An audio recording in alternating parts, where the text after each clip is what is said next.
Sea. That's why the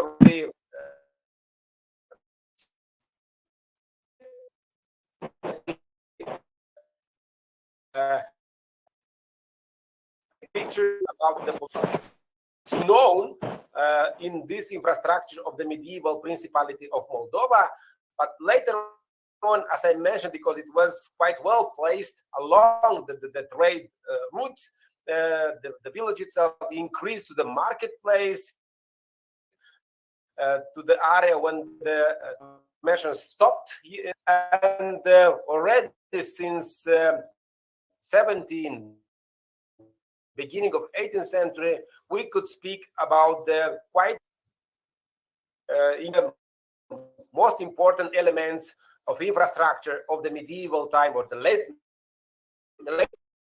medieval time and beginning of the modern European ages. So according to this and other developments in the area. But because the policy at that time was quite difficult, like today it is, expansion of the Russian Empire to the west, especially intention to control the whole Black Sea region, and the wars against Ottoman Empire, or the fights between Russian Empire and Ottoman Empire, on the middle of these conflicts was placed the Principality of Moldova. And we know since this period of time, end of 18th century, beginning of 19th century, Principality of Moldova, Wallachia including in this area, suffered too much. And Chisinau was like a base, military base for the Russian army. They built, or they stopped here to establish the military staff, and also to deliver the all necessary stuff to the battlefield in the Balkan area. As a result of this peace treatment at the beginning of 19th century, so-called Bucharest peace treatment, because Ottoman Empire, Russian Empire, of course, with the participation of the France or other European countries, they established the peaceful treatment, and part of Principality of Moldova, they decided to move on, or to occupy, and to give to the Russian authority, and that's since 1812 until beginning of 20th century. Arabia became part of the Russian Empire, and immediately after occupation, Russian administration and the Tsar decided, of course, to establish the borders, to establish the new center, which is the main important city in the region, to transform in the future capital of Gubernia, Bessarabia.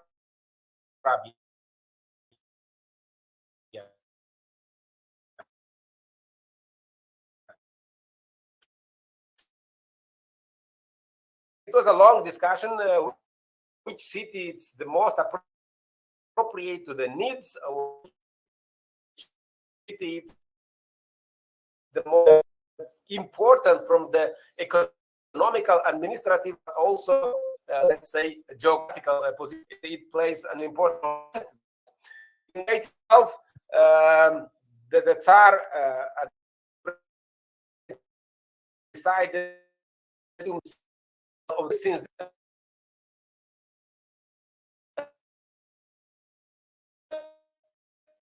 from the old town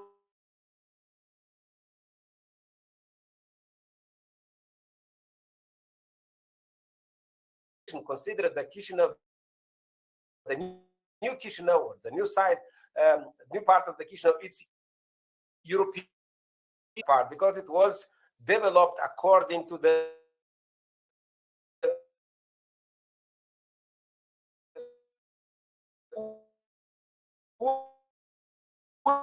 urban rule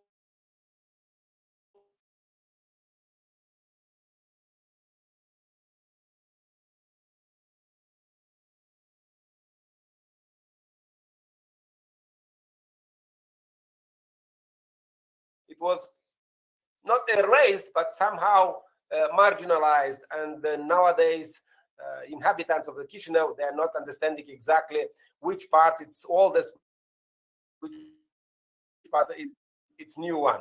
So during the interwar period between the First and the Second World War, the Chisinau, as Bessarabia was part of Great Romania, and the Romanian administration started the process to reconceptualize the urban structure of the Chisinau and to try to develop a new approach of the development of the city.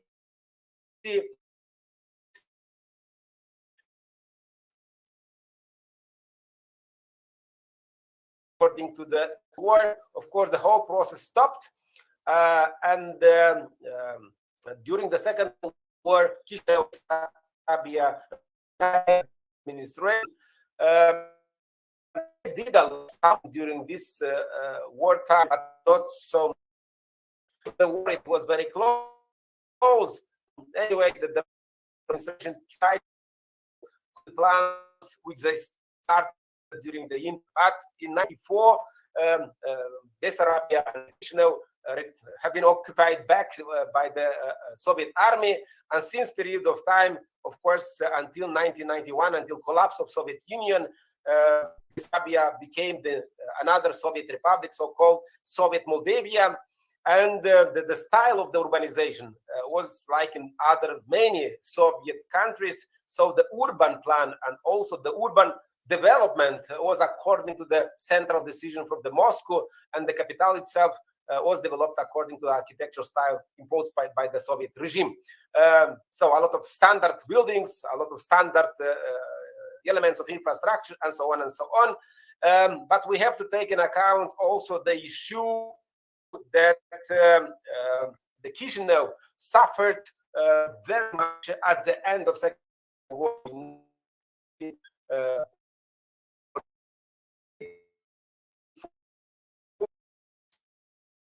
Soviet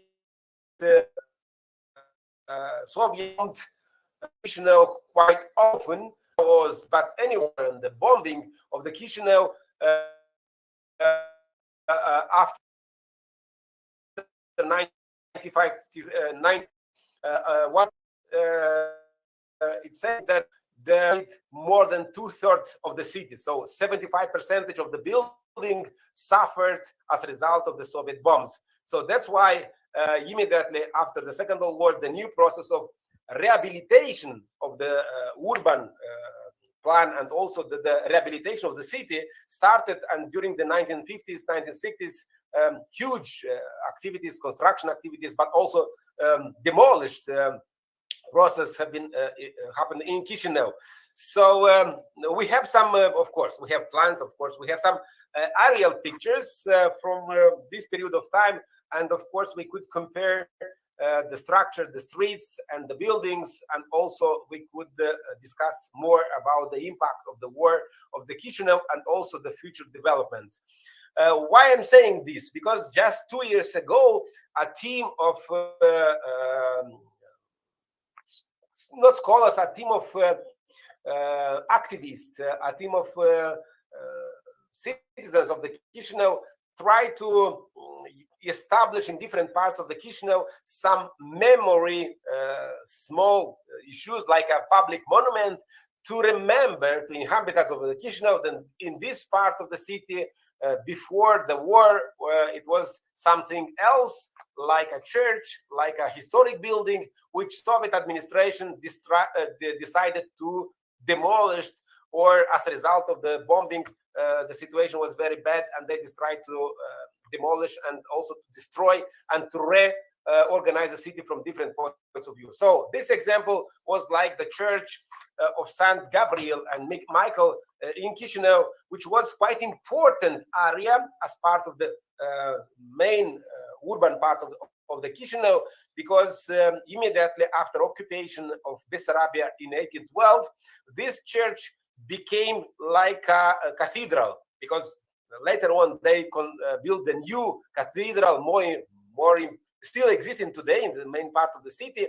But at the beginning, during the first 2 decades, this quite small church played an important role in this ecclesiastic system of the new administration and the Russian Empire.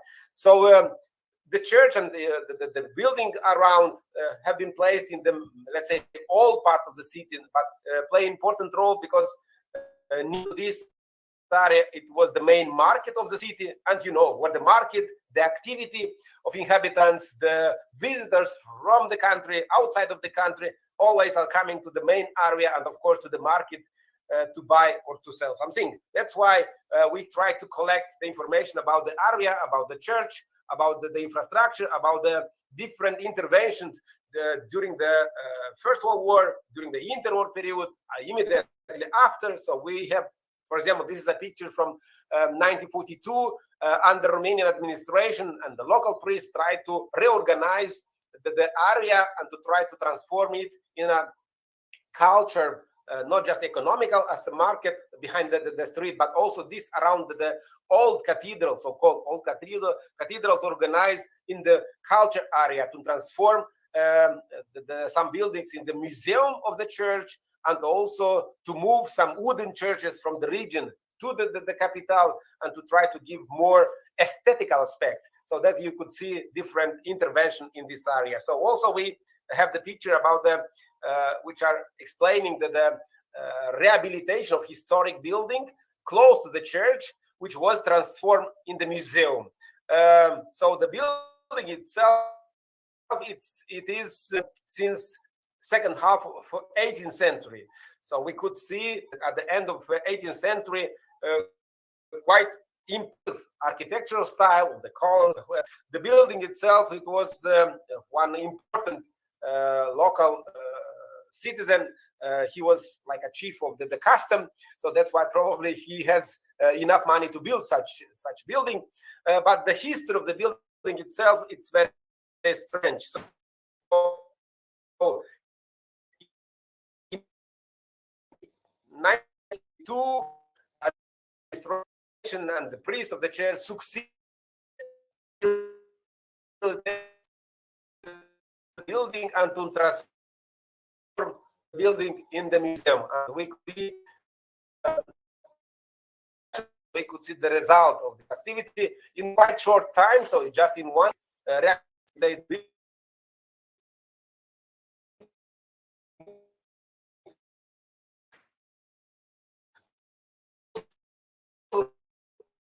we could see the area, this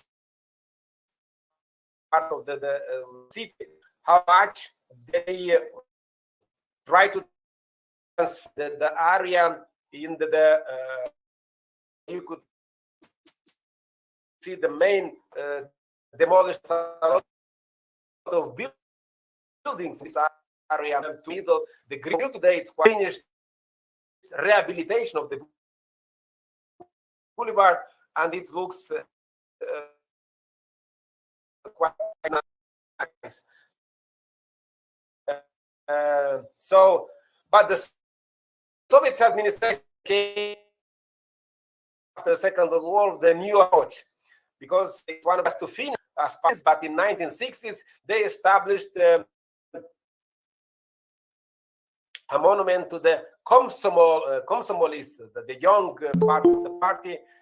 It's like a heroes who participated during the establishing of the Soviet administration and regime in Bessarabia.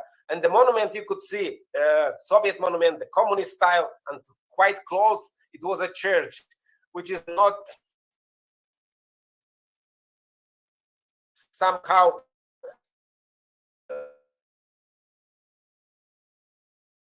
it's controversial, because the Soviet ideology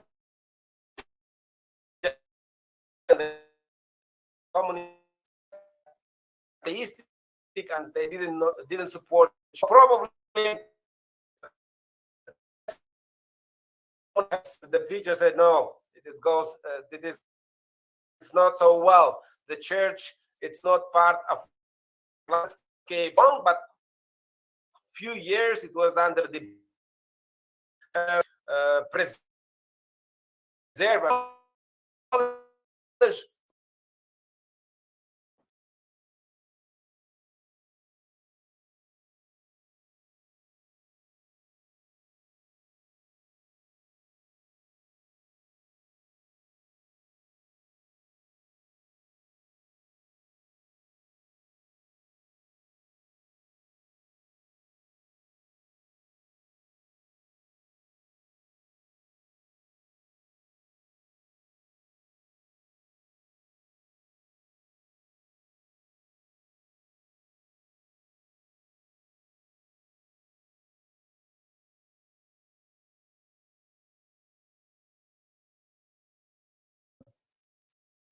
gave this building to other, but one of course, because it was to rehabilitate the building and to transform the building itself in modern. So you could see the result of interventions 2 decades ago. So vision probably, but anyway, in the rehabilitation of the building, architecture discovered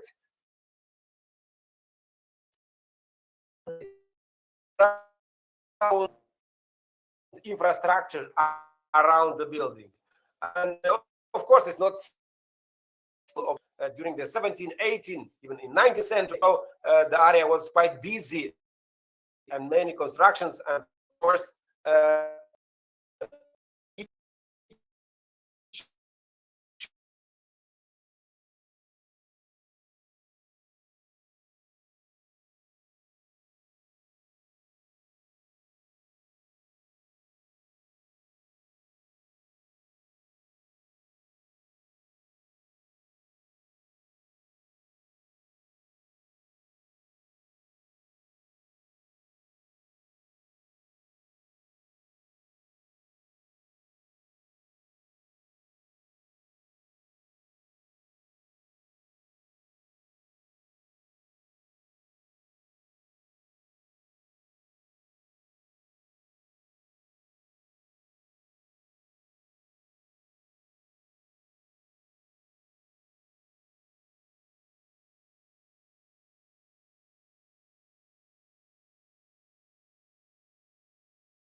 quite impressive, quite well preserved. So as we know, the building itself and probably the are from second 18th century. So for that,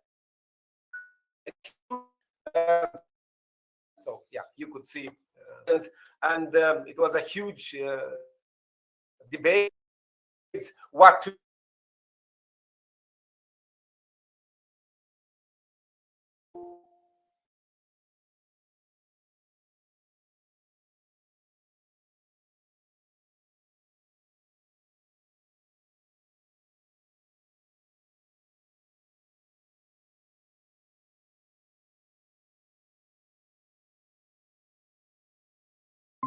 finally they accept the idea. So you could see at the end from the drawn picture the remains on the top, but the basement itself, it was so the most impressive, let's say.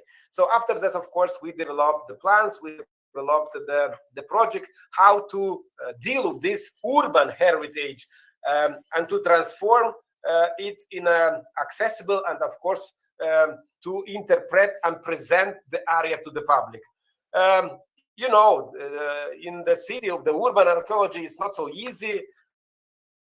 Always it's a question of the property, always it's a private property, public property, and so on and so on. So in this case, it is the same.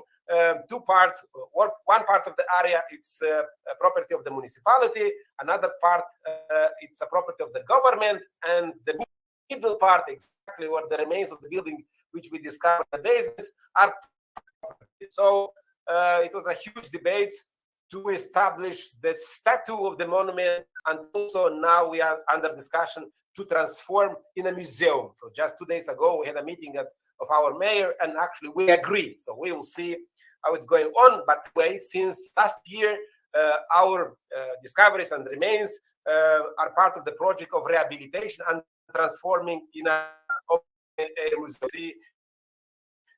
Few part of our project. Of course, we discuss which kind of approach should be done. So like this, maybe to recover part of the building and part of the church, and to demolishing these things. So we analyze different best practices around the world. Was not so easy. So how to present the underground remains in one or another way. Finally, together with the architectures, together with the Commission for the Monuments of the Republic of Moldova, we agree on the following projects. So to transform it in the access, so to museumification of the area, and also to close the actual road, to transform the road for the pedestrian, and also to give more green elements in this area. So the Commission approved this project, and now the work is in progress of the conservation and some rehabilitation. We hope that until end of the year we will have we'll finish the work, and the results will be like on what we planned last year. So something like this. So to present the remains of the building, to transform the basement in the museum halls, to collect, of course, the artifacts, and at the end, I think this project will be a good example for the future developments of the preserving or discovering, discovering and also preserving the remains, all the remains of the city, because all of them are explaining to the citizens, to the public, how the city was before, which kind of architecture style, which kind of approach of the citizens have been used for one or another part of the city. So we hope that the final result will be like this, because immediately in this area, just few meters of the boulevard, we discovered last year in autumn the remains of one of the oldest cemetery of the Chisinau. So this is another story, but also very interesting, because we try to study the market area to understand, of course, the level, the stratigraphy, the area according to the plans. But immediately after the level of the market, 1 meter down, we discovered the remains of the huge cemetery from 15th century. So in a small area, which we succeed to do during the October and November, we discovered more than 20 tombs. And probably this spring we will continue the work. And I think this is impressive for the Chisinau, because maybe for you it sounds a little bit strange, or it's ordinary, but Chisinau until a few years ago didn't have the urban archaeology. The Soviet regime didn't allow to do archaeological excavation inside of the city. So for us, okay, of course, we did a lot of excavation outside of the city. So we have quite impressive discoveries from the prehistoric time, antiquity, early Middle Ages, and so on and so on. But in Chisinau, as main important city, the Soviet administration didn't support, but probably didn't allow the excavations, because the history, you know, always it was use a political tool to demonstrate something, or to hidden something which is not according to the official policy, like it was during the Soviet time. So I hope my example could be interesting for you, but my intention was to show you how from an idea, from the public initiative, we progress to research, and also to transform the small discoveries or the small part of the city in a museum and a new attraction for the local inhabitants, but also for the visitors. So thank you so much for your attention. And of course, I'm ready to answer your questions. Thank you very much, Professor Mursiata. It was really interesting, especially for us, because you see, just now, Professor Mr. P.K. Mishra has been discussing urban settlement of Indus Valley civilization, which goes back to 3000, at least 3000, if not more, BCE. But this is very interesting because the work that you have done in an urban center, which has been in a marketplace in 15th to 16th century, and it has gradually developed, as you have seen, shown in your first slide, and how you all have reconstructed the whole thing and put them in a museum. This is a really laudable task that you all have done. I really congratulate you. I won't take much time because there are two hands raised for some question they want to ask you. The first was Shapon Mollik, then Aurobindo Singharai, and then, of course, our Professor Dugambasi. So who will start? I can't see Shapon Mollik. Who Shomita Mollik, madam. You know, Shomita Mollik. Shomita. Shomita, are you there? Shomita? No. So Aurobindo Singharai is there. He has posted his questions in the chat box. Okay, so you can read that out, Lakshmita, please. Can you read that out? Yes, sure. So Aurobindo has asked, firstly, he has commented, sir, very informative lecture. I have some questions. Apart from organized phases, has this city any preceded settlement history? And is there any way to correlate the recorded history with the cultural remains?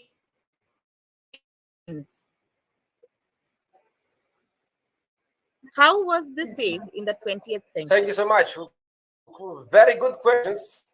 So, of course, we are trying to connect the remains from the archaeological point of view of the history written sources. And we published 2 years ago the first volume of Chisinau, because we initiated the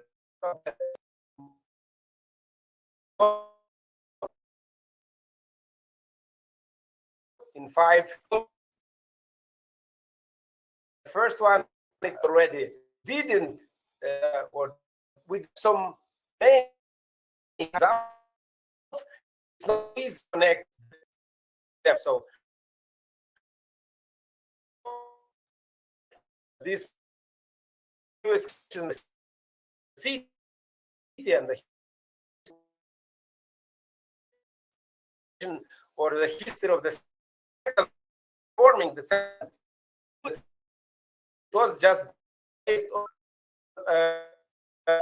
on the written sources, which are sporadically, sometimes documentary. And we hope during the following years to obtain more results to confirm or to add the information to this historic approach of the city, and also development of the city from different points of view, culture, urban, and so on and so on. And the next question about the reorganization.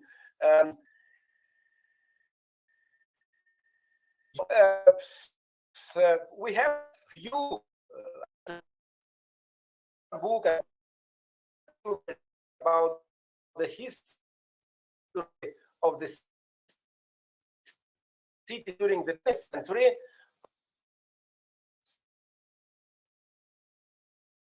Soviet ideology critic all elements, all sources to get to do a comparative and also 20th century. So this will be the fourth volume of our graph of the Chisinau, and the kind of question concerning the economic, administrative, different reorganization issues of different urban plans. Well, we have actually for 20th century 3 urban plans. Nowadays, the municipality is discussing the new plan of the urban development. So we will try to cover all aspects and to combine all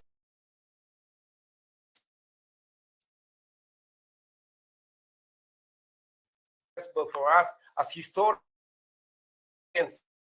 more and more clear picture for the citizens of the Chisinau. Thank So you, I sir. hope I answered to your questions. May I? May I? Yeah. Okay. First of all, at the very outset, I must congratulate Dr. Mutia. Wonderful and illuminating lecture.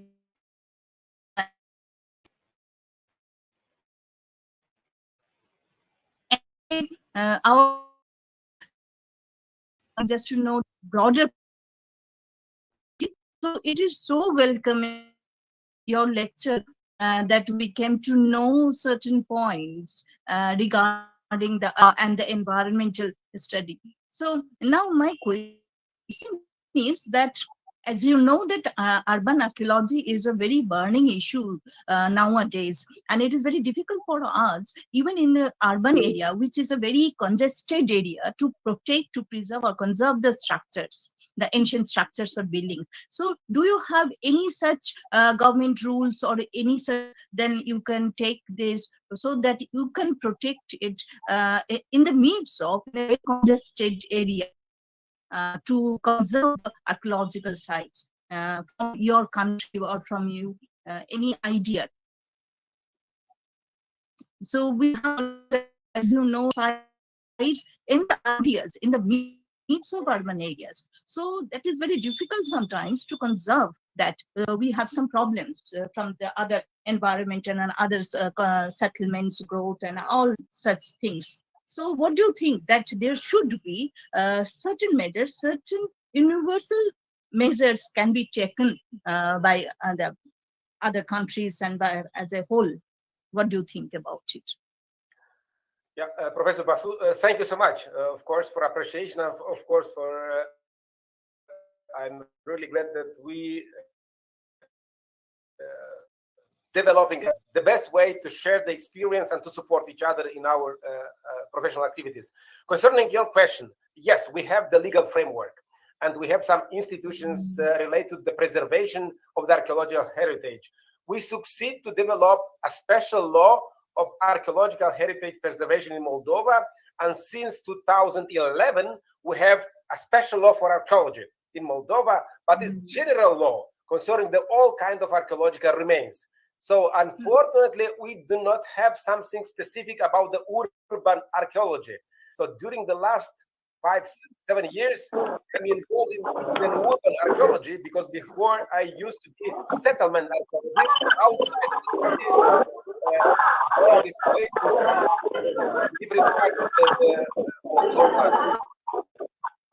And nowadays, I'm convinced that we have to develop some parts of our legislation, of the rules, especially dedicated to the urban archaeology. So we did a project 2 years ago concerning the underground remains. So this is another world which is not visible, which is not accessible, which is very dangerous to go in, to discover, and to try to work on at the underground level with different main infrastructure, basements, or networks which are underground. So your question, it's just encouraging me to try to push on the discussions in Moldova to develop a special chapter concerning the urban archaeology, because it's totally different according to the experience from other countries, because we are part of the Valletta Convention, we are part of different other UNESCO conventions, but of course we have to adapt these European and international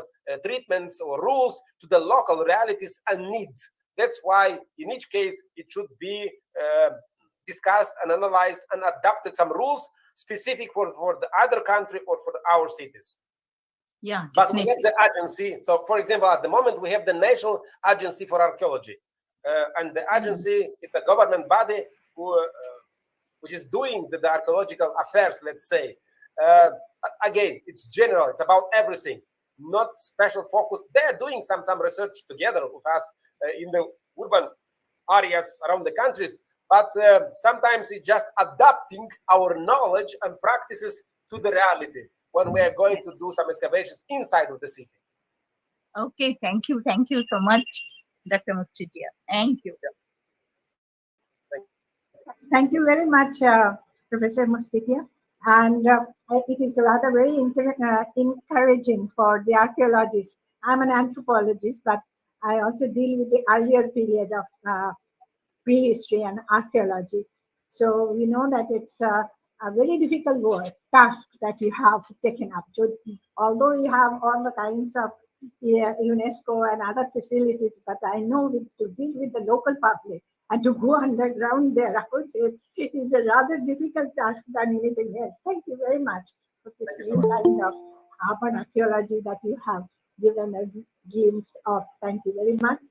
Now I would like to invite Professor Shadhin Sen from Bangladesh, Jahangir University. Madam, I would just interrupt. I think Professor Sen is facing some technical problem. So right now, I don't think he can, he is there, although he cannot start his presentation. And he has requested maybe after half an hour if we can listen to his presentation. Is that okay? So, yes, no problem. We But will- what do we do in the meanwhile? Shall we call start- some of the presenters? Yes, Uh, we can start with the next session. And Madam, I will Yes. call you back once Professor Sen joins us. Is that okay? Yes, please do. Yes, Oh, yes. okay. So I would now request Professor Renu Thakur, former Professor, Department of History, Punjab University, to start with the academic session 2. And before we start, ma'am, one more information. The first two presenters, they are not here. That is Dr. Shumita Guho and Dr. Sunil Jha. Both of them are unable to join us today. So I believe the third presenter, Kea, are you there? Kea Chando?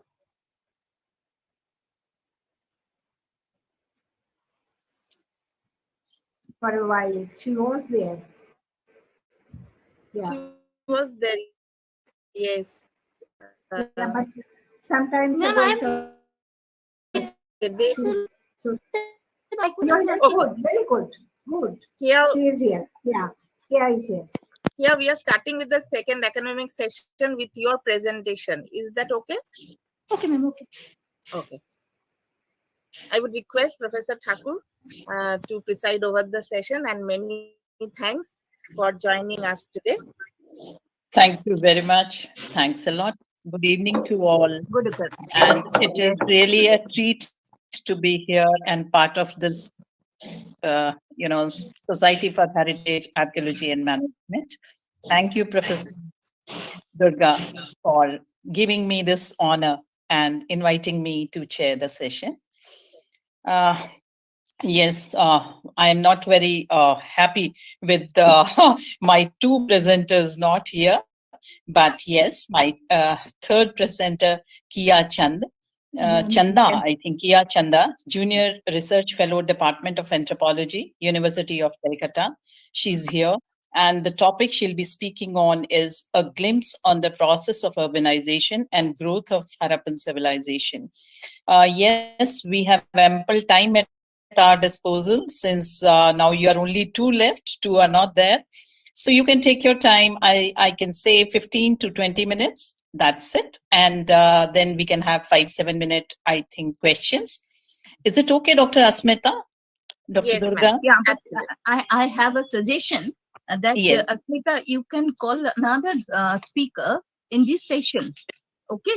The next, Okay, if okay. he I will just is check. available, Aditya or Srijani, if they are available, you can call Okay. one and then after So that. I will just request Aditya Bhattacharya, are you present over here in the meeting? Aditya is there? Or Srijani Bhattacharya? Or Srijani? Okay, I Next will person. just give Okay. them a call. If they are available, I'll ask them to join. So in the meantime, we can continue, Professor Thakur. Yes, please. So now I invite Kia Chanda to present the paper. Okay, ma'am.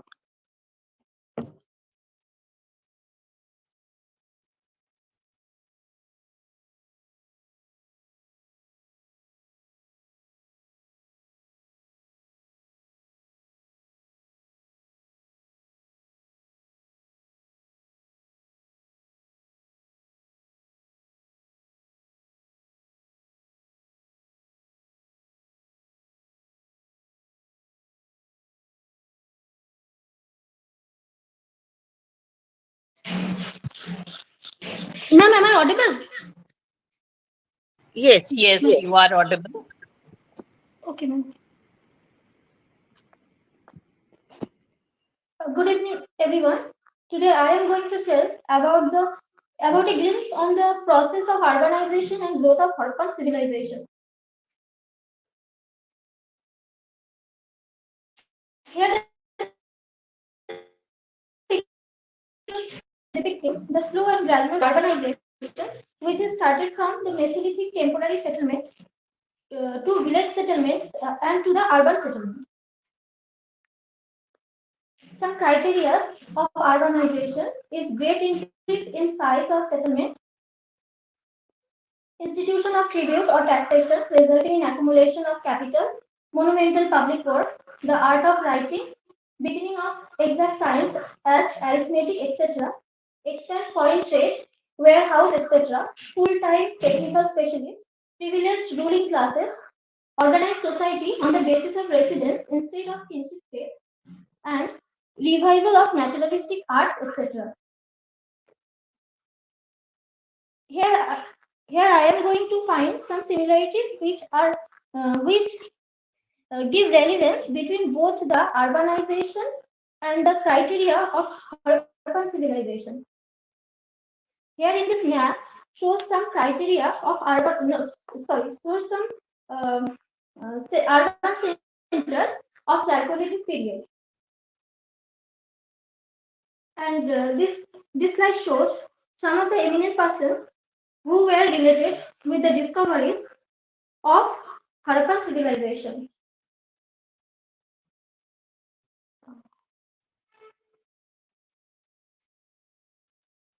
First is Mehergarh. Mehergarh is divided into two periods. One is ceramic and the other is aceramic. Mehergarh is divided into a ceramic Neolithic and a ceramic Neolithic. This is the Neolithic site in Indus, where aceramic includes polished stone tools, microliths, bone tools. Their economy was based on hunting, stock breeding, plant cultivation, and their houses were mainly made on mud bricks and mud. Whereas ceramic Neolithic shows the appearance of pottery, which were handmade, basket impressed, and wheel made.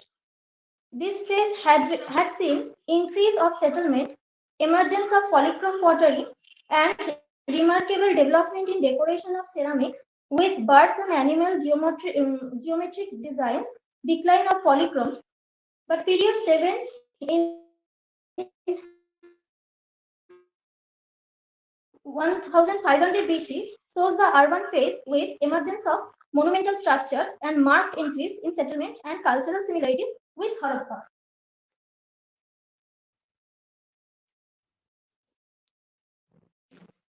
This is a picture of a female figure,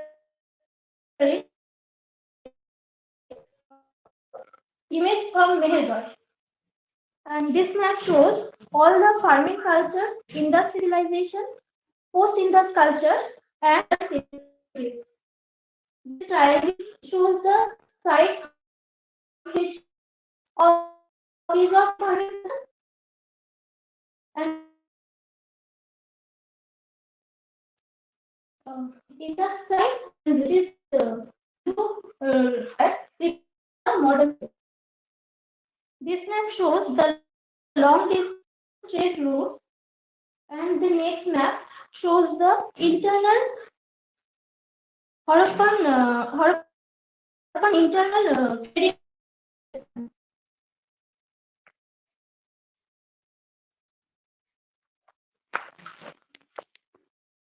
There was well-built homes.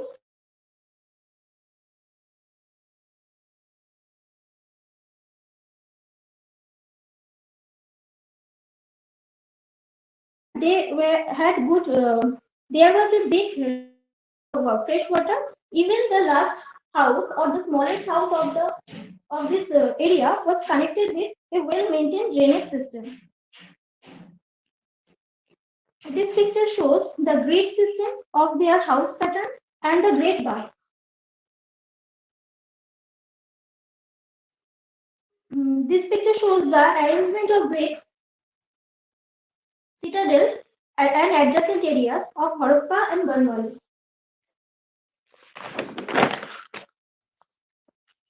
There are some pictures of a massive drainage, dockyard, well-tanned brick walls.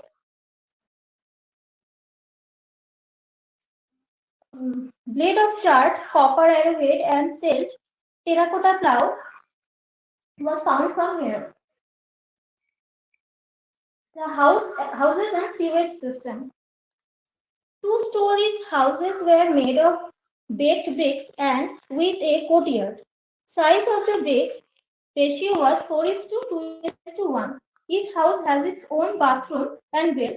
Clay pipes was present in each houses, which were also connected to sewer. There were main streets and small lanes also. This is the reconstruction picture of the Lothal dock, which is present in Gujarat.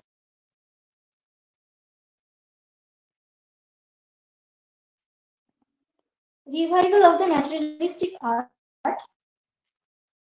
Both men and women wore colorful robes, jewelry of gold and precious stones, and bracelets, lipsticks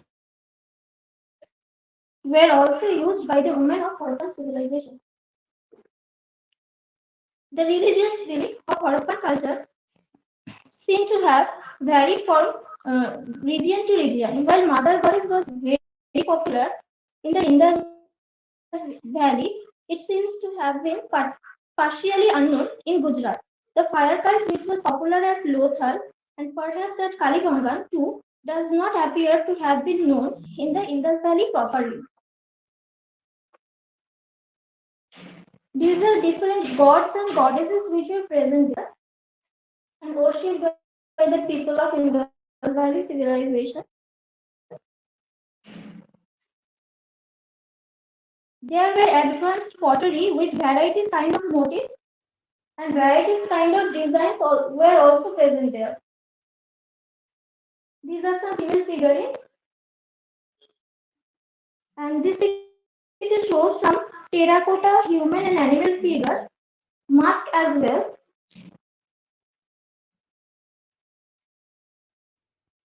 This picture shows some of the terracotta human and animal figures. Oh, no, sorry. This picture shows some game dice, and the second picture shows block card. There are some examples of seals, gold, terracotta jewelry, bronze and steel type, etc. In the script, there are different opinions about in the scripts, although these are till now not understood by us. And experts say that these were probably written from right to left.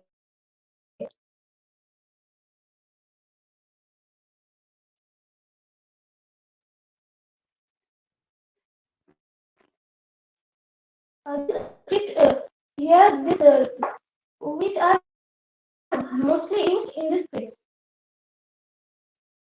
Standardization of weights. Standardization extends to units of weights and measures.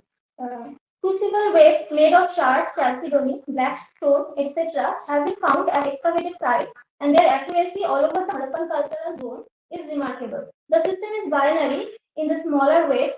1:2:8:16:32:64, and decimal in the higher weights with a ratio of 160, 200, 320, and 640. The largest weight found at Mohenjo-daro weighs 10 kg, 865 grams. A shell was found at Mohenjo-daro and an ivory scale at Lothal. A shell object found in Saurashtra was probably used to measure angles. These are some paper cuttings which I have been collected for a few years, which shows how gradually the discoveries of Indus civilization is happening year after year.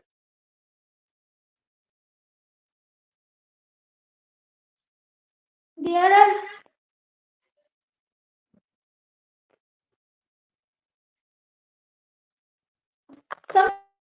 contemporary cultures of Indus civilization which were non-urban due to the fact that this does not have all these criteria which are required to be urban. There are different theories about the decline of the civilization like dehydration, flood, tectonic movement, and internal weakenings. Urbanization is the process of development of cultural stages from to the formation of a city, both urban and rural, than the village as it is more dependent upon villages. Every urban center has to depend upon the rural center for daily requirements. Thank you. Thank you. Thank you very much, Kiwa Chanda. Now it is open for this. We know there are three presenters. Time is soon, so it's open for discussion.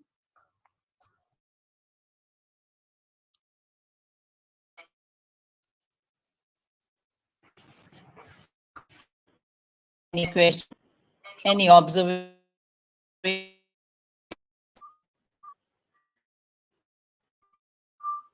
She's a young, young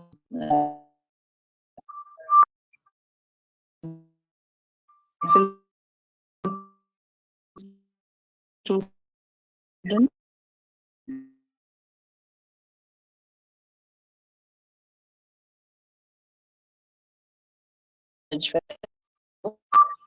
Yes, questions I'm expecting from and Yeah.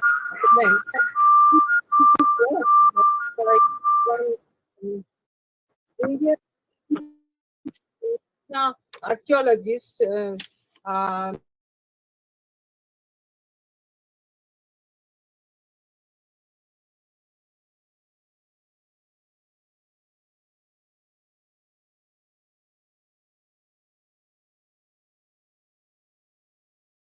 from Dhaka, of Bengal, of India, and Annapurna, and this Harappa, Mesopotamia, this route, land route, and traveling of mother tongue and many other instruments and so on. So it actually inspired me to bring this small comment. This is all actually. Thank you very much, Chairperson, Professor Sen. And in case she is interested in my paper, she can have a copy. And I think Journal of Bengal Art is also available.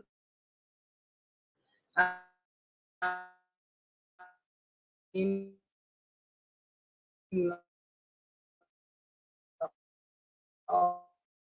as well. It's also enjoyed all the papers. Thank you very much.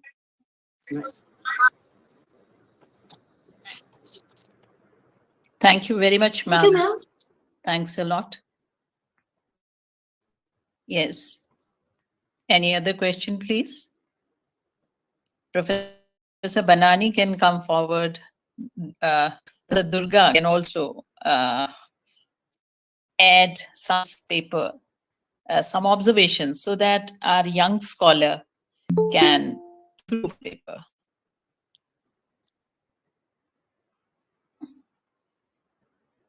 Professor Durga, please. Please unmute. Please unmute. Yes. Banani is there since she is working on that particular subject. So is Banani there? No, I would like to ask you that what is your contribution to this research? So what do you, is there any specific finding? Ma'am, my data is Here. yes, ma'am. Yes, you are. So, which I have collected from papers and urbanization features. What is the urbanization features? And these are I have compared all those things which if these are the civilization of Harappa.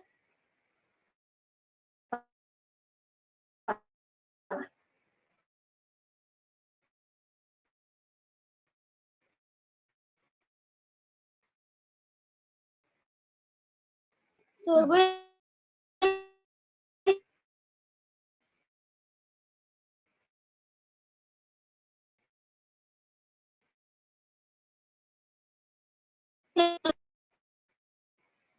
we when it's about urbanization, uh,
Okay.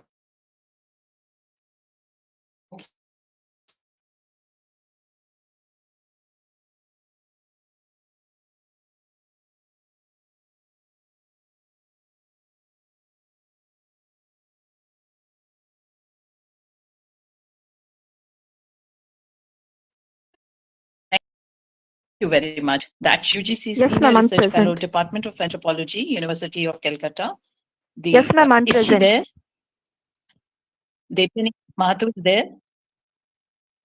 Okay. The title of the paper is A Study of Motifs and Designs of Indus Valley Pottery with focus on its symbolic aspects. Now I invite you for your presentation.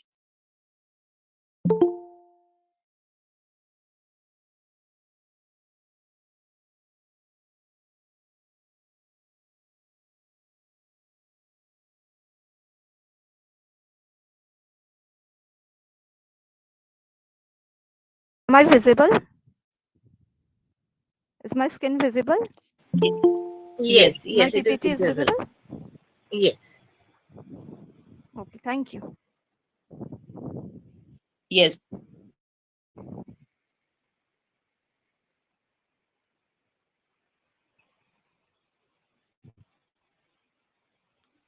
Good evening, everyone. Myself, Devjani Mahato. Today, Valley pottery with focus on its symbolic aspects. From time immemorial,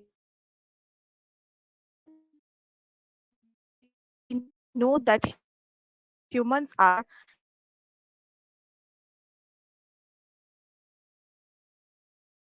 various forms of art form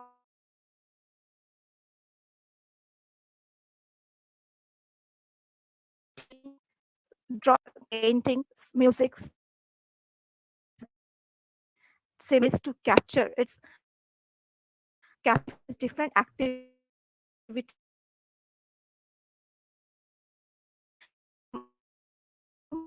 by means of different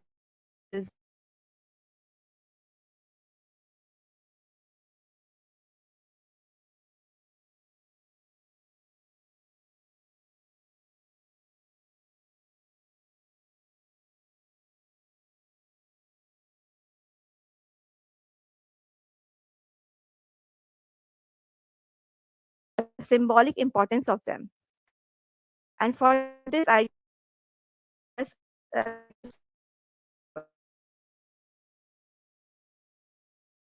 read data from books and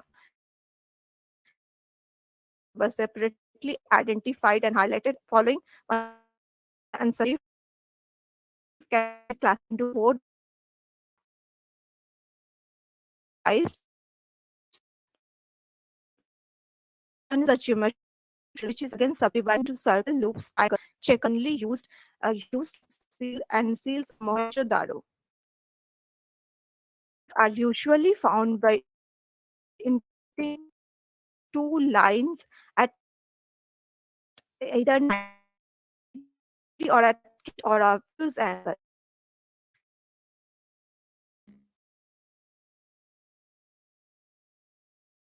This is four cardinal pattern which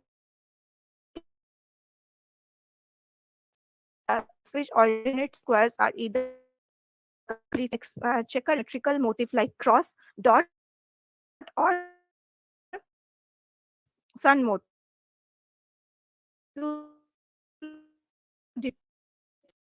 Different aspects, darkness and light, day and night.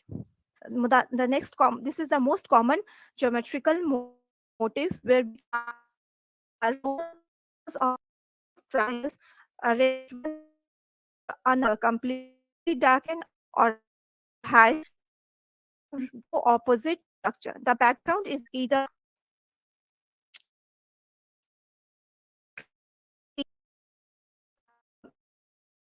remain or filled with dots like structure or different elements.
painted in.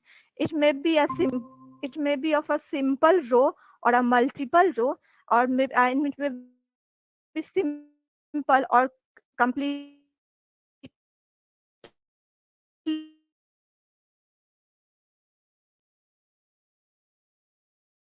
or the background completely blue and giving picture negative effect, and this might be motif, and these are different geometrical motif used to cover a wide it may scale or cross-hatching patterns. This is again ancient motif used in the Indus Valley pottery. It it is but just a dot with a circle or a dot with more concentric circles. It may be used simply alone or floral or faunal motifs. There comes the spiral motif. It is a slight variation of a circle design. Spiral can be used either clockwise or anti-clockwise or placed between flank side-like structure between the thick bands. Typical motif in which the beads are arranged in a row, either in a horizontal way, vertical way. It may be plain. This is again one of the common common horizontal motif, the horizontal band in which thick or thin lines have been found in the lower surface of geometrical motifs to demarcate their frame. This is also just like a horizontal band, the straight, but here the line can be vertical or diagonal or in any way by changing the direction of the variation. It is usually is used as a filler in other geometrical and other motifs. This is also just same like the line vary and zigzag in nature. Here it is used to intertwine. This is and it is used as again used as a filler and divider. Now it has been used by humans since ages for decorative purposes, but also for religious. Pottery is the most popular ancient art motif used in, but depicted with palm, people, Mia, etc. And it from 3000 to 1700 belief of animism and religious and secular belief embedded in it. It has been mostly found in Harappa and Mohenjo-daro. The palm is found from the pre-Harappan pottery. It may be simple, single or many in arranged in a row. It may in a simple form or in a stylized form. It is usually used as a border design. This is the banana floral motif is one of the most ancient sacred floral motif in which it is fully open or half banana leaves, either with a or without a stem. And it has been found associated with different type of geometrical and faunal motifs. This is usually depict a damper climate condition in the Indus Valley, which as it has been found nowadays also, besides being religious. Acacia is an excellent example of naturalistic representation without any stiffness or rigidity. It can be found singly or with geometrical floral and faunal motifs. The neem here we can see that the neem trees may be or have been completely solid. It and the background can be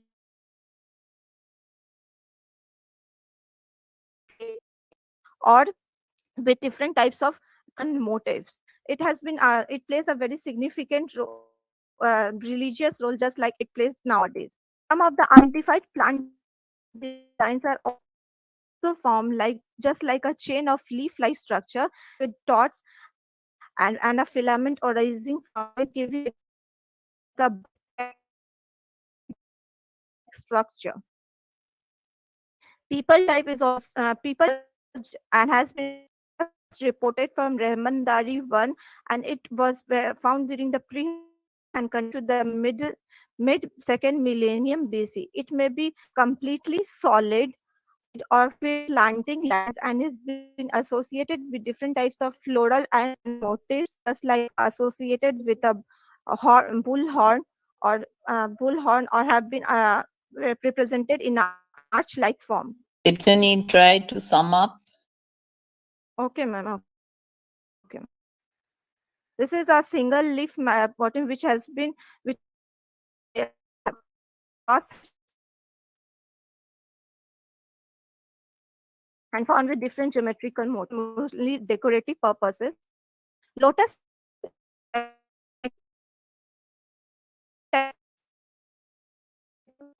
geometrical motif, just like motifs.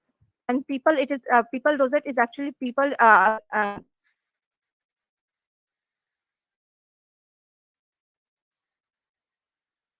live in uh, associated in the rosette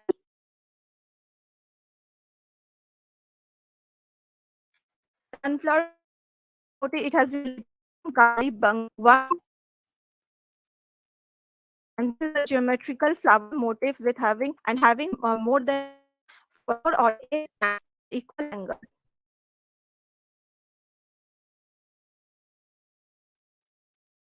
Thereafter comes a full be used in a naturalized geometric, and it is a related animal motif have been found either with the geometrical and sun motif. And the last we can see a folk tale of the thirsty crow,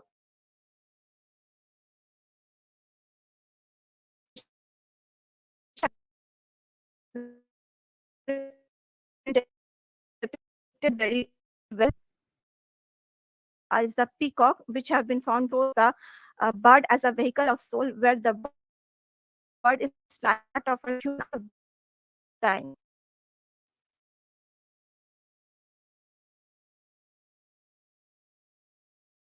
Motif and sun motif. Bullhead, it is also seen as naturalized in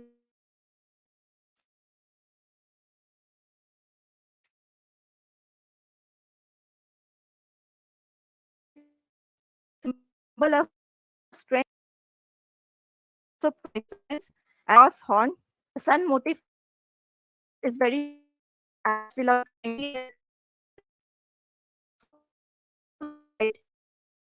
providing productivity with radiating lines, concentric circle, or which may be simple or stylized with 5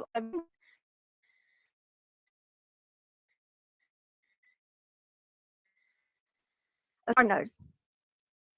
It's a common or which may occupy a special civilization. It may be simple or in decorative pattern.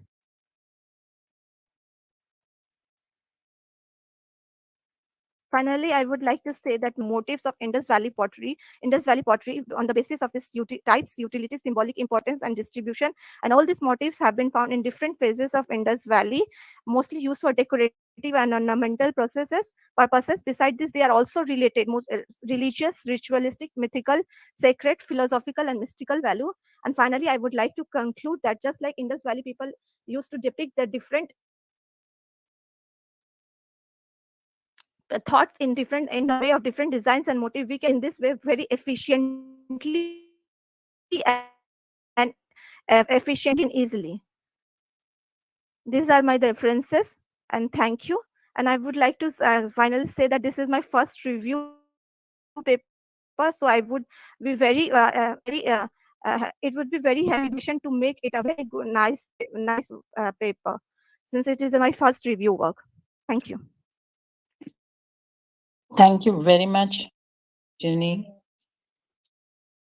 Paper work you have done. Yes, now the paper is open for discussion. I would definitely like, senior colleagues to please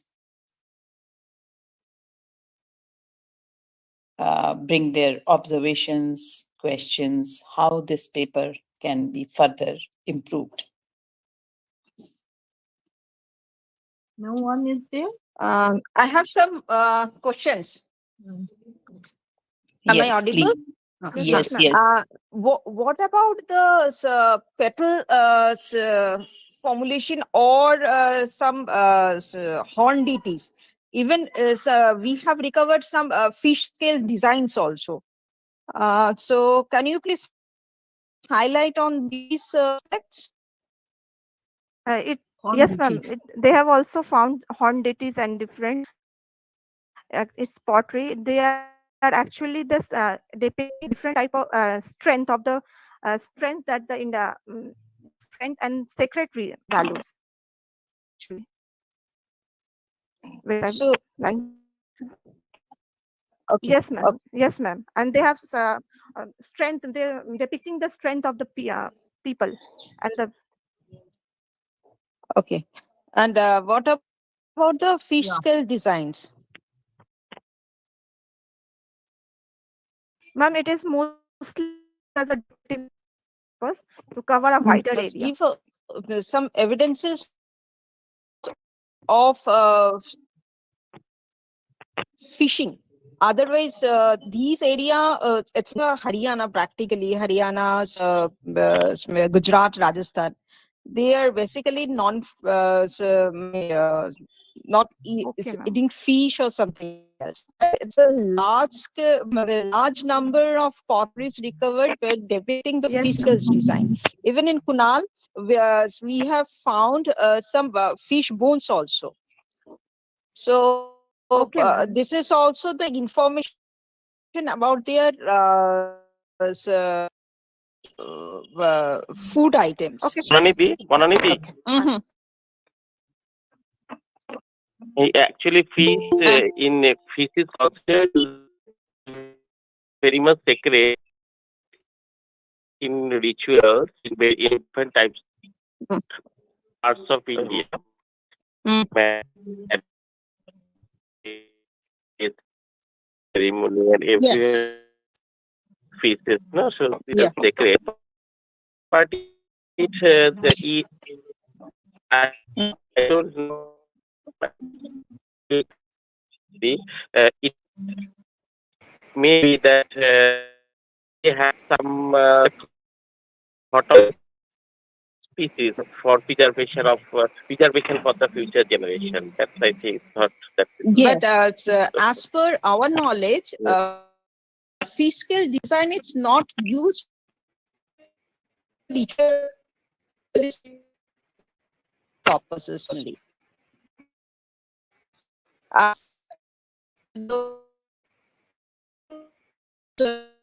Horn deities or people trees, it's to use. So in especially if in I Harappan may period, add, actually. Ronani, Uh, if I may add one thing, which the question that you fish bone, others from Kunal and others, where fishing is so much that if you go back, you find that these areas had earlier in our Harappan time more water resources yes. than they have at the present moment. So that may answer your question as well. The fishing was very much that which you have although now it's like, but definitely Yes, told yes, where the it's very time much. when In Kunal, they deliberately cut the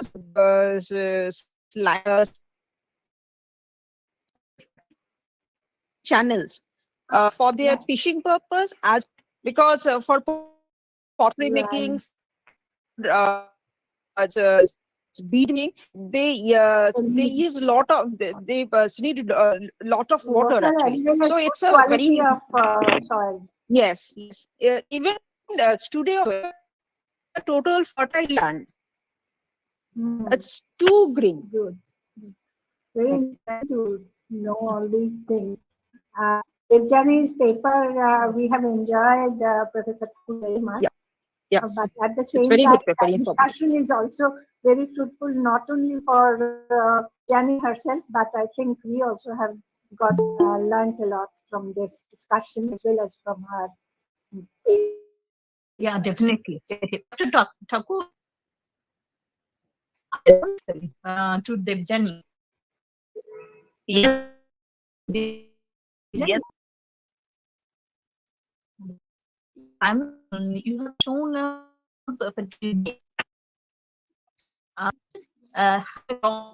dot in the middle. Looks like eye. So do you find there in any significance? If it is like design, perhaps you have shown if I'm Yes, so ma'am. can you identify? I've shown in the circle motif, circle design Yeah, motif. and having a That dot concentrate. at the middle. Yes, ma'am. Very important. You don't take it as Okay, just a ma'am. casual, right? This is very important because this is the IV design, which has the magical sense, magical aspect. Even in the later period, even in the Ganges plain, we have so many, and that beads were used for the magic. You try light that.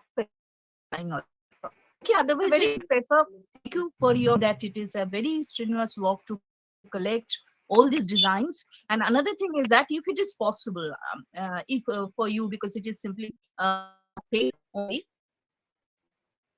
if it is possible, then since you highlight environment, is the mm, um, atmosphere type sometimes different parts. So can you differentiate it? It is a really because if, we have the culture developed, so it is a Great. Otherwise, it's a Since banana leaf is showing a damper climate, in maybe presence of damper. Thank you. This was the eye motif. Okay. Yeah. Yes, sir. Yes, So positively, it was used for the magical, as Dr. Basu said, Professor Basu said. This is a magical. This is.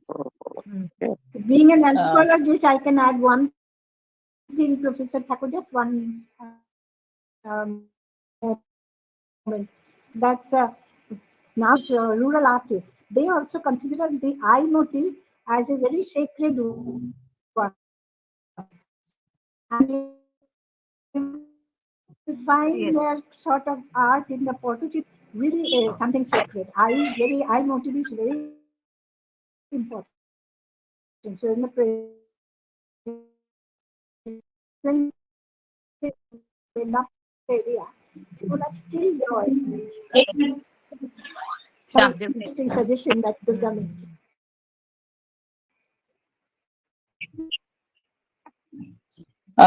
Thank you very much, colleagues, for this young scholar to improve her paper. A small thing which I would like to add to it is that is pottery with some, I think that would further increase the or more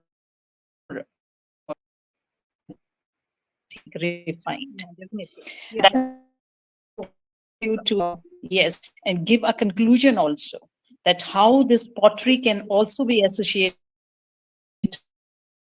with ways.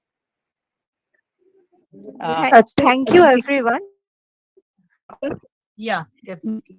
Thank you very much for your suggestions.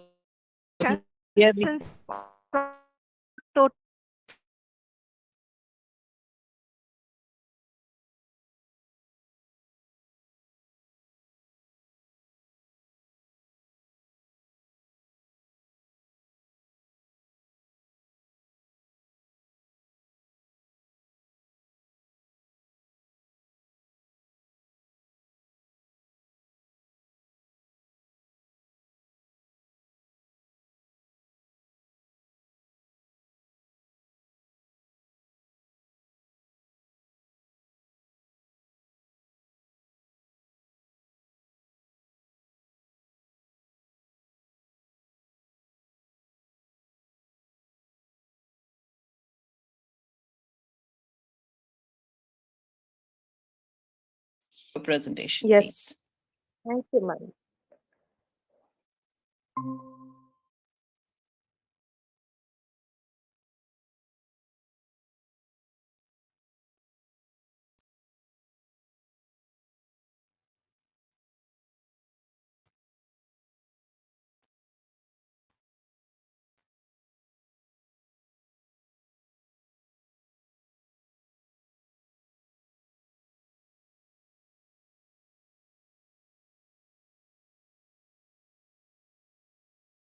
I would like to thank Society for Heritage, Archaeology and Management for giving me the opportunity to present my paper.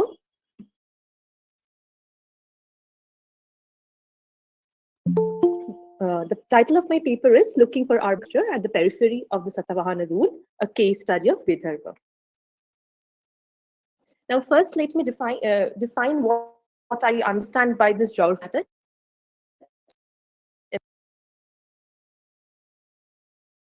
with the archaeological data and try to define it. Okay. So geographically, Vidarbha has been identified as the area which covers the eastern part of present-day Maharashtra, has been mainly done by eminent M. D. Dixit, S.B. Dev, and others on the basis of the study of the literary evidence. One of the earliest reference to Vidarbha appears in the Uddhav Parva of Mahabharata, where Sanjay, while describing the rivers, mountains, and provinces, referred to Vidarbha as an important province of Deccan. Vidarbha has been identified as an inhabited space, several religious and non-religious texts. In several other texts, like the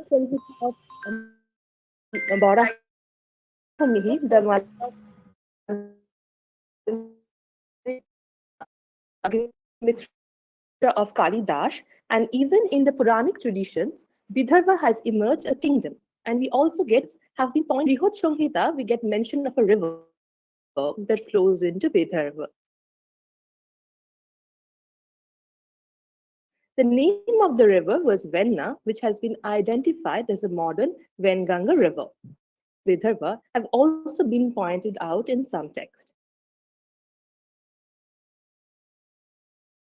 This has helped the archaeologist to identify the Nalapakkan Parva of Mahabharata contains a story which reveals the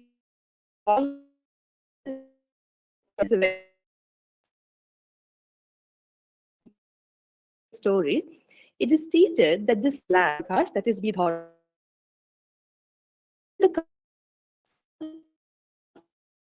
percent and turned extremely dry in a region.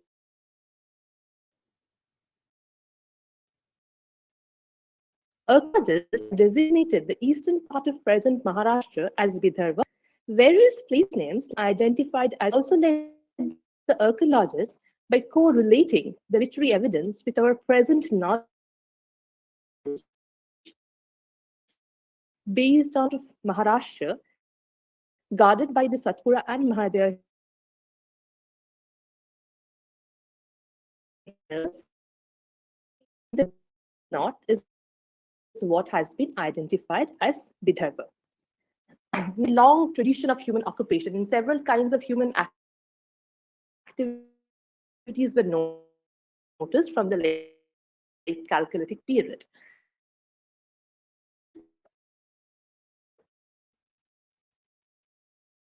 Circles from the site of Mahojari. I have visited in the river valley ends were mainly used for the purpose of constructing burials. Now, Vidarbha was very much distinct from that of the our menhirs, rock cut caves, the stones, these things are found. However, this gives this part of Deccan a very distinct cultural identity. A complex subsistence strategies also were adopted by the people of Vidarbha, which served as a foundation for further developments in the subsequent period. Now, from the site of Naikhond, iron smelting furnace has been found, and people of Vidarbha during this time used to practice animal husbandry and agricultural activities. These were the main economic pursuits. Now, these served as a foundation for the further development and material progress of Vidarbha and how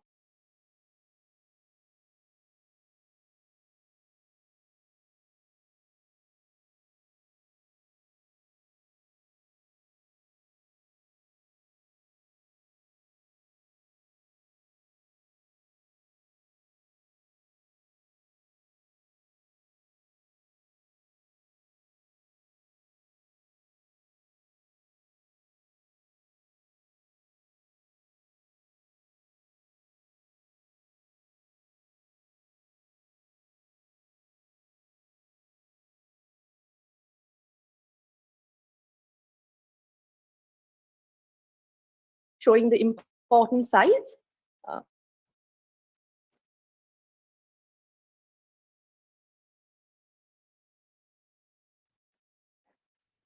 Now, as I pointed out, that Vidarbha was never under direct political control. However, this did not prevent Vidarbha from attaining an urban character. Now, we find a picture of a rampart that was probably constructed in this region of Deccan. This is of this place.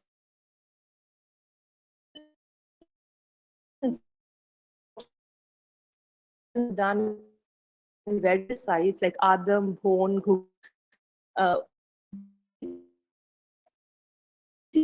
to the significance connecting the northern Gangetic plains with the interior parts of Deccan. The very famous street that gets mentioned in the Periplus is from Prayag connecting to Andhra Desha, passes through Pratishthan and also Vidarbha. Pratishthan is Paitan, which was the seat of the Satavahana power. So it emerged as at the periphery of the Satavahana domain, and it served as a node point or a corridor that connected the northern Ganges to the interior parts of Deccan. So the political powers understood its significance and wanted to have a certain degree of control over this, and there was done by these rulers. Now, what are the changes and the continuities that we find in the landscape of Vidarbha in the early historic and Mauryan phase? I have already talked about that it was a very important role in the trading network, and most of the sites of the Megalithic will be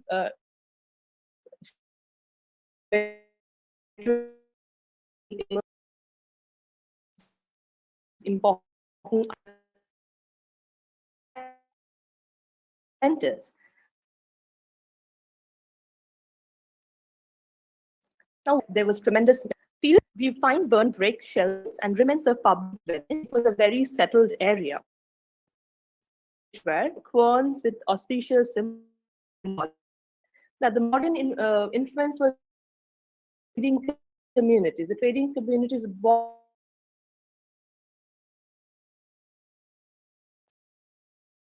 And now we come to period. This phase is very interesting because we get names of rulers who are low, and I'm called this is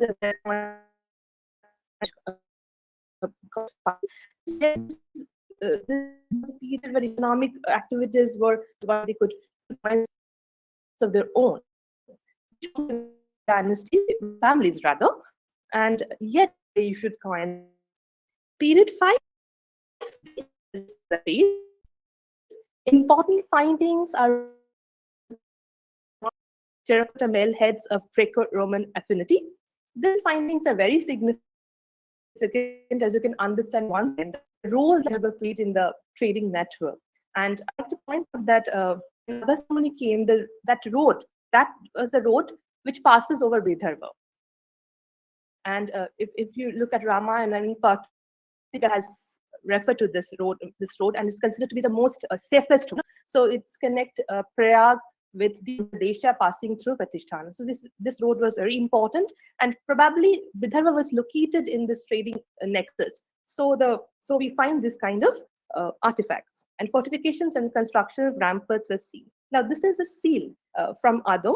This seal is very significant because this seal helped us to trace the history of Adam itself, the site of Adam itself. With the seal, we get the term Akasa Janapadasa, which suggests that it was a Janapada, it was a settled area from the very early days of human history. Even in Chulla Kolingo Jatok, we get the term Ashika Nagara. And there is a story of Oruna, a king, and his minister was Nondi Shen. So this is a very interesting story that we get in Chulla Kolingo Jatok, and which helps us to understand that this was a habited space from a very early days of human history.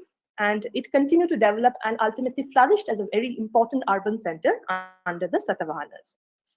Now, another typical feature that was associated with this region was the penetration of Buddhism. Now, Buddhism as a religious faith entered into this part of Deccan again through the endeavor of the trading community. Site of Pauni is a very interesting example. This is situated in the present Bhandara district. We find two stupas, Jagannath Stupa and the Chandakpura. These two stupas suggest that Buddhism has developed as a religion, and Buddhism has entered because of the trading activities. In this particular site, we find a fragmented inscription. This inscription is also very significant, though very fragmented condition. It reads, Nandana Gahapati no Putasa Valanakasa Pasado. It means that in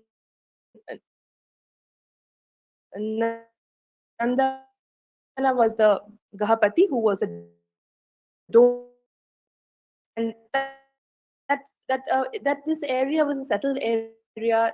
So these are very significant things, though we find very small evidence. But Paulani, please try summing up. Okay, ma'am. Yeah, surely. This is from the site of Bhon, which we get the corn, which is very similar to that we find in Taxila, which suggests that again we have a northern influence. Now, we find its reference in the literary sources. In the Bono Porbo, we find the term Kundin, and it's also in the Uddok Porbo, Rukmi, rather of that he lost in the hands of Lord Krishna. He did that is Kundin. Now, from Jainism, period 4 and 5 to the pre-Satavahana and Satavahana,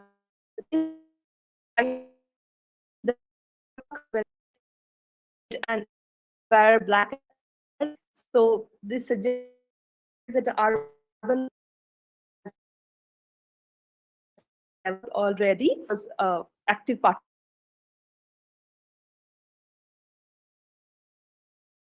You can understand that I will conclude my papers saying that Vidarbha cultural zone with a very significant actually flourished without any kind of direct political control, and it was a landlocked area that served the corridor in plains with the interior parts of Deccan. So the strategic importance, the geographical importance of Vidarbha was a pivotal factor that contributed in its urban development. And significantly, if you look at it is only from the mid-3rd century CE when Vidarbha will become the political hub, that is the Vaktaka. And then if you look at the archaeological, these sites will no longer exist or semi-urban instead of being urban in nature. So very interesting without political control. And that no longer exists, new sites are coming up. So this is a with her. So I would be with this remark. Thank you for your patience hearing. Thank you very much. Thank you very much, Paulami. Now the paper is open for discussion.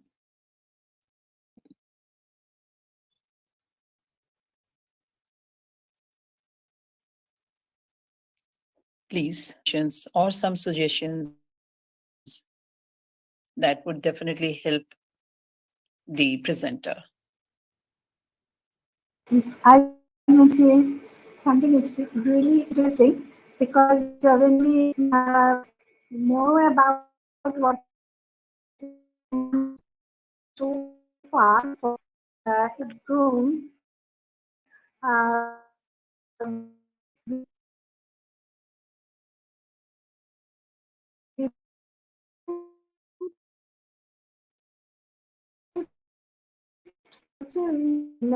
the soil of India to have given rise to Vidarbha without an active political power. So, so far, no such political power had been found for Indus Valley civilization, but Vidarbha may be a good example to have a flashback review on the type of growth of urbanization. It's really interesting to listen to the paper. Yes, Professor Durga, please. Okay, it was very interesting, no doubt of it. But political control or the political influence could help to immerse the urban situation, urban life. But there are several other factors. It may be one of them. But not always played a vital role for the emergence of is concerned in some places and to urban. So this is a process. So it is to my mind that it didn't happen always.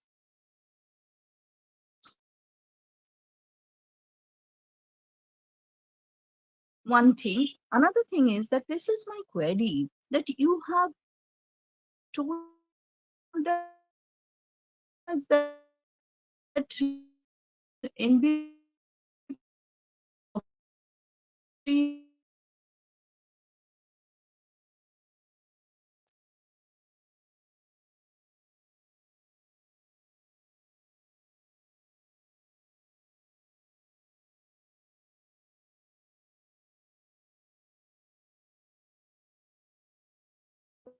Deccan, because to the end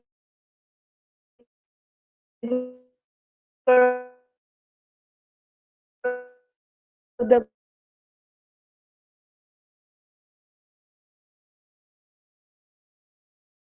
Great, but I'm wrong. no. Oh, I didn't say sacred, ma'am. I don't think so. It has any kind of religious significance.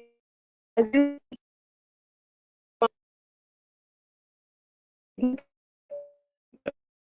I said that it to this part of Deccan, the mercantile community. They actually brought the features which we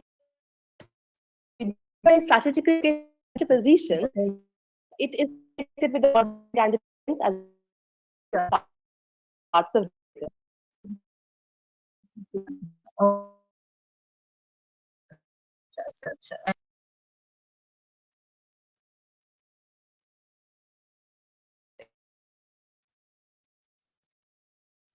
Is good. Anyone else, please? When you say center to emerge as a role played by the Westerners, all of them are trying to at some point of time, there was a fight that political different times. How this very, very important, no doubt, strategic location, but definitely trade. And I refer to coins of Saton or discovered from this particular area. Yes, ma'am. So that means not always directly under the control of Satvahans, but from time to time, Satvahans were definitely directly, interfering, and at some point of time, Vidarbha was part of their empire also.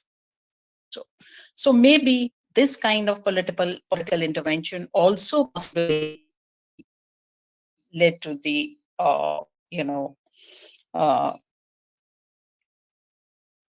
rise of this urban center. Necessary to have direct control, on that particular city, as Professor Durga has already said, because there are a number of factors which play a role in the rise of urban control.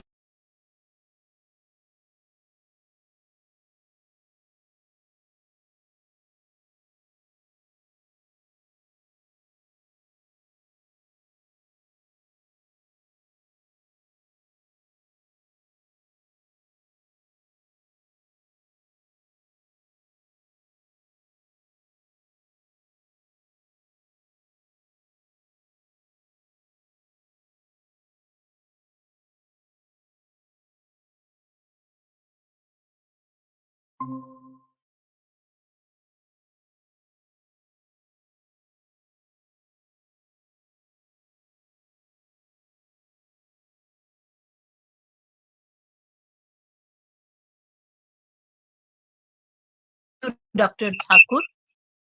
It is our privilege to have you with us. So definitely we will keep in touch and definitely will come in our next program. Okay, thank you. Thank you very much. Many thanks, Professor Thakur. Thank you very much, Asmita.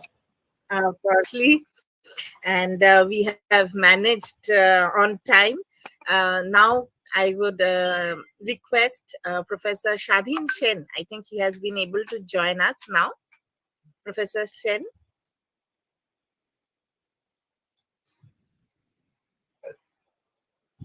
Sir, you are muted. Yes. Am I audible? Yes, sir, yes. So I will hand over the session to our chairperson, Thank Professor you very Rangana much, Rai ma'am. Ashmita. And I'm glad that at last Professor Shabin Chen could get into the network and come into our network and come with us. We are really glad, and I would like to introduce him to other participants. He is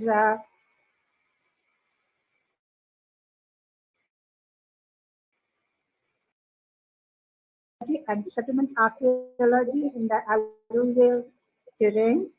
His field of interest and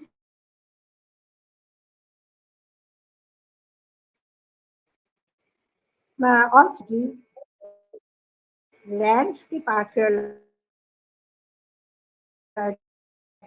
critical studies,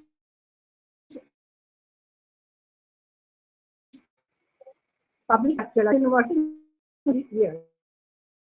He's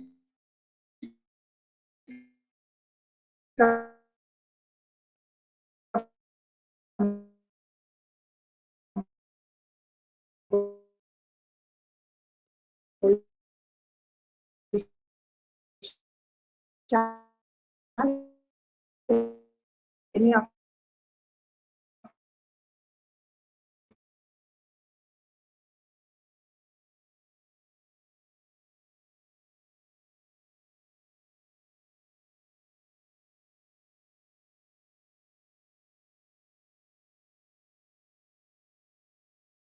you are engaged in is equally important for as well as archaeology. Into present is many urbanisms,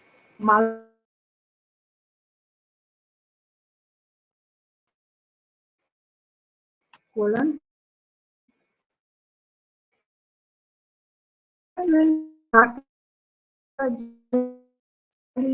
and medieval Bengal. And we know through us to listen Professor to Ray, Professor I Chen. hope I am audible. Introduction to me. I think I don't visit close to my home also. I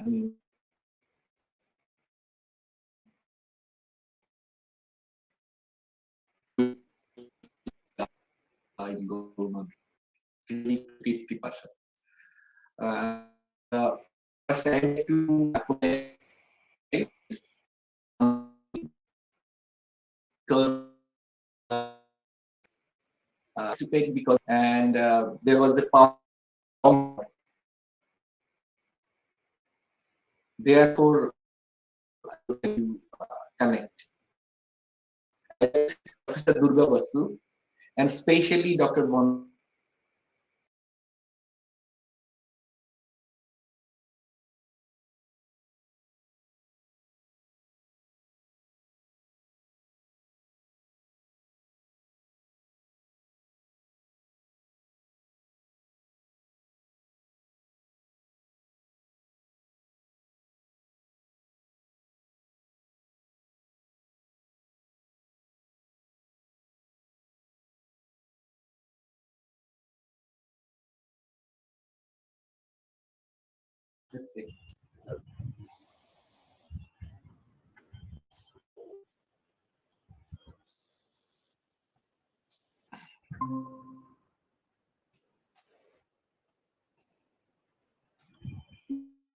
Is it visible?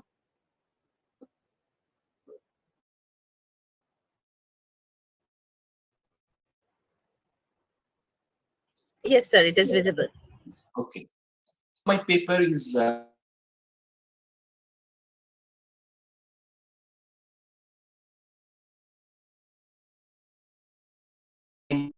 urbanisms, regard to the settlement archaeology of earlier medieval.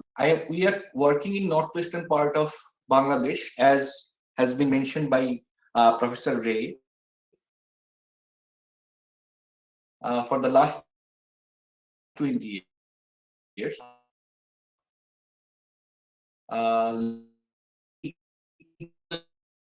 urban site.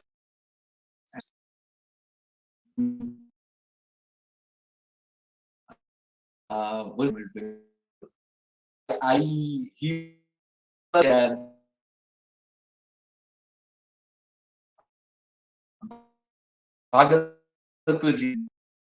he was experience for me also. Visit several sites from Uttar Pradesh, sites and landscapes. Yet, the problem what we are facing in our context of Bengal and also some part of eastern of Bihar is established in the discourse of urbanism in South Asia are not relatable in many aspects.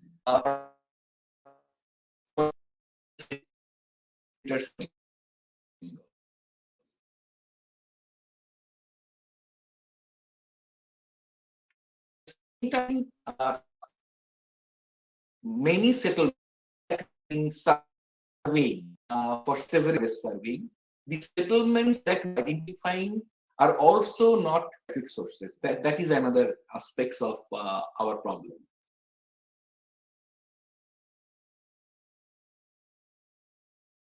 So we have several questions regarding characteristics find urban from the other settlements. For example, Niharanjan Ray in 1978, rural and the urban, especially in the context of South Asia, where rural is identified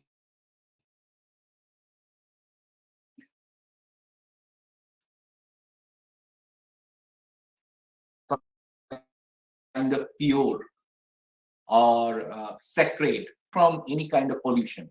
And at the same time, the textual sources like in most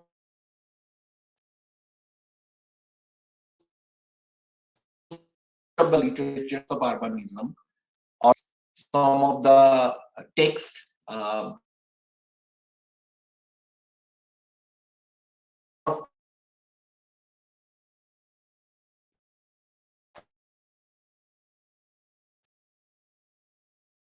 period, especially Gupta period, some prescriptive textual description, pompous, luxury as something impure. So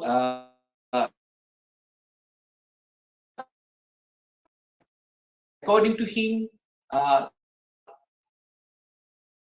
religious and in And another important thing to note is that our understanding of urbanism in history in the historical period is mostly based on the literary sources, epigraphic sources. For example, I can mention a very interesting book by Shonali Kaul on imaginary urban centers or texts. And those descriptions do not necessarily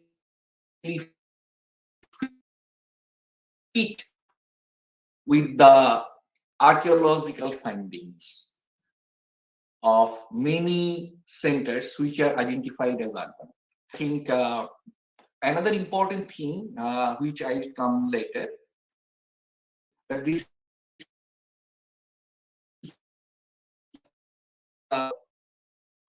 a slide to acknowledge some of my teams and persons who are helping us and assisting us or supporting us for our Bangladesh. And uh, by Jason Hawks, who has pointed out about the limitations of urban centers. He has several early period or what is known as early historical period, and also in the early medieval period. Firstly, he has that in the excavations which have been conducted in most of the popularly known as urbanism, is mostly very smaller.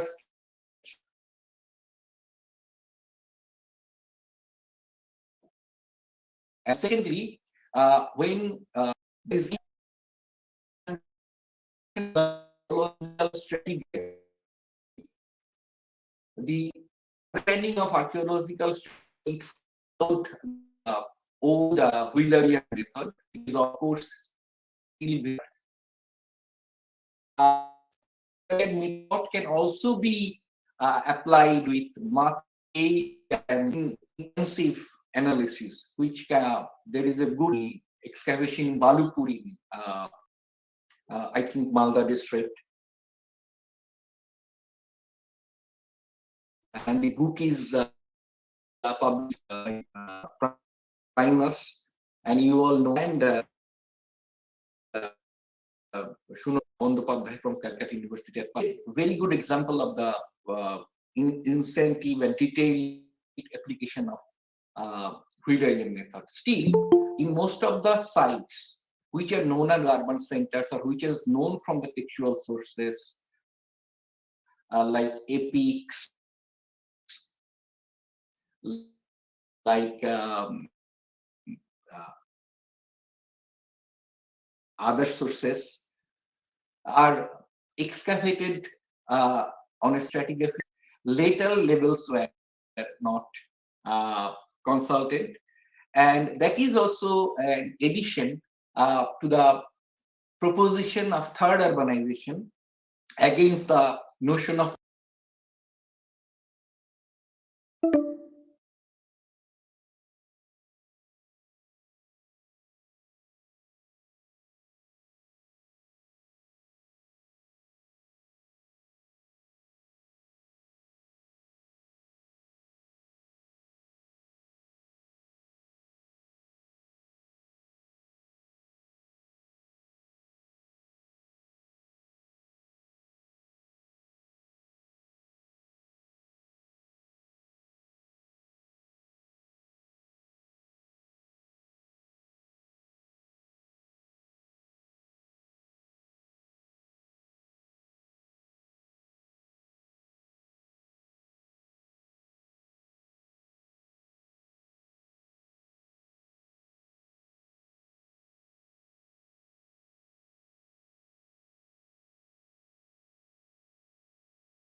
regarding the urban revolution. And this thesis of urban revolution is still and still sometimes unquestioned, especially in South Asia.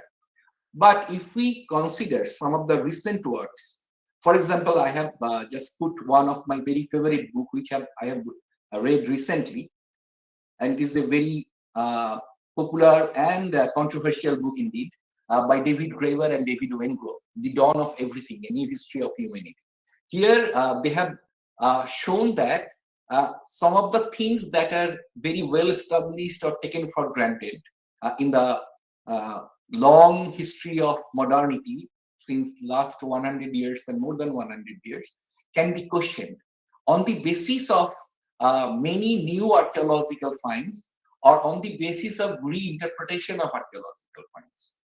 And it is interesting to point out that in South Asia or in Indian subcontinent, our focus is mostly on the Harappan civilization or the period which is mentioned or identified as the first urbanism.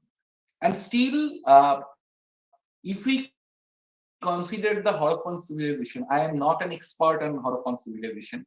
Bonanidhi is here. She is working in that region also. But I am familiar with some of the publications and some of the debates regarding the Harappan civilization.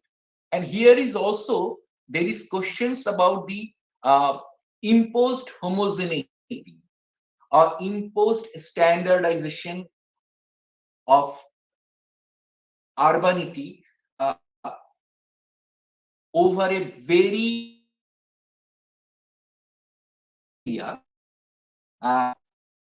just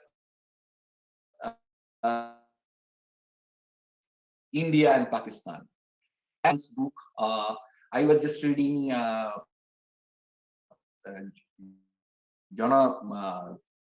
Mark Kennewe's book about Usegi's interpretations and debate regarding whether the Harappan urbanity was a homogeneous one, whether there was a complex society in all the parts of the Harappan cities, whether Harappan urbanity was can be generalized on the basis of some particular material culture, even whether in the Harappan urban centers there was some kind of social stratification which can be reflected in the material culture. And some of the archaeologists have just pointed out that there is no such differentiation between the material culture in the citadel areas of the Harappan urban centers and the lower towns or the outside the citadel areas. And there are many more interesting. Just yesterday, I was reading another very interesting paper on archaeology of Hinduism by Namita Sugandhi. He was also mentioning this notion of, for example, this fire altar, which has been connected with the Vedic sacrifices and fire altars. So many new data are coming. And in this David Graeber's and David Wengrow's book, one of the fundamental things is that they have departed from the notion of which was developed and popularized and established by Gordon Childe. That is, Gordon Childe thesis an evolutionary framework, where we think of human society, where urbanity illustrates the civilization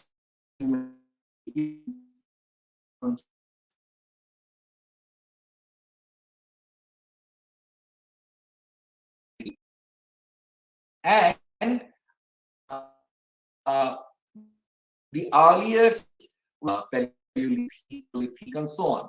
So it's a basically basis of which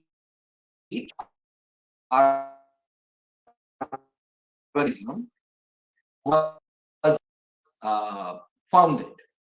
In fact, that is what the last two Egyptian region or in Mesoamerican region by many scholars. And they have first not necessarily on the others. Also, so who were identified as the neighborhood region or the hinterland, the heterogeneity among the urban centers.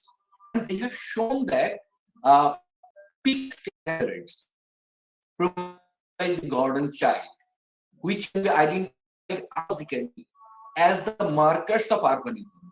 For example, you all know the presence of the fortification wall, the presence of monumental architecture, the size of the settlement, which is considered as larger than the other settlements, non-urban or rural settlements, material culture illustrating social and so on. So Gordon Child's thesis and is sometimes reversed and in places it was completely abandoned. In Mesopotamian region, in Mesopotamian region, in Egyptian region, and Chinese territory also in other parts of the world. So growing the heterogeneity of here we are noticing a considerable variability and heterogeneity in landscape, in history of human society and culture, in different kinds of perspectives of archaeologists and historians. So if we think about, for example, as then we have first think about the fundamental regarding is considered urban in South Asia, which is of course still dominated by the Gordon child, still dominated or markets of urban centers. And here is also there are considerable variability, and the variability is of course controlled also by the use of the textual sources, which has become the standards. And archaeological data from excavation or surveys. Surveys are of course very few. For example, we can talk about the work of Eddosi, and I was just listening to Paulomi's lecture, and two of my friends, Jason Hawks and Colin Lofrock, they have also published very interesting papers on surveying and chronology of different settlements in the Vidarbha region of Maharashtra. So we are getting new data from the southern part of the Vindhyan region of the South Deccan region, and still in the hub of second urbanism, which is the Ganges Jamuna Doab, we are not noticing that kind of work which was initiated by Eddosi, and later we are not finding any such work which will just focus on the archaeological aspects with the aid of recent methodologies of surveying and recent methodologies of excavations. In that sense, we cannot talk about the heterogeneity or standards of urbanism in that part. But in Bengal, with the aid of some of our recent works, particularly we can mention Mahasthangarh, which is of course identified as the Kundra Nagara. The French-Bangladesh joint mission is working there for the more than 25 years. Recent works in some of the medieval sites in the southern part of Bangladesh is also very interesting. We can talk about the very good work on the medieval urban center of Gur, a report of which has been published by the Center for Archaeological Studies and Training, Kolkata. And there are other works from different parts of Bengal, and there are still some works that is missing. For example, we do not know about a systematic archaeological stratigraphy of the famous site of Chandraketugad. We know about some of the geoarchaeological work there. We do not know about the archaeological stratigraphy of Tamrolipti of Tongdu. We have very little idea about the stratigraphy of Karnashuborno and Bangor. Whatever we have, the stratigraphy from the excavation report, those stratigraphies are also problematized on the basis of the notion of periodization, which cannot be related to the archaeological notion of periodization. In that sense, we can and we must rethink on the basis of our archaeological findings, rethink the notion of urbanism and the assumed dichotomy or binary between the urban and rural in the context of Bengal.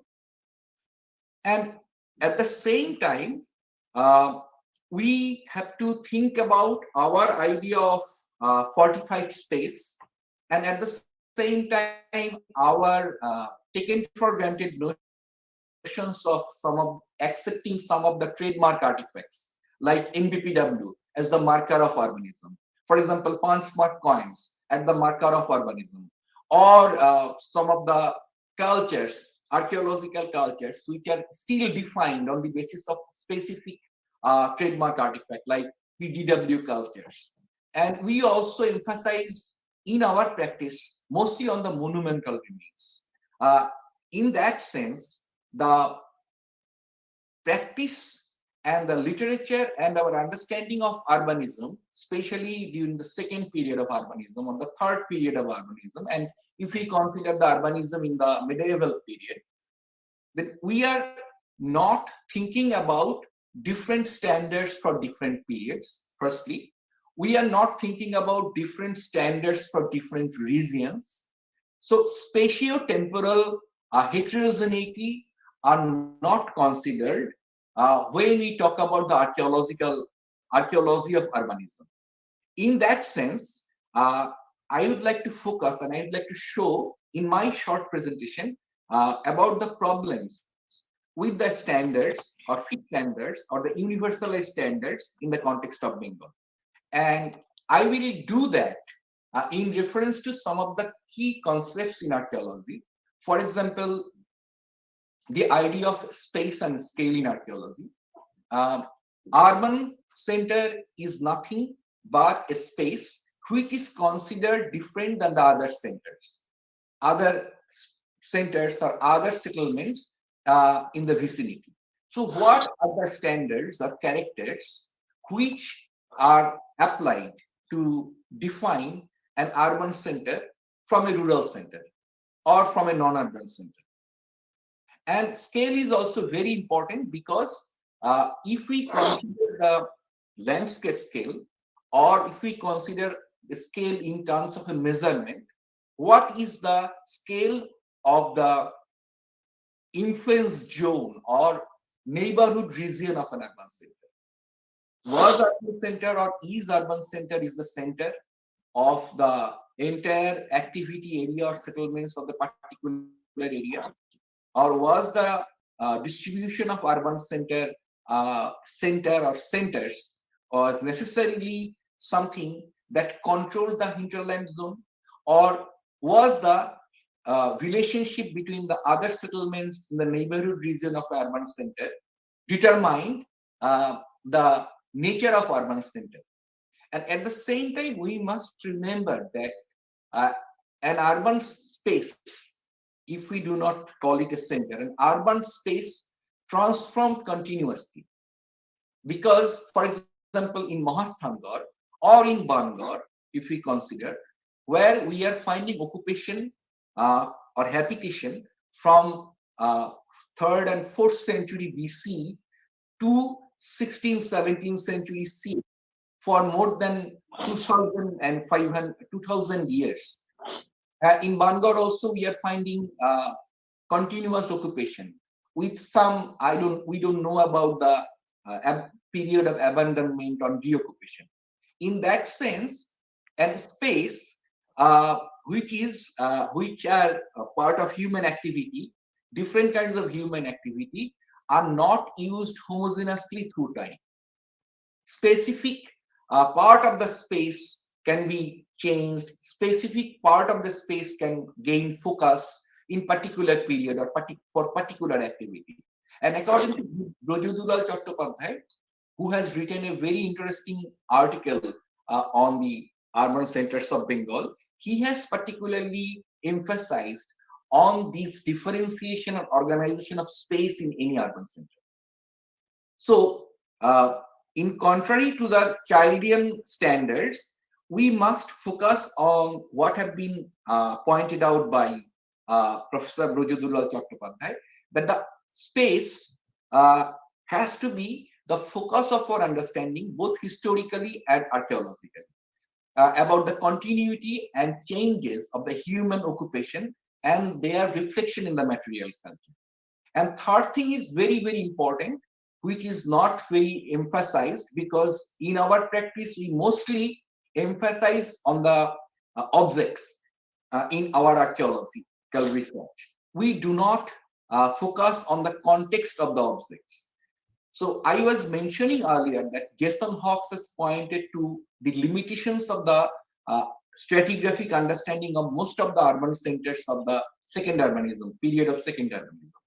And I have also pointed out to the excavation report of Karnosuborno or excavation report of Bangor, where, for example, in the stratigraphic periodization on Bangor has been just mentioned. This level belongs to Maurya period.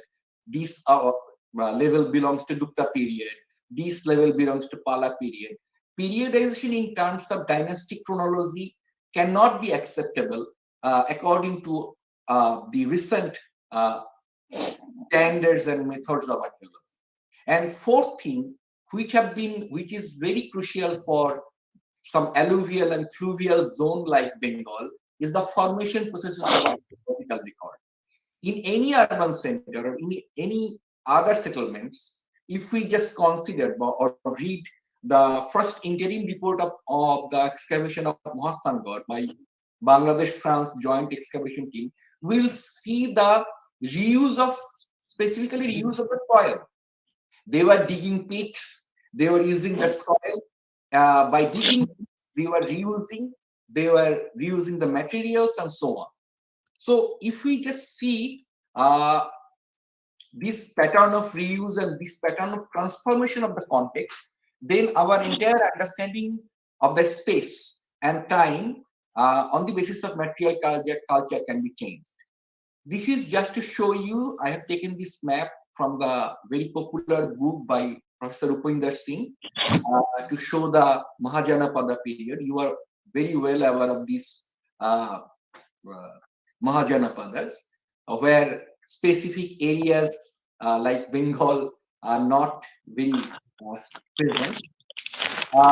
These are some of the early historic sites or sites representing the second urbanism phase. Some of the sites from the Bengal region are not present in the map. For example, Chandraketugad, Kamruk, Mahastangad, Bangor, and Luwari Bateshwar.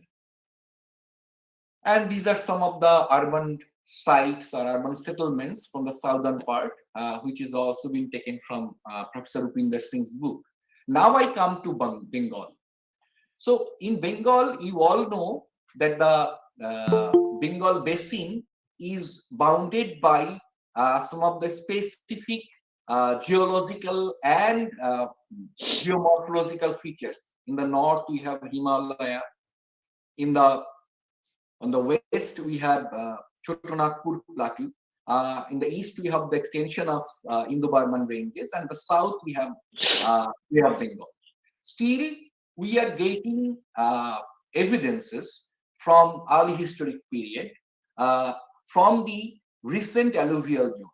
In the Rar part, we are getting material culture and archaeological remains from earlier period. So that is also another interesting problem for us, because the region of Rar and the Barint terrace and the Madhupur terrace, and also some of the areas in Sylhet and Chittagong region are contemporary to the Rar region. Still, we are not getting any kind of, for example, sites or material remains earlier than the 4th, 5th century BC. Why are we not getting it? We are not sure yet. Still, there are so many rivers. You will all aware of these rivers of Bengal, and rivers are the foundation of the settlement patterns and settlement structures in this entire zone. And these rivers went through changes and transformation, and we don't have any method till now to date or chronologically just put the changes in a framework, which is a problem for us. And these are some of the sites, not necessarily urban centers, but very important sites from early historic to medieval period. And you all know about some of the sites like I think Bhitargarh, Kamtapur. Bhitargarh is a very interesting site, and which have been identified as an urban center by the excavator in Panchgarh.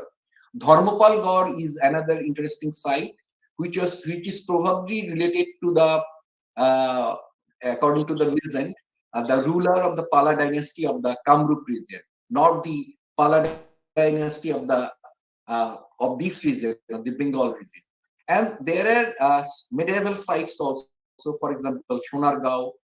There are sites like Lalmai Moinamoti, where there are epigraphic evidence, of course, about the urban centers of Devaparbata or something, some other site like Pottikhera. But archaeologically, we have not been able to find anything which correspond to to a space or to a site which can be identified as urban. For example, in Bikrampur, recent excavations have specifically exposed mostly the monumental remains of religious structures. The non-religious or other aspects of an urban space are completely absent in the archaeological excavation. The Baro Bazaar and Short Gambuz Masjid is part of two of the urban centers of medieval period. And recently, Department of Archaeology of Bangladesh have excavated very interesting habitational site in Baro Bazaar. And I will show some of the photos there. And Chandraketugor, Tamrolipti, Tilpi, all these are very well-known sites. And most of these sites are identified as urban centers. Still, in Bengal region, we are finding, archaeologically, we are finding heterogeneity or variability with different kinds of urban centers, even when they are contemporary to each other. The urban center of Chandraketugor is different in many ways than the urban center of Mahasthangarh, though both of them were contemporary at a period of time. Bangalore and Mahasthangarh, as we have seen, that the size of the settlement of Bangalore is so small, which cannot be put into the mold of the standard, which was just proposed by Gordon Child. We have found many settlements which are larger than Mahasthangarh, the main urban center, and Bangalore.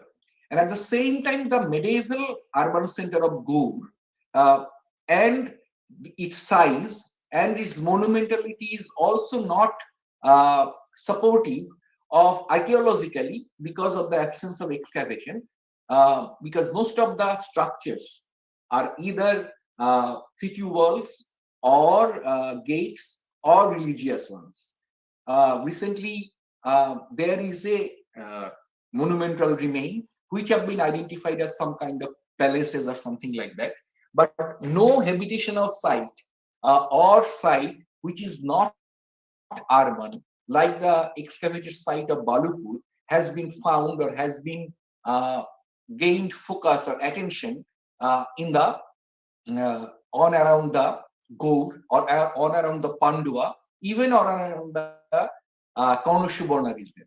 We of course we can find this very interesting bias in our archaeological research, that we are focusing only on some of the sites where we are getting monuments, where we are not focusing on outside this particularly assumed boundary of the urban center.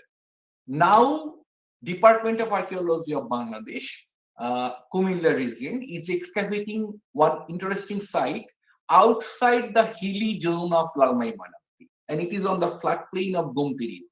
And they are finding very interesting structural remains and non-structural remains. So this is also very interesting bias in our understanding of urbanism. And I was just talking about this stratigraphy. We only talk about the vertical notion of urbanity, stratigraphy. The horizontal aspect are mostly absent in our understanding of stratigraphy, and the periodization is based either on our understanding of particular trademark artifact-oriented culture like PGW culture, NPPW culture, or in terms of some dynasties, Pala period, Gupta period, Chena period, Sultanate period, etc. But the change of the occupation in any space, whether it is urban or whether it is rural, did not really follow the changes in the dynasties. And that has been proved by many archaeological excavations in different parts of the world, or even by our excavation in northwestern part of Bangladesh, and also in the excavation of Mahastangad region, where different periods do not necessarily correspond to the changes in the political regime or changes in the dynasties.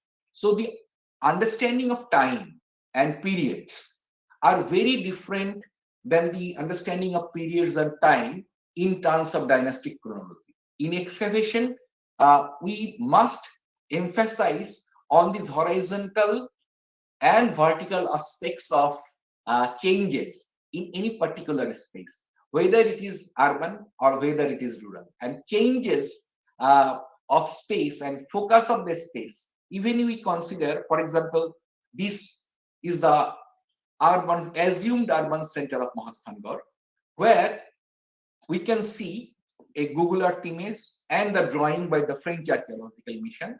Excavation was conducted firstly by the French mission in Eastern Rampart area here, and later in the Mazar area.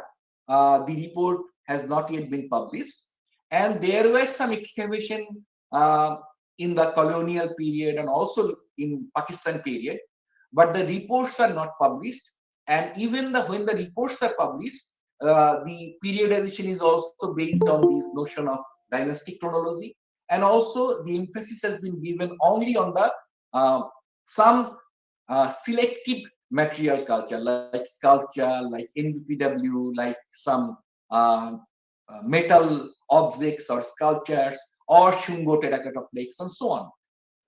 So according to the report, or if we consider the entire space of Mahastangad, the fortified area or walled space, excavation has been conducted on a very limited scale. That we must remember.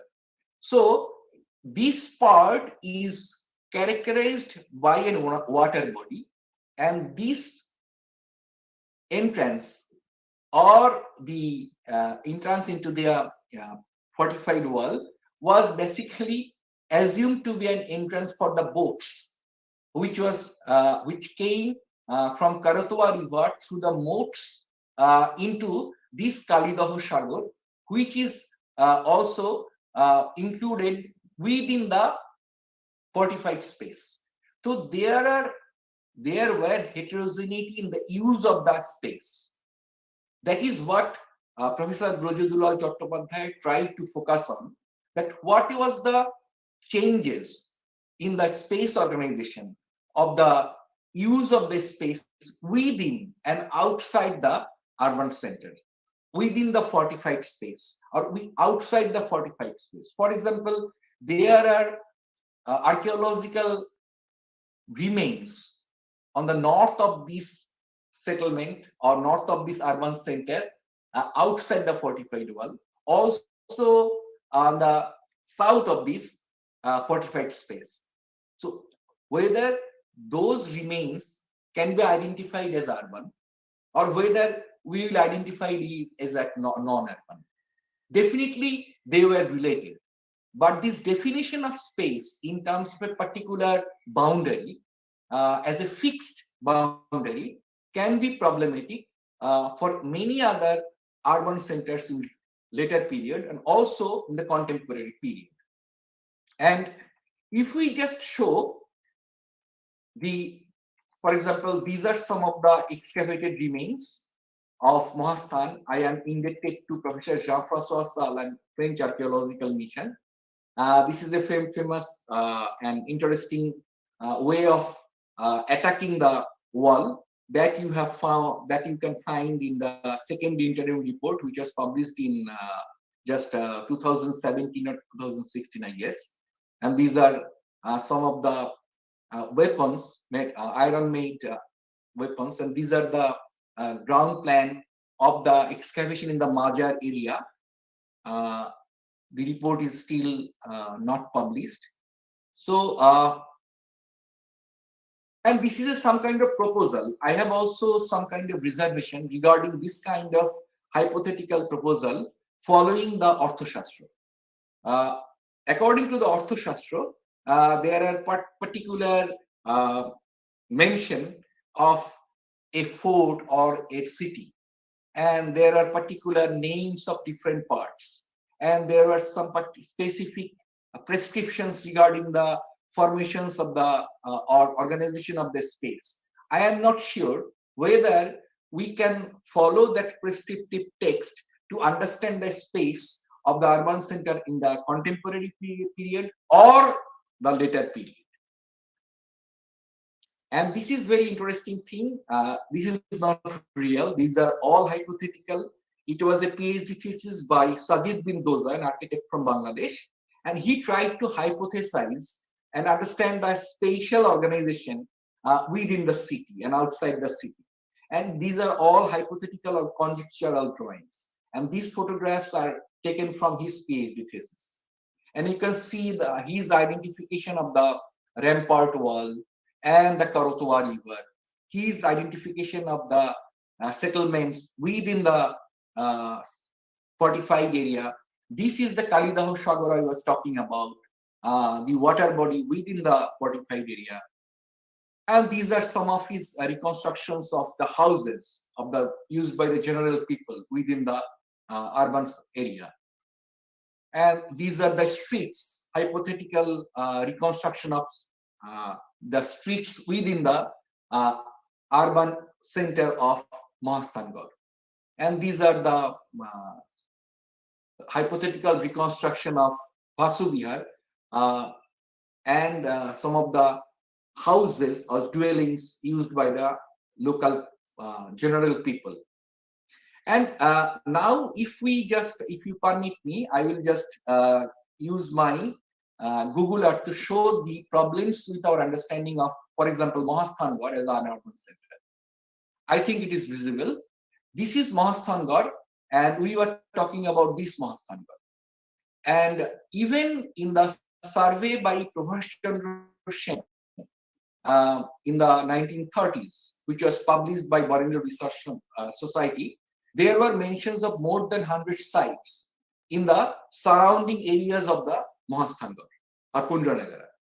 And you will also find that main focus is given on Mahastangad and the western and northern part or southern part, because this is the Korotwa River, and the entire space, which is marked by different paleo channels and abandoned beds of Korotwa River, has remained outside our focus, because we have assumed that as it is a floodplain, and it was a floodplain, the people did not build or did not construct anything there, which is completely misleading and which could be completely misleading. If we just take an example or cue from the Balupur and landscape of Balupur, and let us recall the notion of settlements at this point of our lecture. Professor Brajudulal Chattopadhyay, in his pioneering study of settlements on the basis of epigraphic studies, has pointed to that the understanding of settlements cannot be limited only to the habitational space or the bastu. A settlement is composed of different kinds of spatial segment and functional segments or components.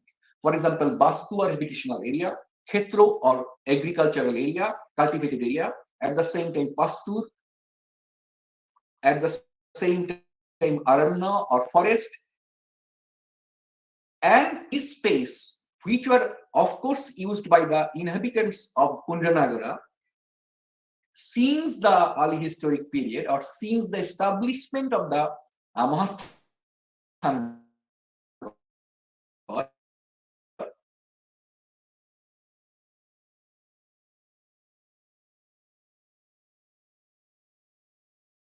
cannot name or just for the other parts of the northwestern part of Bengal and also West Bengal also, we are not finding many archaeological evidence of rural settlements or non-urban settlements.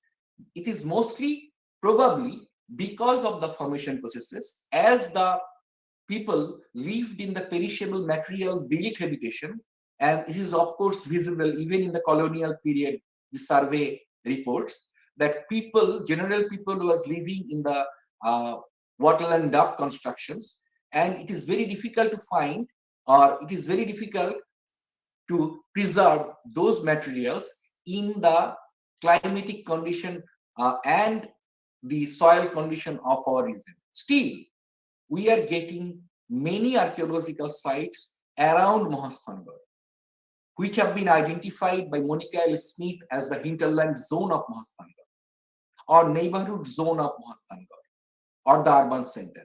So the neighborhood and hinterland zone of an urban center is very important, and simultaneously very important or equally important as the urban center.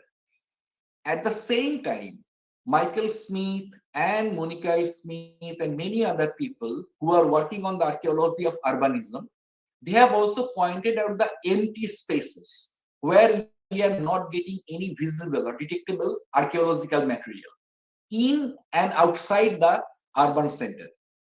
So these empty spaces has to be taken into consideration for understanding the transformation and changes in the urban centers. And at the same time, for Mahasthangarh, for example, there was a famous debate between Professor Dilip Kumar Chakraborty and Professor Jean-François Salle regarding the formation of the Mahasthangarh as an urban center. According to Professor Dilip Kumar Chakraborty, it is not possible to develop any urban center without the presence of any earlier center. But according to the excavation of Mahasthangarh and study of the landscape and other features of Mahasthangarh, Professor Jean-François Salle proposed that the Mahasthangarh was built or constructed as an urban center in the Mauryan period, which is identified as the period of capital city in the excavation report. In the excavation report, we are finding two periods which represent the flourishing condition of the urban or world space or world center. One is the capital city period or the Mauryan and late Mauryan or Shunga period, and another is the post 7th century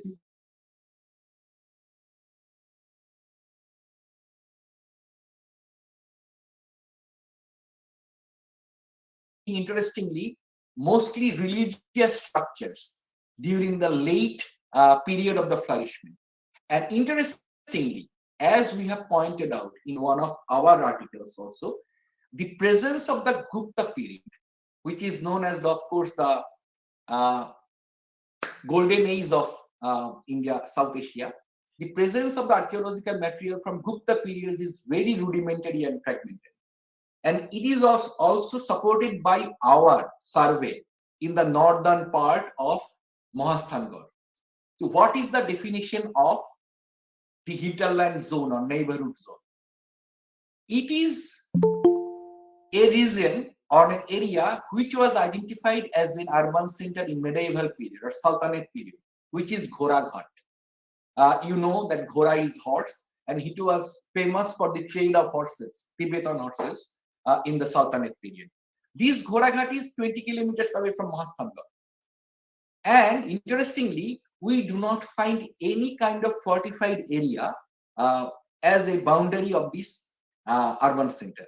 Rather, we are getting smaller walled settlements, which is more than 4 to 5 settlements within this area, as well as we are finding different kinds of structural mounds, which represents early medieval as well as medieval period of occupation.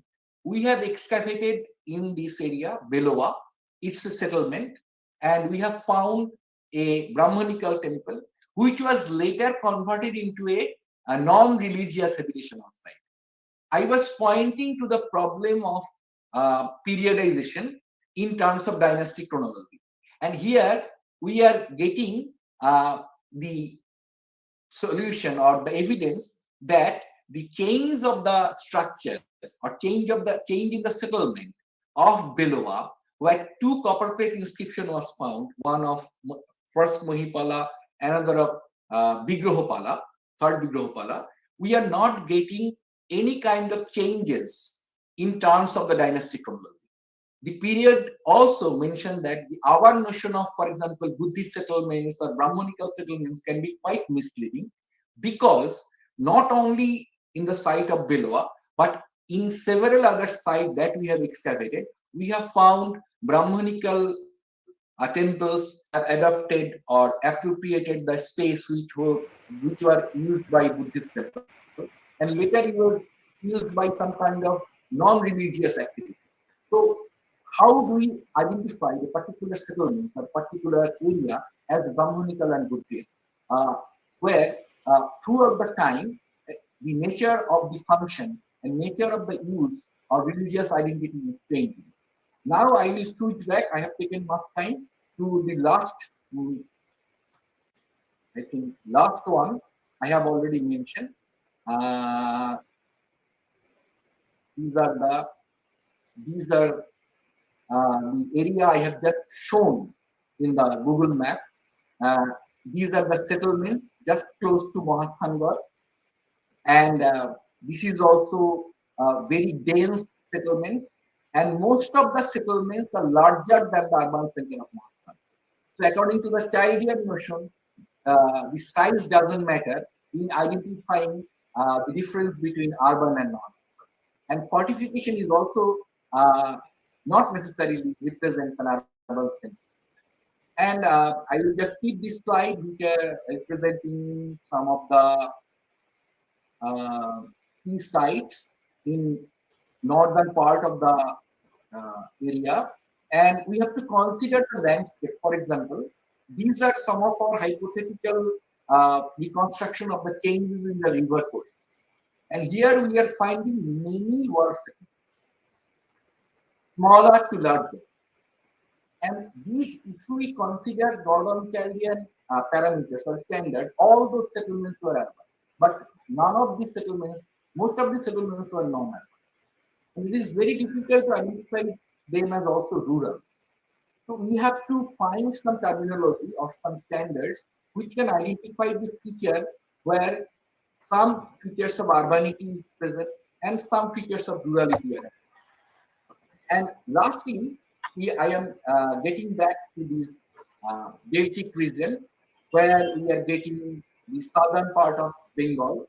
We are getting several urban centers as well as several settlements, even in the Sundarban region. And here, this is I was talking about the Khalifatabad, a town or city which was founded by, according to the legend,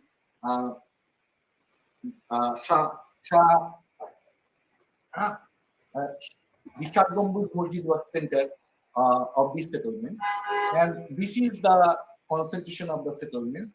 This was also mentioned as an urban center, and we are not getting any kind of fortification, any kind of densely occupied space in this area, which can be dated to 14th century. And the periodization of the excavation in the educational area just shows that it is mentioned pre-Muslim, Sultanate, Mughal, and late Mughal for the popular understanding. But you can see the Sultanate period also covers three levels, or three periods. And the change of space is visible, and the use of the materials are visible also in the photographs. People are digging pits, people are taking bricks and building later period construction in different parts of different locales of a space, which is known as urban.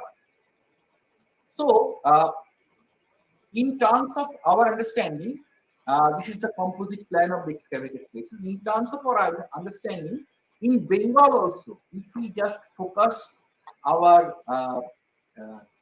just attention not in the South Asia or Indian subcontinent, only in the Bengal region, then we will find many. Why I have referred to urbanisms, not in a singular term, in a plural terms. Many different spatial characteristics of urban space, many different kinds of use and changes in that urban space. And indeed, of course, we have to add that an urban space must be understood in relation to the neighborhood region. We are focusing only on the assumed urban space. We are not focusing on the neighborhood region, and we must focus archaeologically as well as historically to the neighborhood region, and not only on the basis of the archaeological material, on the basis of the differentiation or different use of the space, which can be taken, the idea can be taken from the idea of space as has been proposed by Professor Bojidulal Chattopadhyay in his works. So, in Bengal also, we must take understanding or take our taken for granted assumptions to question the notion of urbanity and urban space. And as well as we must find or attend to the non-urban aspects of material culture, archaeology, and historical references. And that is for all. And I am thanking again the organizers for allowing me to take some time. Thank you very much. Thank you, Dr. Khadim Chen. It has been very interesting to listen to you, especially your viewpoint of looking at the urban centers and which we should call urban and how we shall define urbanism because of the variability and the definition, which we have come a long way from Gordon Child's definition and all. And thank you very much. We are very short of time now, and I have seen Dr. Renu Thakur and Dr. Aurobindo Singh-Rai raise their hands.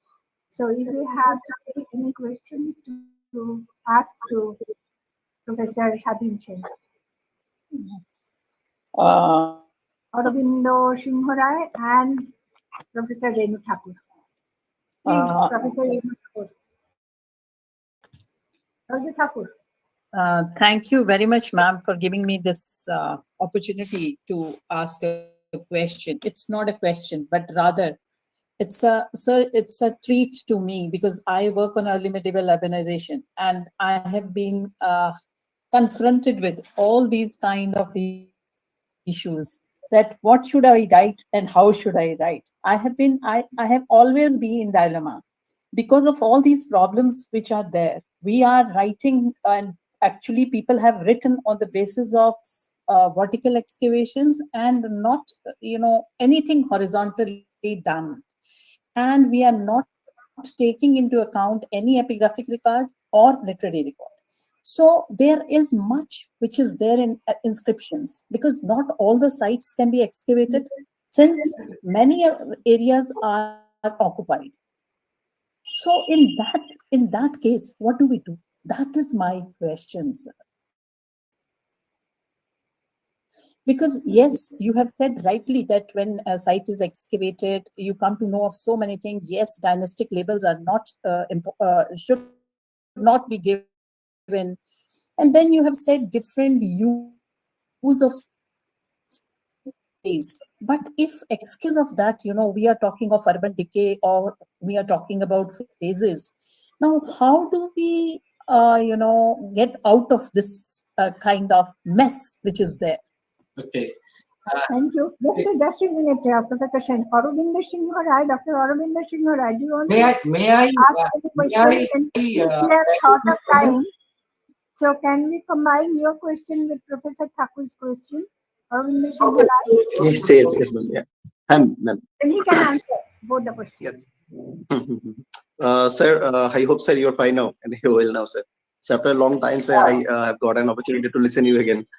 And so I have two questions, sir. First of all, sir, you were talking about a third urbanism. And then, sir, what are the indicators except epigraphical records so that we can identify sites that this is urban site in the early medieval period? Because we don't medieval huge medieval sites in the Indian subcontinent, I think. And then, sir, my next question is parameter. So parameter may vary, sir. So of course, sir, parameter we cannot we do not use the universal parameter in different sites. So, sir, what would be the parameters, sir? Okay, thank you. For answering two questions, I would like to go back to this Google Earth image. For example, Professor Renu has talked about these inscriptions or epigraphic record. I was talking about this epigraphic record and in several of our articles. For example, when we talk about, for example, Gupta period settlements in Bengal, most of these inscriptions are coming from the northern part of Bangladesh. Now it is in the northern part of Bangladesh. Interestingly, we are not getting any kind of archaeological material belonging to that particular period. And if we just consider the context of those inscriptions, this mostly late Gupta period inscriptions, we are getting archaeological sites which belong to much later period, that belong to early medieval period. That is another interesting problem for us. And at the same time, for example, some of the inscriptions were mobile. That is, of course, for example, Damodarpur copper plate inscription, 5 inscriptions were found together. And they talk about land grants or giving or selling land in different administrative units. So why did we get 5 inscriptions in a particular locality or in a particular just point? That is another interesting problem. And consider that 5 epigraphic records belongs or direct period you are talking about. Sometimes it might be misleading because according to our finding, many of these epigraphic records, mostly copper plate inscriptions, were mobile. For example, the copper plate inscriptions from Paharpur.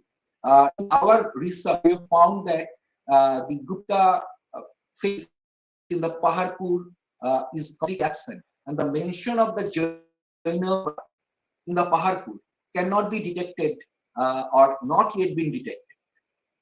So, according to my conversation with Royce Kufuru and Arlo Griffith, we were thinking about, or we were talking about the mobility of some of these copper plate inscriptions from the particularly from Gupta period and also from the early medieval period. And now, if we come to the talk about the early medieval period, we are getting several inscriptions from this particular area. We have talked about Beloa. We have recently found out 2 inscriptions from the government treasury, which was discovered much earlier, Chatshal and Naudoba. The famous stone slab inscription of Silimpur has also been discovered from here. in this zone. The Biala copperplate inscription was there. And recently, just 15 days ago, we have found another stone slab inscription, which is yet to be deciphered. So, in that sense, inscription points that definitely some kind of very important data regarding the archaeological settlements. But at the same time, it can be very misleading also for the identification and delineation of administrative unit, for the settlements in which land is being donated, from the villages from where the donor is being coming. So it is very difficult to identify, and the eulogy section is always problematic because it cannot be related to the actual reality. In that sense, we have found out, it is also in response to Aravindo, we have talked about it with him earlier, that our survey methods can be different, and it can be a good alternative to the excavation. As Professor Renu has pointed out, that we cannot excavate most of the sites. It is not possible. In that sense, recent methods of surveying can be very, very meaningful, and it can offer us very detailed data regarding the horizontal and vertical transformation and continuity of the archaeological data for the early medieval period. And for in response to Aravindo, we are talking about when we are visiting the Bhagalpur region around Champanagar, we are talking about the hinterland zone of Champanagar. And we were seeing that it is not possible to excavate Champanagar itself because most of the Champanagar is now urbanized. So what can we do? Because according to the very small scale excavation of the Champanagar, it has been suggested that there was no early medieval horizon. But around Champanagar, we have found many different sites. That Aurobindo was with me, and he was the guide, which belong to much later period. And in that sense, the entire region or the area where Champanagar and the other settlements or sites are there can be a good indicator of the nature of the settlements. Perhaps the nature of the urbanity was changed, or urban character was changed, and we have to define those changes. And it can also be applied to the, for example, Antika, Vikramshila Vihara. And we have also visited that site. And the site catchment analysis, which is very popular among archaeologists these days, the site catchment analysis can be very interesting or important for understanding whether it is rural or whether it is urban, or whether we can think about some admixture of rural and urban or non-urban and urban. That is why we cannot fix any set of standard for identifying an urban center in terms of archaeological findings. I am not talking about the textual work. I am just talking about the archaeological finding and archaeological understanding of space and horizontal and both vertical. In that sense, in response to Professor Renu, we are following very intensive full coverage and total surveying, and we are getting some good results for understanding the medieval settlements, the nature of settlements in northern part of Bengal. Thank you. Thank you very much, Professor. Thank you very much. For your so much of illuminating with all the maps and all the descriptions and the problems about the modern and what we should call urbanization. And you are talking about this place which is, I know, which is very difficult to decipher geologically, especially stratigraphically, and dating is also not so easy. So it was really nice of you. Thank you very much. And thanks a lot. Thank you. Now we leave it to the organizer to continue with our young presenters. Thank you. Thank you, Professor Sen. Thank you, Ranjana ma'am. Now moving on to our third academic session. We are just lagging behind our schedule by 1 hour. So I would request all the paper presenters to stick to the time. That is, now we are not able to provide 15 minutes. Instead, we will be providing 10 minutes to the presenters, and the questions can be taken at the end, that too limited number. So I request all the chairpersons to keep a note, because we have 11 papers from starting from now. So I would invite Professor Durga Basu, former professor, Department of Archaeology, University of Calcutta, to chair the third academic session. Thank you. Thank you, Ashmita. Now, without much delay, I would like to invite Aditya Bhattacharya. He is the research scholar, Department of History, Jadavpur University. His paper is on mapping urban spaces from the poet's perspective, reviewing the works of Kalidasa.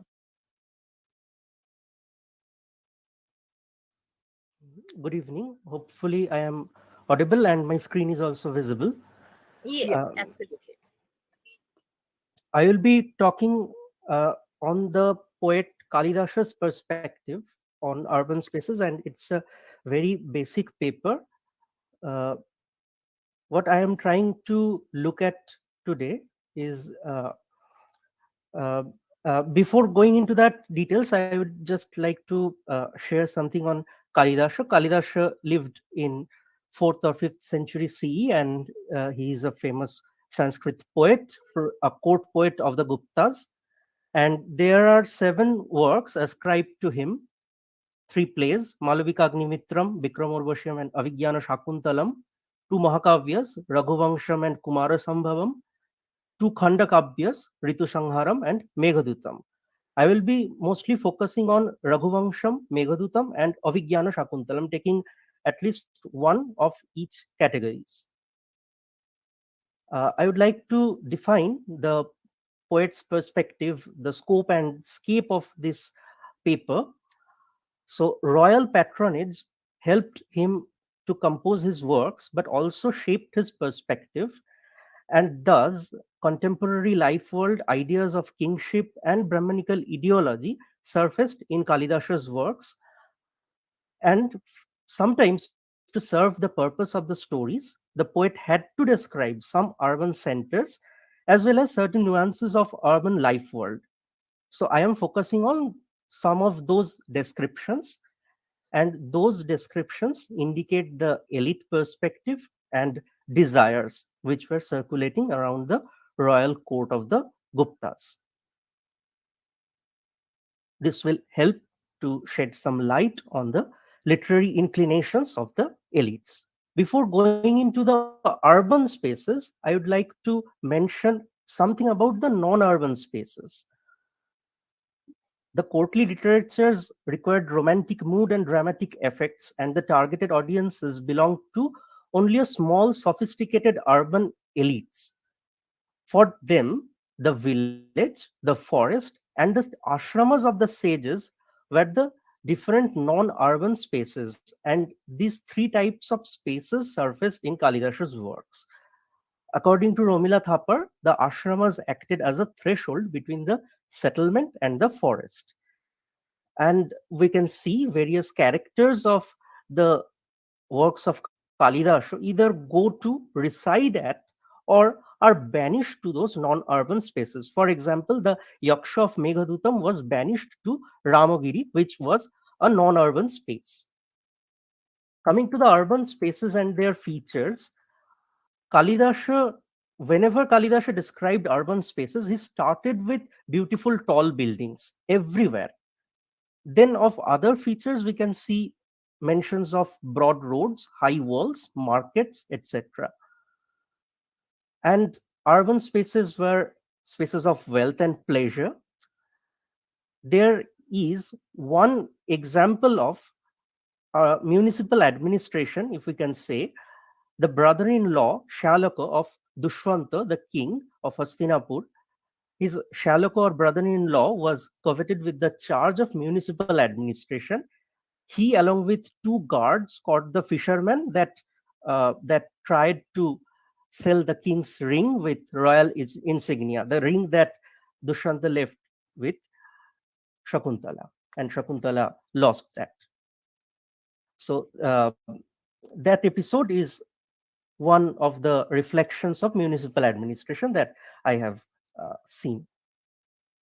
And coming to the nuances of urban life and Kama culture, Kalidas probably described urban life more than the description of the cities.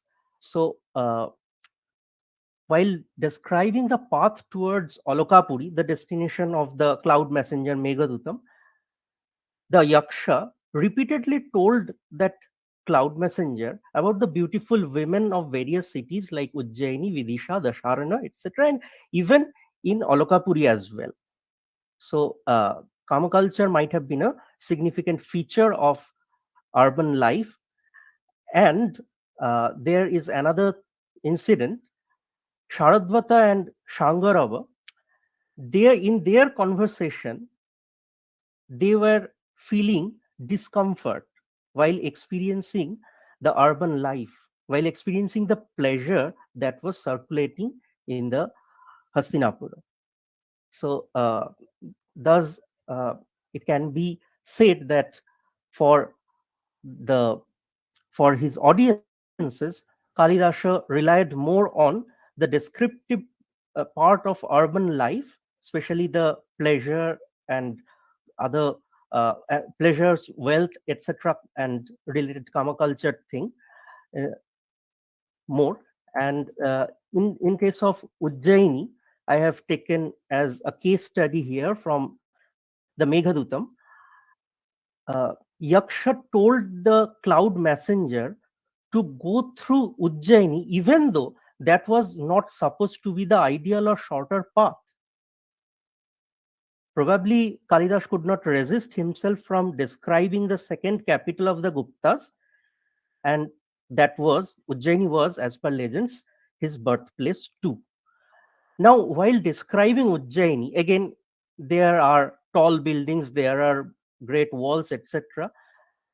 There was Mahakaleshwar temple, and there the description of Mahakaleshwar temple and what the cloud messenger was supposed to do, especially in the evening puja, that is also described. But then comes the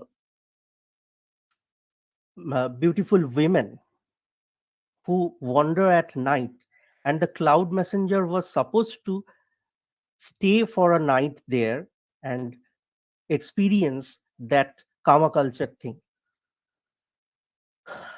And in case of the fictional city of Olakapuri as well, the city's beauty was not only in its tall buildings but also in the household, the beautiful vibes of the yakshas. And I have also came across one incident of leaving behind the city that was done by the elder son of Ram, Kusho.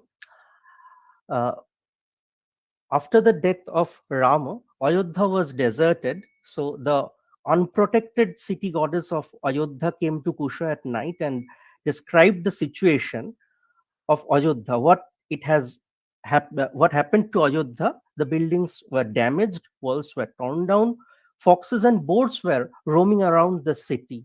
The city was lifeless and had been stripped of her beauties. So this was the situation of Ayodhya after Ram passed away and the city was deserted. This description made Kusha to go back to Ayodhya, leaving behind Kushavati. In my conclusion from those descriptions, I would like to conclude that most of Kalidasa's description of urban spaces are as centers of wealth, prosperity, devotion, and of course, pleasure. And contrary to it, forest and the ashramas were painted as zones without worldly pleasures and mostly used for expiation. For example, the Yaksha was banished to Ramagiri. Dilipo and his wife went to Vashishta's ashrama and served Nandini there. And finally, the socio-cultural milieu of the Gupta rule shaped Kalidasa's perspective, and his works served the elite taste of life world. So that's all. I would like to thank the organizers for this opportunity, and also I would like to extend my gratitude towards my supervisor, Professor Anupu Dasgupta, ma'am. Thank you. Thank you, Aditya, for your brief but very informative paper. And definitely it's a very good paper. And if there is any question, because I can take only one question, one or two questions, but since the time is running out. Is there anyone? No, it is really, yeah. Anyone? No, there is no question in the chat box. Okay, okay. It is really wonderful to see that how Kalidasa, during his time, narrated the urban life and the characteristics of the urban centers. I would like to mention one. I just want to add one thing. That is you have told us that it is a Kamo culture. Yes, ma'am. Yes. We have seen it. Even we have so many in Mathura. Mathura is even pre-Gupta time. It is the life with the pleasures and others. There we find the plaques depicting the Babylonian scene. So that is even the pub scene. So that is very interesting. Even during Gupta period. So this is one of the aspects of urban life.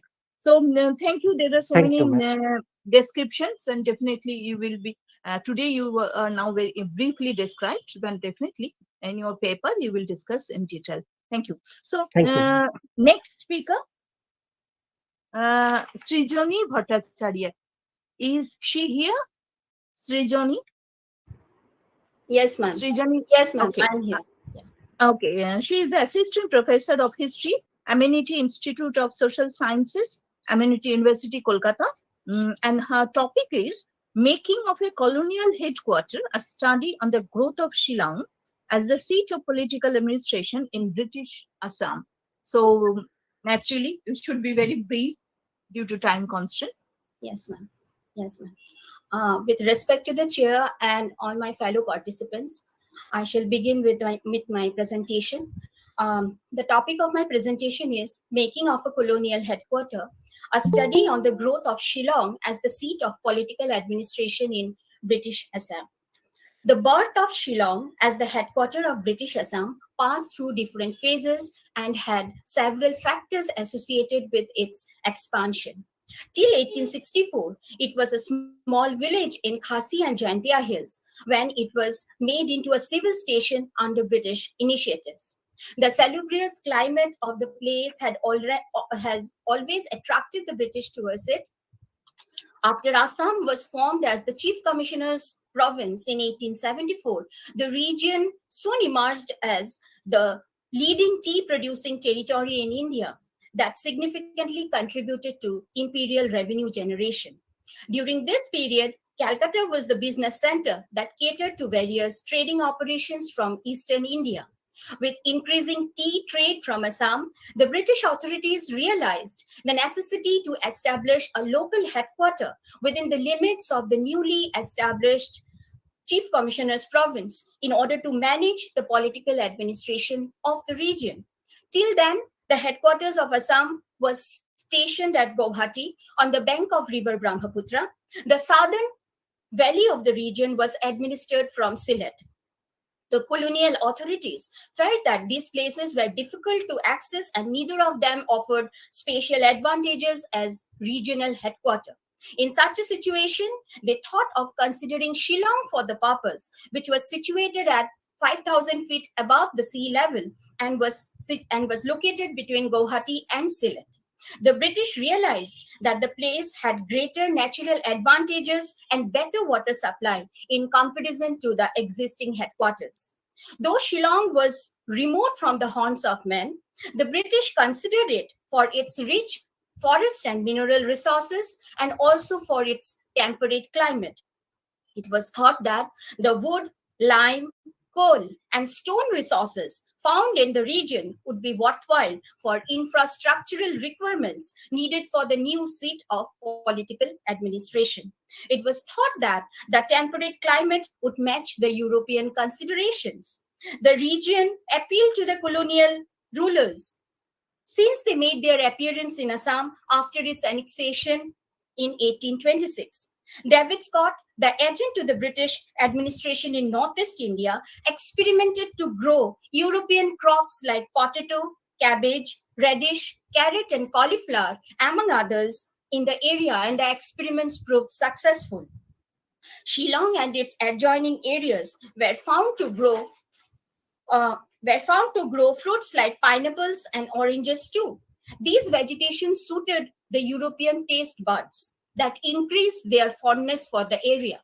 Eventually, the local Khasi population took up trade in these products, and their economic and material conditions started improving as a result of this. Soon, the Khasis emerged as the greatest traders with the adjoining plains and the hills. The geographical terrain of Khasi Hills and its tree types akin to England made the colonial government consider the area as capital for establishing as the capital of the Chief Commissioner's province of Assam. Though Shillong was constituted as a station by the Act 5 of 1876 and a town committee was established for its administration presided over by the Deputy Commissioner, it was yet to take the formal shape of a town till then. Shillong was still a collection of villages with administrative area at the center and Khasi villages like Maukher, Laitumpra, and Laban located nearby. In the subsequent years, neighboring villages were included within its fold, and Shillong emerged as one of the desired heavens of the European officials, army men, and for the expatriate population who worked for the British administration in Assam. The place was modeled on the structure of an English village, where natural and social environment of Britain were replicated. As the political headquarters of British Assam, public and private buildings, a church, a bazaar, assembly rooms, cricket fields, polo ground, and race course, everything that suited that the European required for their comfort were rapidly erected in the area. Water collected from neighboring watersheds was distributed through pipes for domestic and general consumption. A lake was created and named in the memory of Sir William Ward, the Chief Commissioner of Assam from 1885-87 and again in 1891 to 1896. Studies suggest that its preparatory work was started by Colonel Hopkinson, the Commissioner of Assam, from 1861 to 1874. The European and the Indian residential areas were separated, with the former being referred as ward and the latter as bazaar. Prior to its establishment as the political headquarters of Assam, the place has earned appreciation as the summer capital of the British in eastern India, where the military department settled its soldiers. The township had indigenous pine trees, and the British authorities further replanted them in its slopes in the 19th century to give the landscape a densely wooded appearance like than England. In 1874, with increase in political importance, Shillong was connected to other parts of Assam and a cart road was constructed up to Guwahati. The road was opened for pony and bullock carts in 1875. The ongoing initiatives of the British government in Assam to frame Shillong as the political headquarters of Assam received a setback with the earthquake of 1897. The disaster brought noticeable alterations in the geography of the place. Some people died after being stamped under the debris, while others died of diseases caused after the calamity. The reports on the number of deaths after the disaster were varied. Some observed that the number of deaths were more in the hills, while some other sources suggest that casualty was higher in the villages located in deep valleys. Mr. Arbuthnot, the Deputy Commissioner of Khasi and Jaintia Hills from 1896 to 1898, visited its different parts to determine the actual number of mortalities. Research suggests that after the disaster, the northern edge of Shillong Plateau rose by 11 meters. Soil erosion became frequent and broken trees were visible everywhere. The earthquake led to fissures, ridges, furrows, and depressions on the surface. The filling up of the river channels resulted in flooding of areas located between the foot of Garo Hills and the river Brahmaputra. In the immediate vicinity of Shillong and in the epicenter region, landslide became common. Slope instability in both soils and soft rocks increased with heavy monsoons during this period. Newspaper reports on the disaster suggest that due to the continuous landslides in the Cherrapunji region, some of the paths had become unsafe for visits. Since Shillong was situated in a seismologically active zone, tremors were not uncommon in the area. But the buildings that could succumb previous convulsions could not survive the trembling of 1897 earthquake. In the words of Lutman Johnson and Lewis F. Day, the pretty hill station, which our countrymen had devised for themselves, was demolished. Lamenting on the destruction caused to the place, the newspaper Englishmen observed, "Now, alas, the scene is changed. Desolation and ruin reign instead." The place was without water supply and cut off from the outer world for days. Telegraph lines were disconnected and communication suffered terribly. Near the seismic center, at the foot of the central range south from Shillong and northwest from Sylhet, the rails were pushed up to a height of 2.5 feet. The destructions caused to Shillong made the British come up with a proposal to shift the capital of the Chief Commissioner's province to Assam, Chief Commissioner's province of Assam to other parts of India. Mr. Arbuthnot, the Deputy Commissioner of Khasi and Jaintia Hills, suggested that the seat of the political administration should be shifted to Upper Shillong.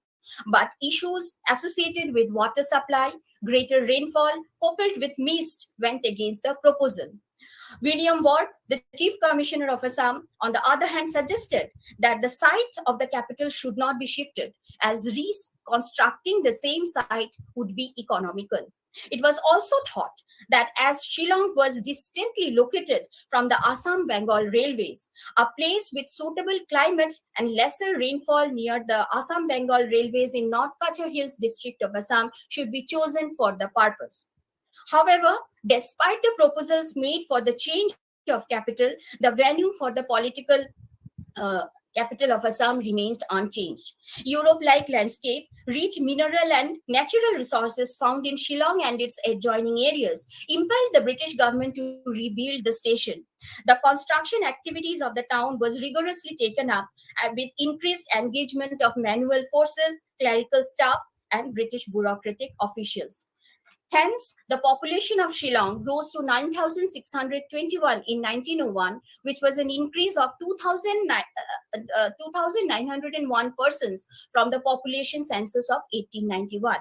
Settlement of bureaucrats, colonial officials, traders, herdsmen, and labor population, among others, from various parts of India, not only quickened the restoration of the government administrative infrastructure in the area, but also gave a multicultural character to the demography of the place. Growing tea economy in Assam also led to congregation of a section of tea planters to settle around Shillong in the subsequent years. The previous earthen dam in the Ward's Lake, damaged by the earthquake, was replaced by a masonry dam. Various works in connection with the residence of the Chief Commissioner were carried out. The government house, ballroom, grounds, tennis court, Civil Secretariat Office, Office of the Controller and Executive Engineer, Director of Land Records and Agriculture, Civil Secretariat Press, Municipality, Cemetery, Church, Hospital and Jail were constructed at Shillong. Roads between Cherrapunji and Shela, Guwahati and Shillong and Cherrapunji were rebuilt. Telegraph lines were mended and the communication was restored. The expenditure on public works in Khasi and Jaintia Hills was considered to be the highest during the year, amounting to 6,30,869 rupees. Henceforth, indigenous way of indigenous Khasi way of erecting houses was taken into consideration that gave birth to the Assam style of architecture, which was resistant to natural disasters in the region. The infrastructural developments that took place after the earthquake of 1897 gave a permanent shape to the station.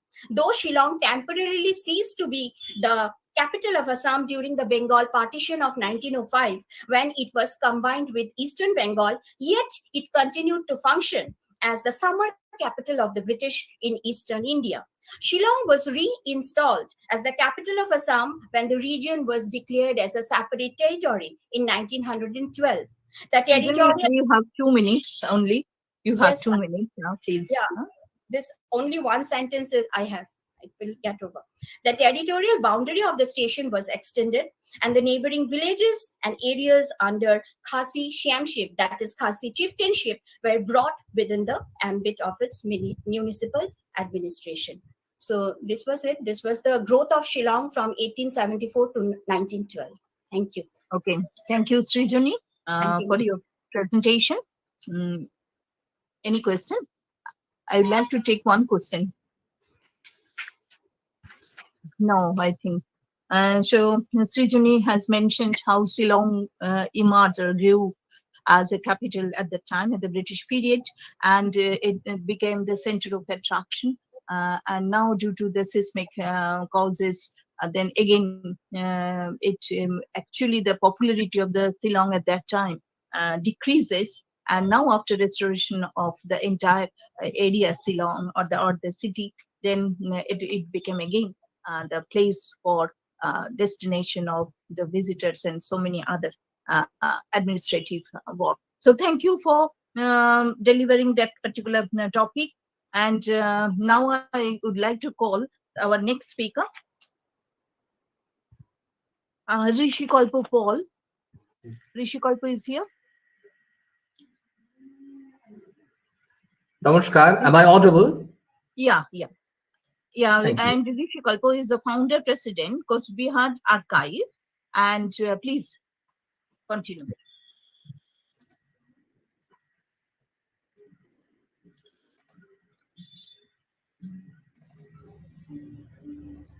Yes, please.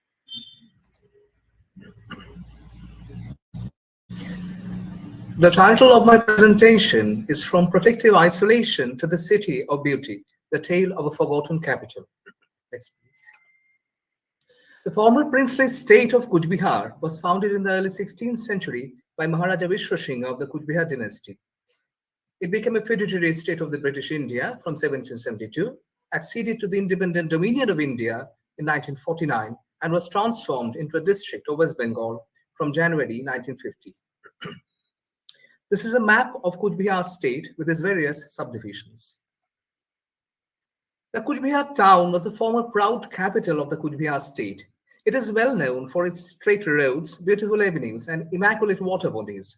It is the only planned town of the Northeast India. To begin with, the early history of the establishment of Coach Bihar town is yet unclear. According to the literary sources, the Portuguese Jesuit Christians, Stephen Cassila and John Cabral, in 1627, in the life sketches of Shankara Deva and others composed in the 17th century, Major James Trennell in his Bengal Atlas, published on 1776, mentions of a Bihar, which is thought to be the modern town of Coach Bihar. The current slide shows the location of the Bihar or Coach Bihar in Major Rennell's map. The Rajapakhala Munshi Jayannath Ghosh states, during the reign of Maharaja Rup Narayan, on the suggestion of a sannyasi, the capital of Coach Bihar was shifted to its present location, which was then known as Guriyahati, suggesting that the area was in existence even before the capital was shifted. Till date, the east and southeast portion of the town is addressed as Guriyahati and Chhat Guriyahati, respectively. Thus, the following observations were made. Perhaps future archaeological excavations will help to reveal some concrete evidences to better understand the foundation of the area. The capital, Coach Bihar itself, was never as such healthy. Neither it had a proper drainage system. But the question is why? Why was then such a location selected for the capital itself? For this answer, we may have a look at some of the observations made by Captain Thomas Herbert Lewin in 1876. Uh, excuse me, are my slides visible? Are the slides No, visible? no, Yeah, yeah, slides are it's not visible. moving. Slides are visible, but they are not moving. Can you move the slide? Yeah. Yes, yes, yes. now it is moving. Please wait for a minute. Yes.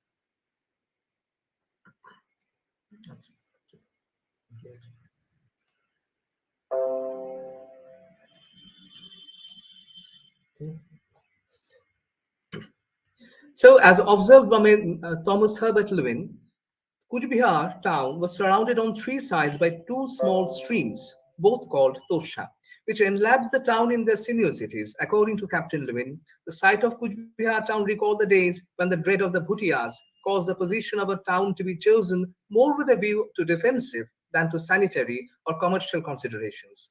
His observation appears to be quite justified, but we may add that not only the Bhutan, but primarily such location was selected to protect the capital against Mughal invasions, the last of which occurred in the third decade of the 18th century. Even in the mid 19th century, the town was full of jungles and small dirty ditches and mud holes. The lowness of ground level also rendered it necessary for the inhabitants to construct artificial sites for their houses. And this was done by digging holes and utilizing the earth taken from them. As a consequence, the town was filled with cesspools. After the British government assumed charge of the administration of Kuch Bihar in 1864, it was decided that the only method for improving the state of things was to dig large tanks which would hold sufficient quantity of clean water and to fill up the holes with earth excavated. Thus originated many of the famous ponds of Kuch Bihar. Major Dalton once compared Kuch Bihar with Venice, all buildings and water except for the roads which rendered the gondolas useless. Next, please. The roads of the town The roads of the town, as they stand today, also were founded at this period. The entire town was divided into blocks. A road was opened out through the block as one or more tanks were dug and the holes filled up. Next, please. Gradually, bewitching avenues of Samania, Delbergia, Jacaranda, Roystonia, and others were also established. As we can see from the map, the town consisted of two parts, the town proper and suburbs. The latter contained, among others, the Bandar at Khagrabari to the north, a seat for the learned Brahmin scholars, Nilkoti to the east, where the European population of the town was housed. The European officers were mostly all accommodated in semi-permanent bungalows with lath and plaster walls. The town proper, as it stood in the advent of 20th century, was planned and partially built by Colonel John Colpers Houghton, the first deputy commissioner of Kuch Bihar. A town which roughly stretched 2 miles from north to south and a little above a mile from east to west, enclosing an area of 2 square miles and a half only, comprised of at least 76 water bodies and 8 parks. This is an image of Chandandegi captured on 1936. The image shows a rally of elephants passing over by the Shuniti Road to the north of the pond. Owing to urbanization and illegal encroachment, this view is entirely unimaginable now. This is a satellite view of the pond now. This is another example from Bairagi Digi. This is the Narendra Narayan Park, one of the best parts of the town. It is of note that the famous German botanist Gustav Hermann Krumbeigel, the designer of Bangalore city, and Roy Chaudhuri Manmohan Bakshi, a wealthy zamindar and horticulturist by passion, were closely associated with the plantation and beautification of the town. From the 20th century, a remarkable feature for enclosing the state buildings with hedges of glory bower or Volcameria inermis of the Lamiaceae family can be noticed. It is not certain exactly when or why was this practice introduced in Kuch Bihar, but from the available records, the oldest example of hedge enclosing the state buildings can be found from 1930s. The exact reason for introduction of this practice in Kuch Bihar is uncertain, but the following conjecture as displayed on the slide can be made. It took almost 50 years to initially organize the sewage system of Kuch Bihar. Drains were cut on both sides of the road and leveled as far as possible, at least from the late 1930s. Town drains were provided with concrete benchmarks. Harindra Narayan Chaudhary, 1903, while providing a bird's eye view of the town, remarked, Domes and minarets with white outlines seem to peep out among the surrounding luxury and verdure, while the Tosha is seen in the background, winding its silvery length through forests, fields, and green orchards. Due to the abundance of murky buildings at present, this view is now unimaginable. Whatever so, it is said that on the year 1946, while visiting the Kuch Bihar town, seeing all of these beautiful features, the eminent Bengali novelist Vibhutibhushan Bandyopadhyay addressed Kuch Bihar town as a city of beauty and abbreviated it simply as COB. This abbreviation is still in use. The Arthashastra and the layout of the town. The foundation of the town proper was mainly laid down during the pre-colonial period.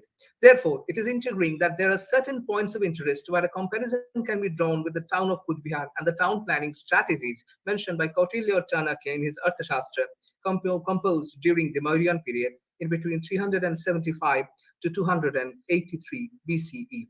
It is true that prior to the Arthashastra, we do not have any scriptures where there is a scheme for town planning, but the planned towns of Mohenjo-daro, Harappa, and others clearly state that the concept of town planning existed in the Indian subcontinent thousands of years before Chanakya. Perhaps he could have drawn some of his ideas from these earlier towns as evident from the similarities in between his writings and the ancient towns. According to the Arthashastra, the towns should be located as they would be in a position to help each other. We find the capital Kuch Bihar in the center, surrounded by Khagrabari to the north, Takagach and Kaminighat to the south, Dhaliabari to the east, and Acharakota to the southwest. Chanakya states the palace should be in the central part. It should face either north or east. But currently, the Kuch Bihar palace facing east is located to the extreme west of the town. However, if we consider early aspects of its location, we find that the Takagach area to the further west of the palace also formed a part of this habitation, therefore placing the palace in a central position. This is owing to the fact that from time to time, the town expanded and engulfed one by one the adjacent villages on all sides. Thus, the Debibari Patakura areas, which were once located on the outskirts of the main town, became an indispensable part of the town from the 18th century. This observation is nothing of an exception. The example of a metropolis, which was founded with Govindapur, Shrutanoti, and Kolikata, is too much common to be stated. There are similarities in the shape of the city, placement of temples, construction of dams, protection of forests, and etc. etc. In between the Arthashastra and Kuch Bihar, there are chances that the Shastras were also followed during the establishment of the Kuch Bihar town. The premonition of the omen by the sannyasi, as mentioned already, is also indicative of the same. We find a similar and contemporary example in case of Jaipur, the Pink City of India, which was designed by Vidyadhar Bhattacharya in the early 18th century. It is also of note that Raja Pratap Chandra Borua of Gauripur, Assam, who spent his early days in Kuch Bihar on the late 19th century, was inspired by Kuch Bihar so much so that he modeled his hometown Gauripur after Kuch Bihar town. Though much smaller in dimension, but Gauripur is often regarded as mini Kuch Bihar. Now to habitat loss. Habitat loss is a common result of urbanization. We find that even up to the middle of the 21st century, the jungly patches within the town were inhabited by several wild animals, all of which has now disappeared. A similar effect can be noticed on the flora of the area. Many species of plants, some of which are endemic to the area, has partially or entirely vanished. Kuch Bihar is mentioned as the land of lotus in the earlier chronicles, but lotus is now elusive in the area, suggesting the impact on aquatic habitat loss also. We were fortunate to carry on a detailed survey during the People's Biodiversity Register under the guidance of the Departments of Botany and Zoology of Acharya Bhajandranath Sheel College in collaboration with the Biodiversity Board of West Bengal. The results were published in a book on the 27th of May 2011. Since in the biological world we are all interconnected, the result of loss or gain of one species consequently results in the loss or gain of another. Destruction of the wonderful avenues of Samania Saman or monkey pottery of Fabaceae family, owing to unplanned urbanization, had resulted in the consequent loss of habitat for the Asian open-bill storks, or Anastomus ossicans of the Synconidae family, commonly known as Shamuk khol in North Bengal. Unscientific utilization of water bodies within the town and increasing pollution owing to urbanization has also claimed a price on the population of many ichthyofauna and other aquatic and semi-aquatic organisms, including the Indian peacock soft-shelled turtle or Nilsonia species, of which, according to the Red Data Book or Red List of the IUCN, has been mentioned as vulnerable under the threatened category. Studies on the demographic composition of the area shows that it was inhabited by the population of different ethnic groups, castes, and religions, predominantly Hindus. Next. Vrindeshwari Devi in her Behradanta mentioned of Brahmins, Kshatriyas, Vaishyas and Shudras and men of different castes and occupations who came during the installation of Maharaja Narendra Narayan for 1859. This shows the heterogeneity of the population. Furthermore, beside Bengalis, we find settlers from Telangana who were palanquin bearers. Wealthy Marwari merchants and bankers were mostly from Jodhpur and Bikaner area.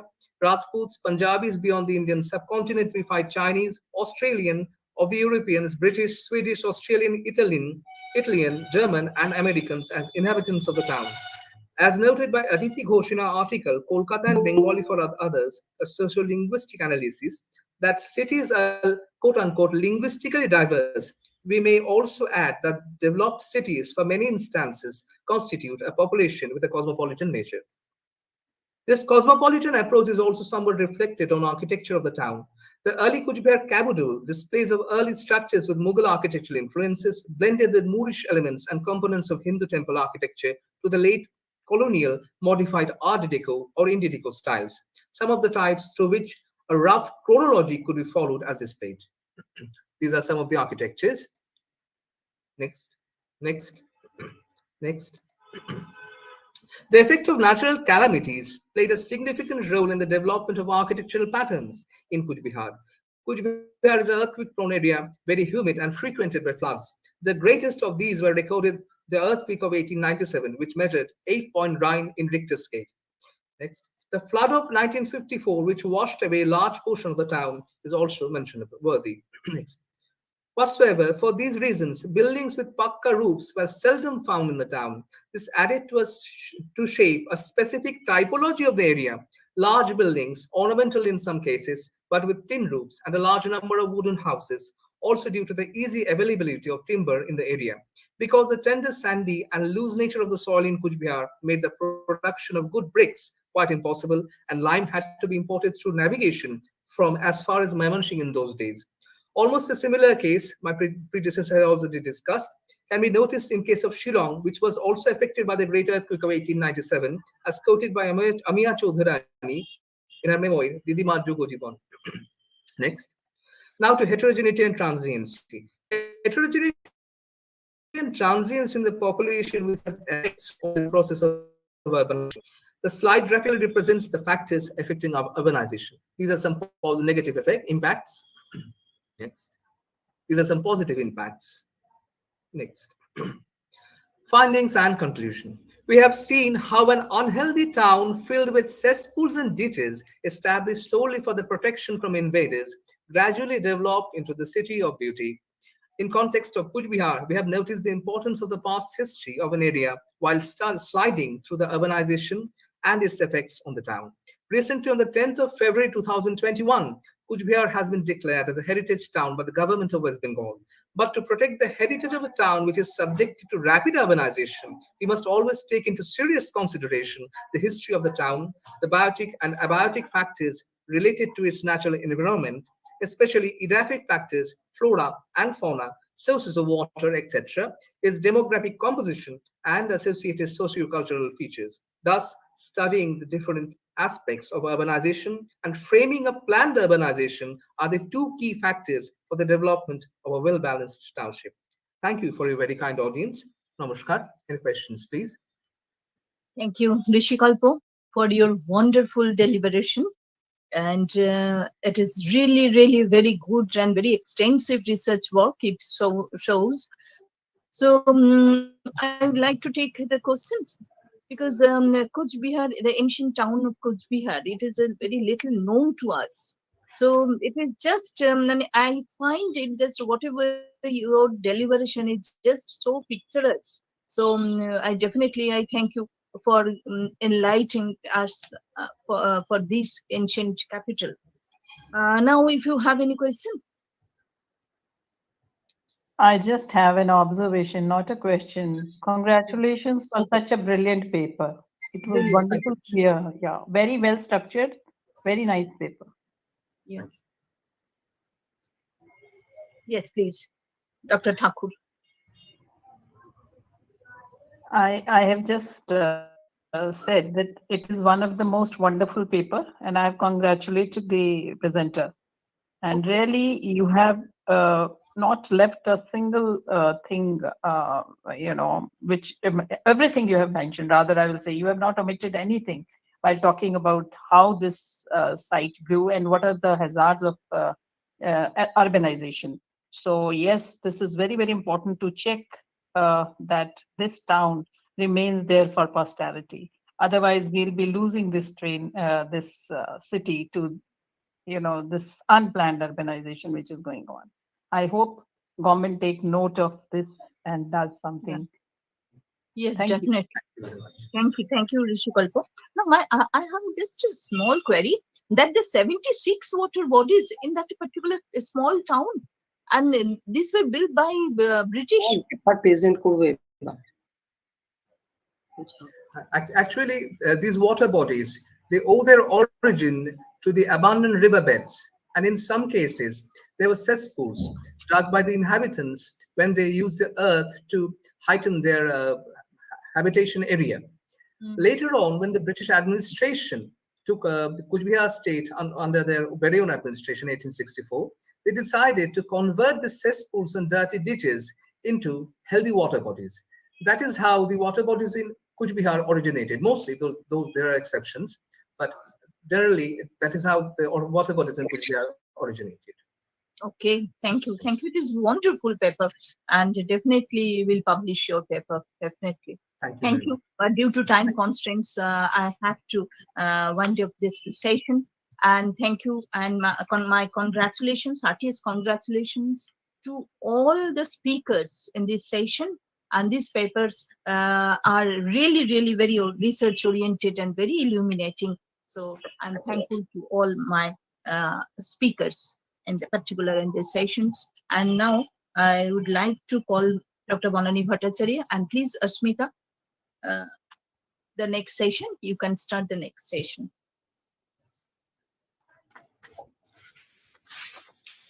Asmita is there? But there is, yes, but there is Mushumi Banerjee in this session.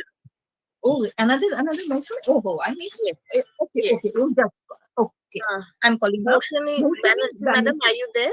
Yes, ma'am. Okay. Yes, so we will have the last presentation for this No third problem. academic session. Yeah. I missed it. Okay, no problem. Just 10 minutes, Mushumi. Okay. Ma'am. Good evening, everyone. Especially Dr. Basu, who gave me the opportunity to read my paper in this seminar. Myself, Moushumi Banerjee, curator, Murshidabad District Museum. And my paper is revisiting Karnashuvarna. Revisiting Karnashuvarna in the light of history and archaeology. Present Murshidabad district is located in the northeasternmost part of the southern West Bengal. The shape of the district is like a triangle, and it is divided into two parts by the river Bhagirathi, flowing from north to south. The eastern part of the river Bhagirathi is known as Bagri, and the western part of the is known as the Radha. The Radha region is the part of the Radha.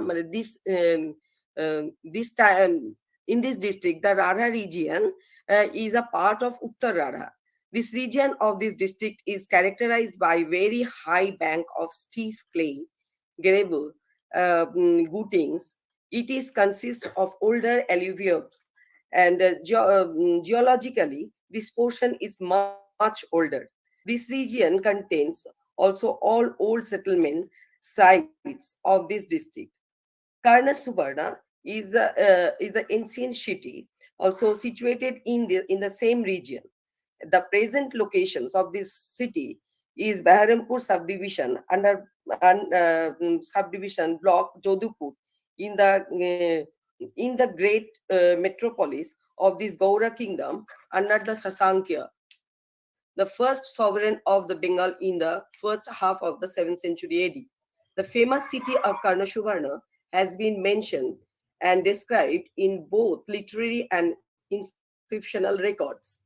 In Chinese pilgrim Yuan visited Karnasubarna in first half of the 7th century AD.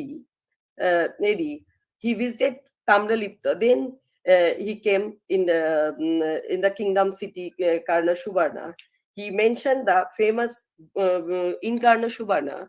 He mentioned the famous Buddhist Vihara, Raktomitrika Mahavihara, and also the stupas, which is situated around the monastery, the Raktomitrika monastery, the great monastery. He also mentioned the Jaina and the Hindu temples of this city. It describes the beautiful city and the facilities which provide a city of an urban area. He detailed discussed the climate, the flora, fauna, and the people's health, educations, and the religions of the people who was evident there.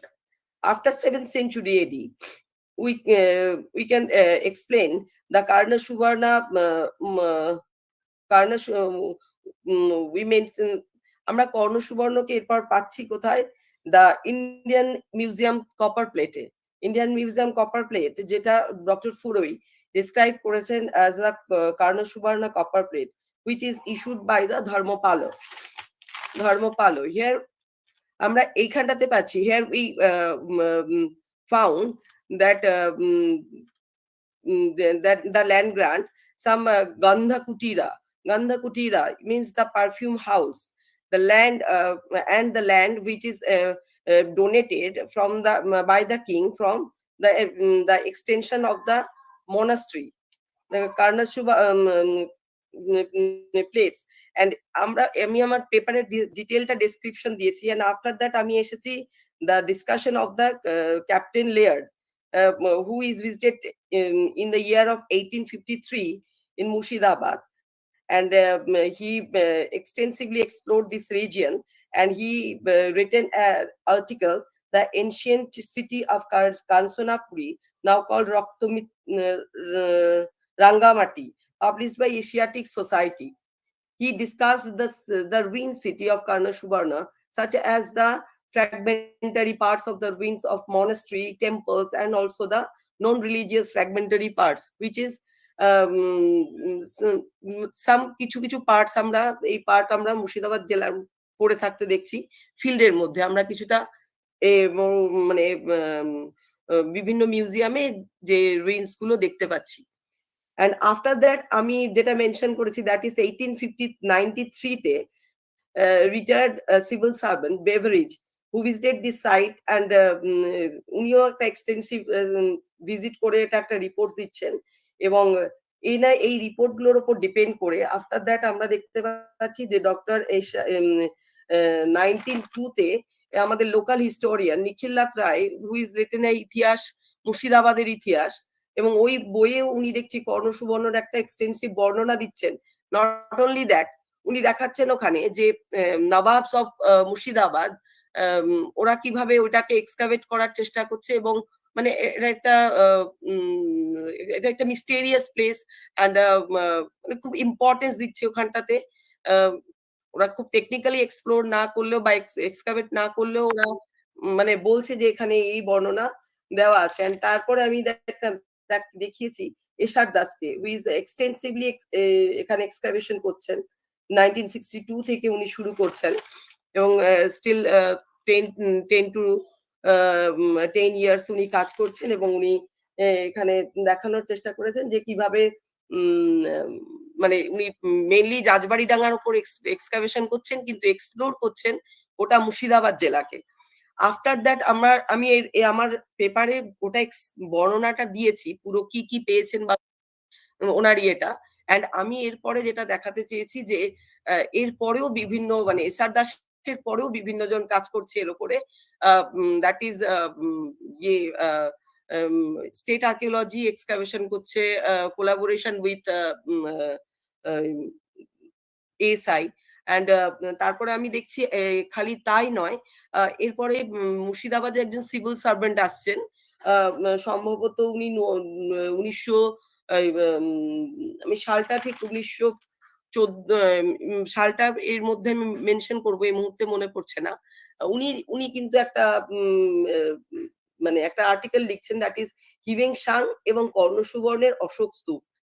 উনি ভদ্রলোক হচ্ছে এখানে ADM হিসেবে এসেছিলেন, ওনার নাম গুরুপদ বাইন, এবং কিছু জিনিস কালেক্ট করে উনি ওনার মুর্শিদাবাদে যে আমাদের বহরমপুরে যে মালখানা আছে সেখানে রেখেছেন। এবং ওগুলো যখন আমরা ভিজিট করছি তখন দেখছি যে that is the part of a monastery, because of কিছু মানে তার সিমটমস দেখে বা কিছু আর্কিওলজিক্যাল এভিডেন্স দেখে আমরা এটা মনে করছি। That's all on my paper. I will detail written in my paper. Thank you all. Thank you, Moushumi. So it is again a research work, but my suggestion is to collect all the archaeological materials, in fact, the archaeological investigations, just to collect the information and keep it record from the very beginning, from the Yuan Changs, and it in chronologically, you just keep record of the archaeological investigations in this particular region.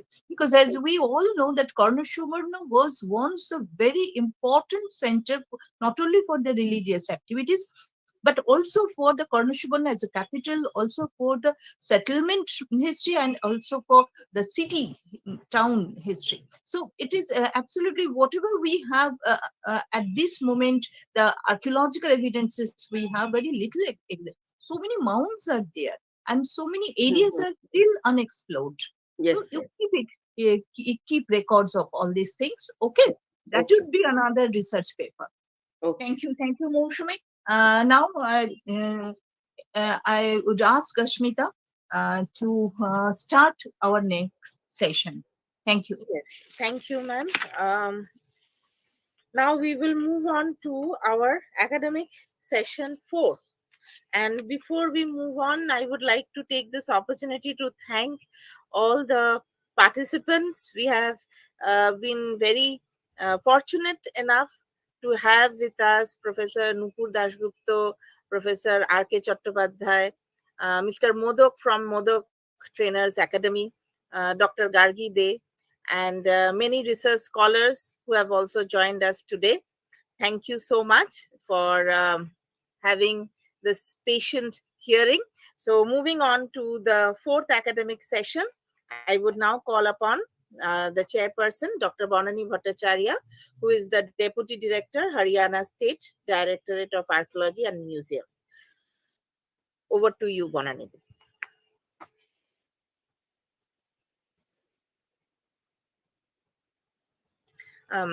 Just I would interrupt Bonanidi. I think I have already mentioned the 4th speaker, Poulomi, she has already presented, and in her place we will have Dr. Shayantara Josh.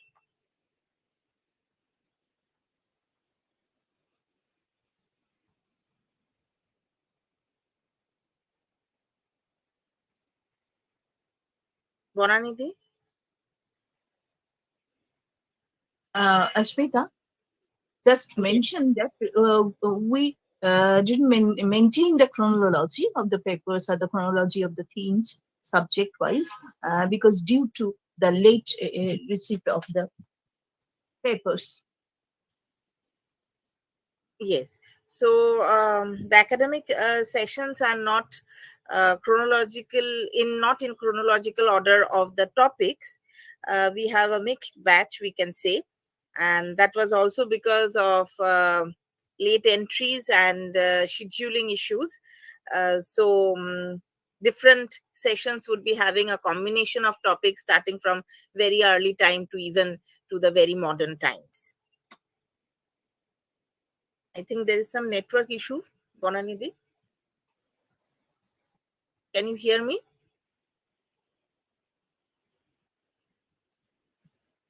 I think there is a network glitch. We will just wait for a minute.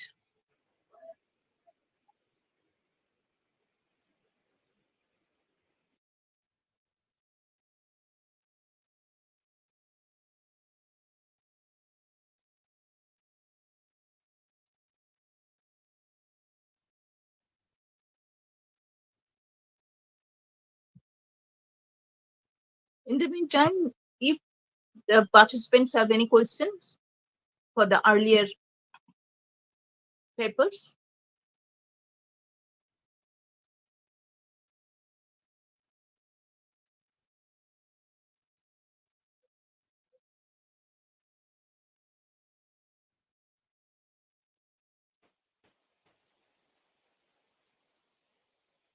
Any problem? It's a technical problem.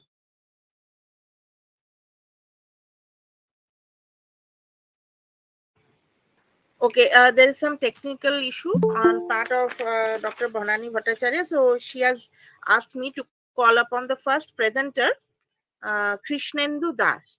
He is a research scholar from University of Calcutta. Thank you. Yes. Am I audible? Yes. Okay. Thank you. But not visible. Yes. But not visible. I'm sharing my screen actually. Okay. And please tell us about the topic of your paper as well, because at the time of your registration, I didn't get the full topic. Yeah. My topic, today's topic is Harappan urbanization in Ghoggar Choutang valleys in the light of the development of spoked wheels. Okay, thank you. Okay. Just a second.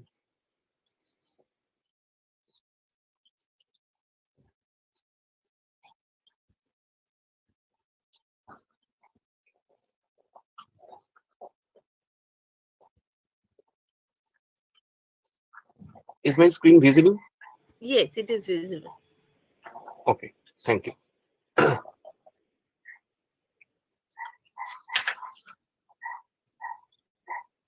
Good evening, everyone.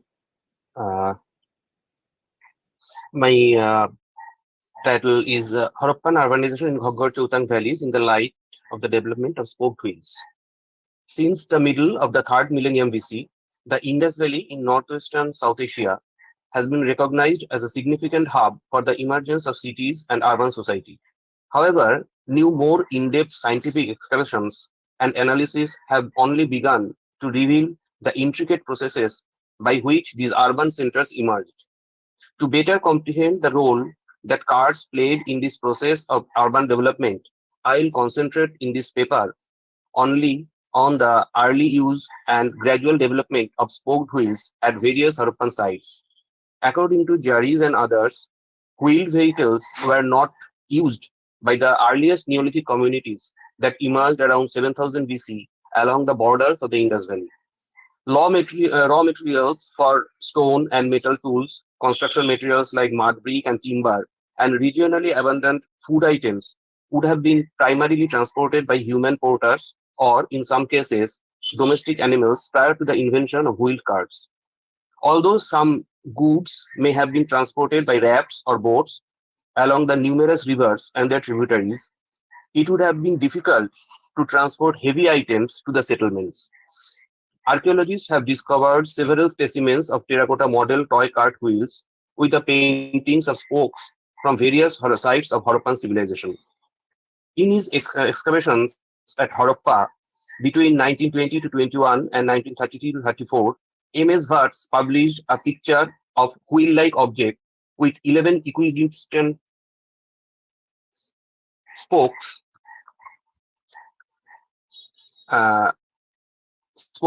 painted on it. Though the author categorized the object as pedestal, but one may safely recognize the object as a specimen toy cart wheel as well. In a 1943 publication, Ernest J. Mackay reported a terracotta toy wheel, which was, according to him, a prototype of a spoked wheel from Chanhudaro. In the very same publication, we have noticed a ram figurine with 2 wheels. A clearer picture of the material was published by J.M. Kenware recently. In this picture, one can easily notice a terracotta wheel with spokes in low relief. Kenware has published a picture of a wheel with painted spokes in one of his recent articles. What is more significant here is that the material was recovered from the early Harappan Kodiji level of Harappa. In Gujarat region, we have more evidences of spoked wheels reported from the mature Harappan levels of Kuntasi, Lothal, and Dholavira. M.K. Dhavalikar has published a picture of a terracotta wheel with painted spokes from Kuntasi. From the Harappan level of Lothal, S.R. Rao, the excavator of the site, has reported a terracotta wheel with 4 spokes with 4 painted spokes, but a fairly good number of terracotta wheel with white painted spokes were unearthed from the mature Harappan level of Dholavira. You can see the paintings in white color. The level was dated 2500 to 2100 BC.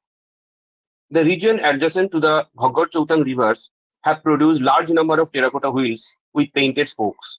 In several cases, the spokes are depicted in low relief. From the late Harappan level of Rupar and Mitathal, spoked wheels have been reported. 2 terracotta spoked wheels were unearthed from mature Harappan level at Banawali. In these instances, the spokes were depicted in low relief. Terracotta spokes wheels were reported from Rakhigari and Kalibangan also. This was from Rakhigari and this was from Kalibangan. A significant finding was reported by R.C. Agarwal from the site of Ganeshwar Jodhpura culture. It was a copper cast wheel having thick spokes. But the most startling discovery in this regard was made by L.S. Rao and others from the site of Bhirana. A fairly large number of terracotta wheel of painted and low relief spokes have been discovered by the excavators there. Almost all the specimens belong to the mature Harappan period, and a few are from early mature Harappan level, which was dated from 4500 BC to 3000 BC. In an early Harappan pottery shard from Kunal, a depiction of spoked wheel has been noticed. Present author have recently noticed some terracotta wheels with painted and impressed spokes from the site of Kunal. Those materials belong to the early Harappan period. These depictions and the specimens from the early Harappan level of Kunal together with the early mature Virana ones will surely strengthen the case for an early Harappan origin of the spoked wheel technology indigenously in South Asia. In the above study, we have seen that the evidence of spoked wheels were discovered from various Harappan sites from the very beginning of the Harappan archaeology. The overall site count is more than 10 now in South Asia, and from where the specimens were recovered. It should be noted that the invention of spoked wheels had taken place a millennium earlier in the Indian subcontinent than the rest of the world, and it is now clear that the invention of spoked wheel technology was a purely indigenous development of South Asia. No invasion or migration theory is needed to explain the spread of this said technology in the Indian subcontinent anymore. One may easily gauge the wide reach of the technology chronologically and spatially, ranging from pre or early Harappan to the late phases of the civilization, and right from Kotdiji in the west to the Ghoggar Chautang region of Haryana in the east, and as far south as Gujarat. If the technology was not popular, the spread of the specimens of the spoked wheels would not have so overwhelmingly abundant in this region. In this regard, I would like to attract your attention to a special specimen as was done earlier by Sri L.S. Rao and others. Its spokes were painted just as a modern day bicycle. It shows a serious interest the Harappans took about the use and development of the spokes. The experiments are evident. This specimen was absolutely a unique piece in the contemporary ancient world. We know that Harappans were specialists in different types of crafts, but acquiring raw materials was not so easy because it was not easily available in the near vicinity. Shale likely came from Shoniani Bay in Balochistan and the sea off coast of Gujarat, including the most important type, Turbinella pyram, which was used to make bangles. Since Gujarat has shale processing facilities like Nageshwar, Nagwara, and Bagasra, Gujarat is probably the most important source. Balochistan has significant copper and lead deposits, while the Aravallis of Rajasthan and their Gujarati outposts contain a lot of copper, lead, and zinc. The Aravalli extensions in Haryana contain some copper and a significant tin deposit near Tosham. In general, it is evident that the majority of the internal trade connected the resource-rich regions of Gujarat, the Aravallis, the northwestern frontier hills, and possibly Jammu and Kashmir to the alluvial plains of Gujarat, Punjab, UP, and parts of Rajasthan. In this connection, it is important to note that the Ganeshwar Jodhpura complex in Rajasthan contains approximately 5,000 copper objects. It is possible that they were producing copper artifacts for the major Harappan sites of Rakhigarhi and Kalibangan because the Ganeshwar complex was close by. The fact that the Ganeshwar complex produced a lot of copper artifacts, the location of Rakhigarhi, the rich copper material belt of Khetri in Rajasthan, and the mention of Meluha as a copper supplier in the Mesopotamian text all point to Rajasthan as the primary source of Harappan copper. So, a smooth and speedy mobility of the raw materials and the finished goods are very much needed in the Harappan society. Here, I would like to draw the attention of the scholars towards some remarkable facts about the development of wheel technology, specifically the spoked ones. The technology of spoked wheels was much more widespread in the Ghaggar Choutang region than in western and southern regions.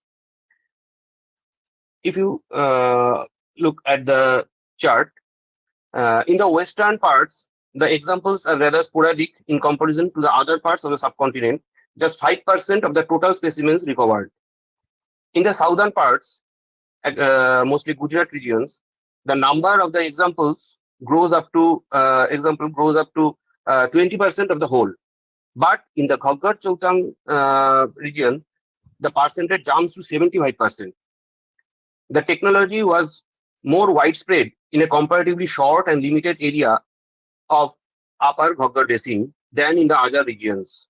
In this region, we can see a continuous development of that particular technology, starting from the very beginning of the early phases to the late phases of this civilization. It shows a strong regional preference for the spoked wheel technology, which was likely very much popular in the Harappan child society of that area also. What can be the reason behind this? We know that the technology of spokes added more speed to the communication system in general. Surely, it revolutionized the concept of mobility and the interconnectivity between the sites of the region under consideration. We can also hypothesize a revolutionary progress in the field of trade through land with the help of the very same technology. In the early mature phase, there were several craft-producing centers in the Ghaggar Choutang region. Post-production, those materials were dispersed in different centers like Kalibangan, Bhirana, Rakhigarhi, and so on. To achieve swiftness in movement of craft materials as well as humans and development of the vehicle technology was required. Once the people of that area adopted the technology of spokes, the whole region achieved a faster development than other parts of the subcontinent. That may be the reason behind the flourishing of a large number of sites in that particular area. The same could also be true for the Gujarat region.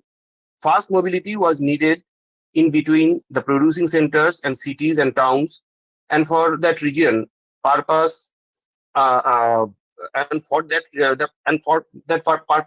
a fast-moving vehicle with spoked wheel was a dire necessity.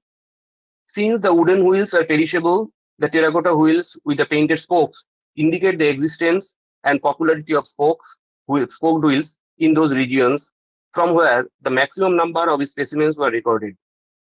Faster developmental processes were also very much evident in the above-mentioned regions. So, it can be safely concluded that the whole process of mobility and development of that region had been revolutionized with the invention of spoked wheel technology. Thank you.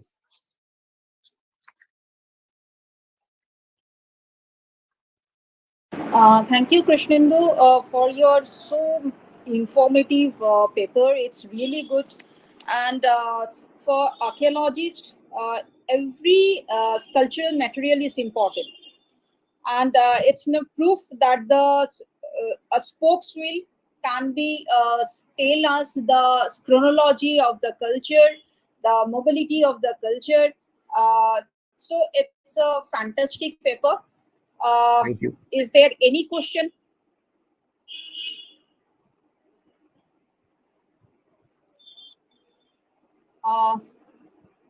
So that I can invite now Himani Kala for her paper.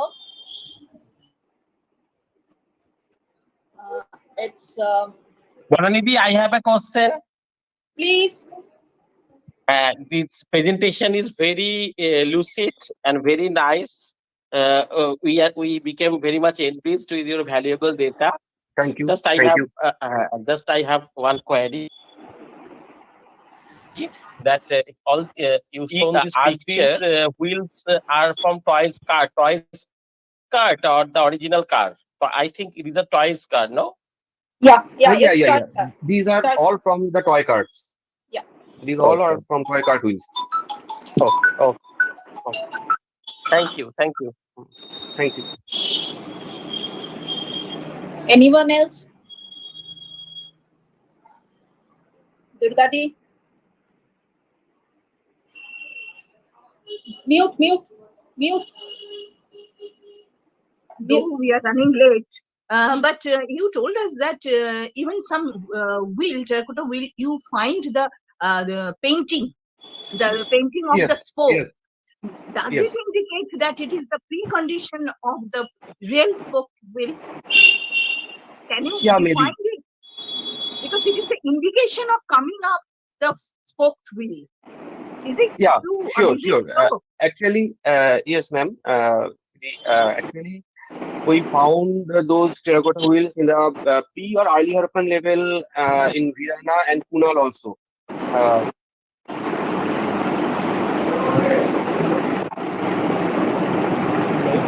Yes, you are audible. Yeah. So we found the terracotta wheels with painted spokes in the early Harappan level and Kunal and Virana also. So you are right, Nidhi. These may be the prototypes of the actual spoked wheels. And in respect of Virana, the earliest Harappan settlement in Indian subcontinent, that is the main thing. Yes. Because the area it's too much developed at that stage, and that is towards the urbanization, because there are 3 points. One is Virana, Kunal, and the Banawali, and Yes. its culmination is the Rakhigari. So all the cultural material analysis of these cultural materials is very important in this respect. Yeah, actually, mature Harappan phase started little bit earlier here Yes. in respect of the Indus Valley. Yes. So, okay. Now Thank you. I call the second presenter, that Himani Kala. She's a scholar of Punjab University, and Pratibha Sharma. It's a joint paper. She's also scholar from Punjab University. The topic is unearthed but left behind, a case of Rupnagar and Sanghol. Please carry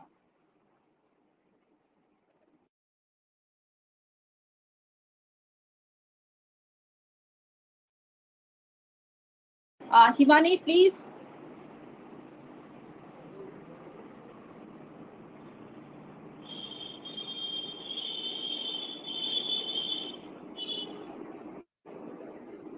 Unmute. Then you call the next speaker. Bonani, Himani is there. Okay. Yeah. Himani, please carry on. It's unmute, please.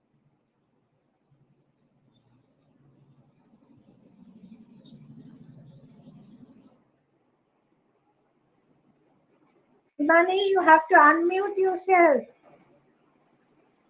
We cannot hear you. You have to unmute yourself. Look at the symbol of the mic and then. Ma'am, can you hear me? Just, yeah. Yes, we can hear you you. are audible now. Please carry Ma'am, on. is my slide Actually, I'm about to present a presentation as my slide. Acha. Just screen share your slide. Yes, I'm trying that. Okay. There are 3 dots. Is this? Wait.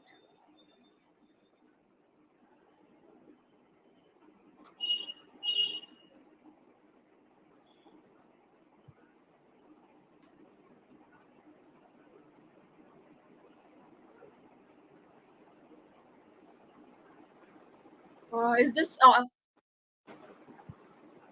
Can you see my slides? No, not yet. Ma'am, can you see my slides? No, Himani, we can't see the slides. Okay, Shouldn't presentation is presenter? Ma'am, what I can do is I can share my screen and Himani can talk about it. Yes, Pratibha, please do that. Yes, I'll. Ma'am, can you hear me? Hello? I'll just start the slideshow and Himani can talk about it. Yes, Please.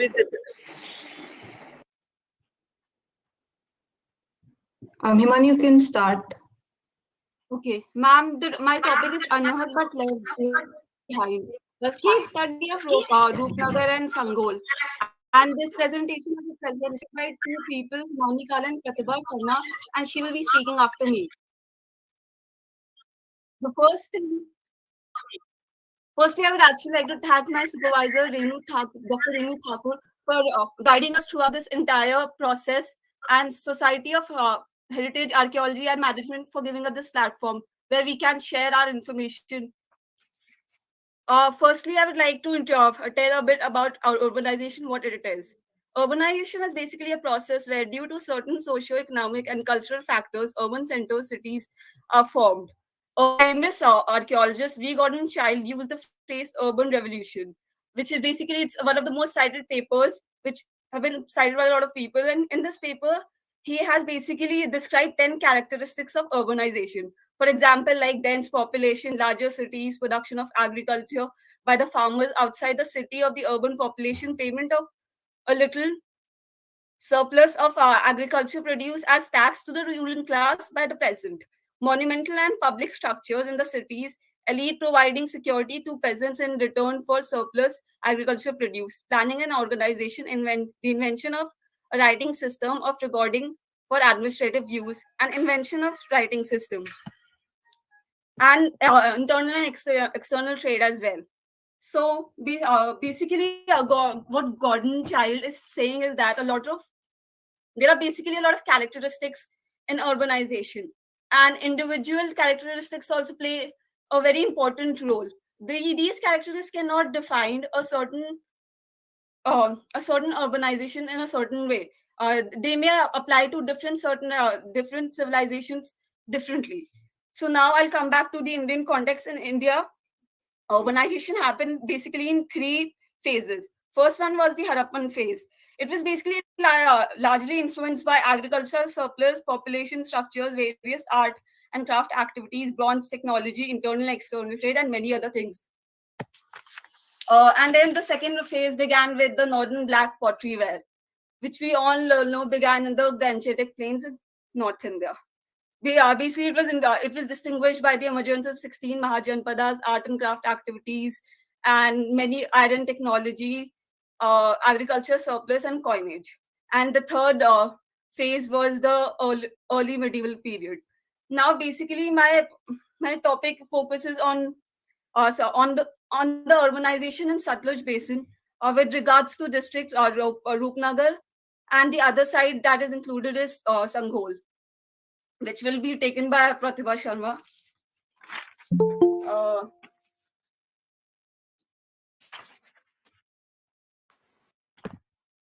After independence, a lot of archaeological sites fell into the vicinity of Pakistan, and India was only left with a few archaeological sites. Then the finding for new archaeological sites led for the excavation of Rupnagar.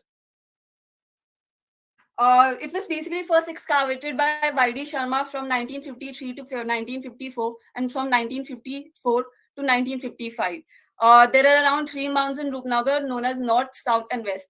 And only North and West has been excavated. Rest, the South one is basically inhabited by the current population, and due to which it cannot be excavated.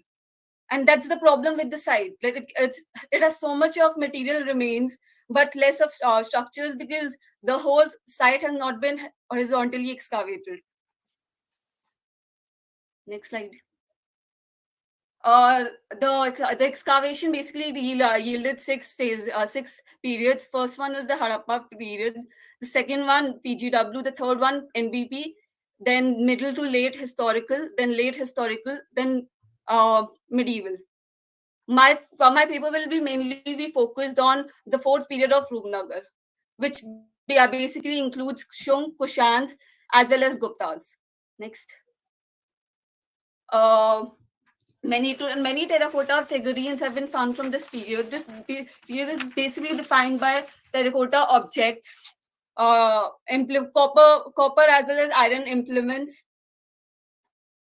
As you can see on the slide, that many objects like silver chalice, a silver spoon, a silver bracelet, a pot, a stone masons, and a lot of things have been found from this site. Next. You can see here bone tools are there, iron pots, basic iron bowls have been recovered from the site, iron and as well as copper implements have been found.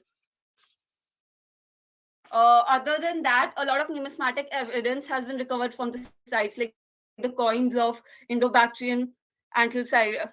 A nameless coin of Indo-Parthian ruler with title Soter Negus has been recovered from the site. A clay mold of Apollodorus who has also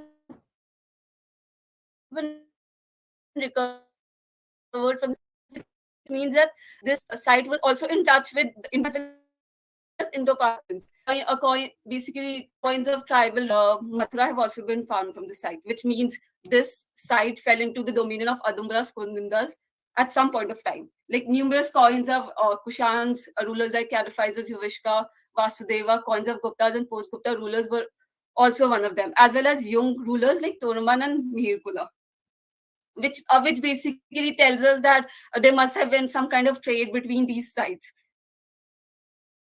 between the rulers and the people of the site, people who lived in the site. A gold coin of Chandragupta Kumar Devi type was also recovered from the site, which means that at some point this area might have been under the influence of Guptas as well.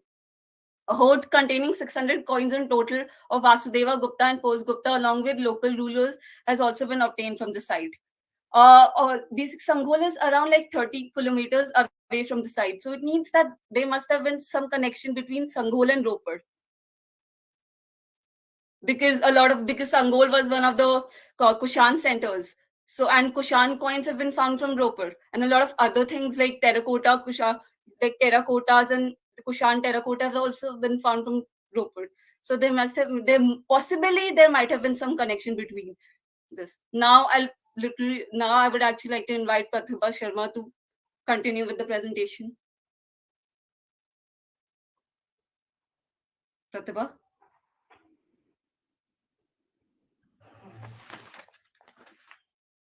Pratibha?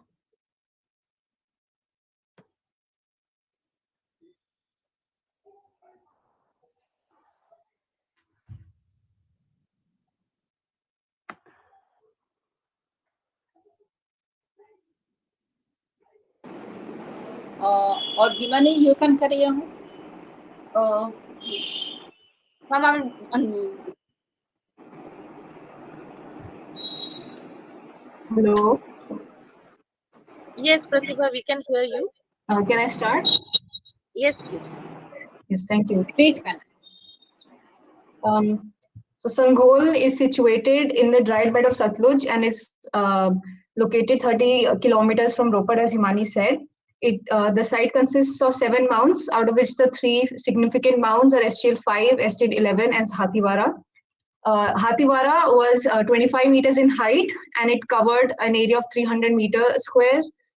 which most of which was built over by the modern village. The main stupa is located at SGL 5, which is 200 meters from the Hathivara Mount, and SGL 11 consists of a monastery with a stupa at the center. The two stupas are situated 500 meters apart from each other. The site was first excavated in 1969 to 73 by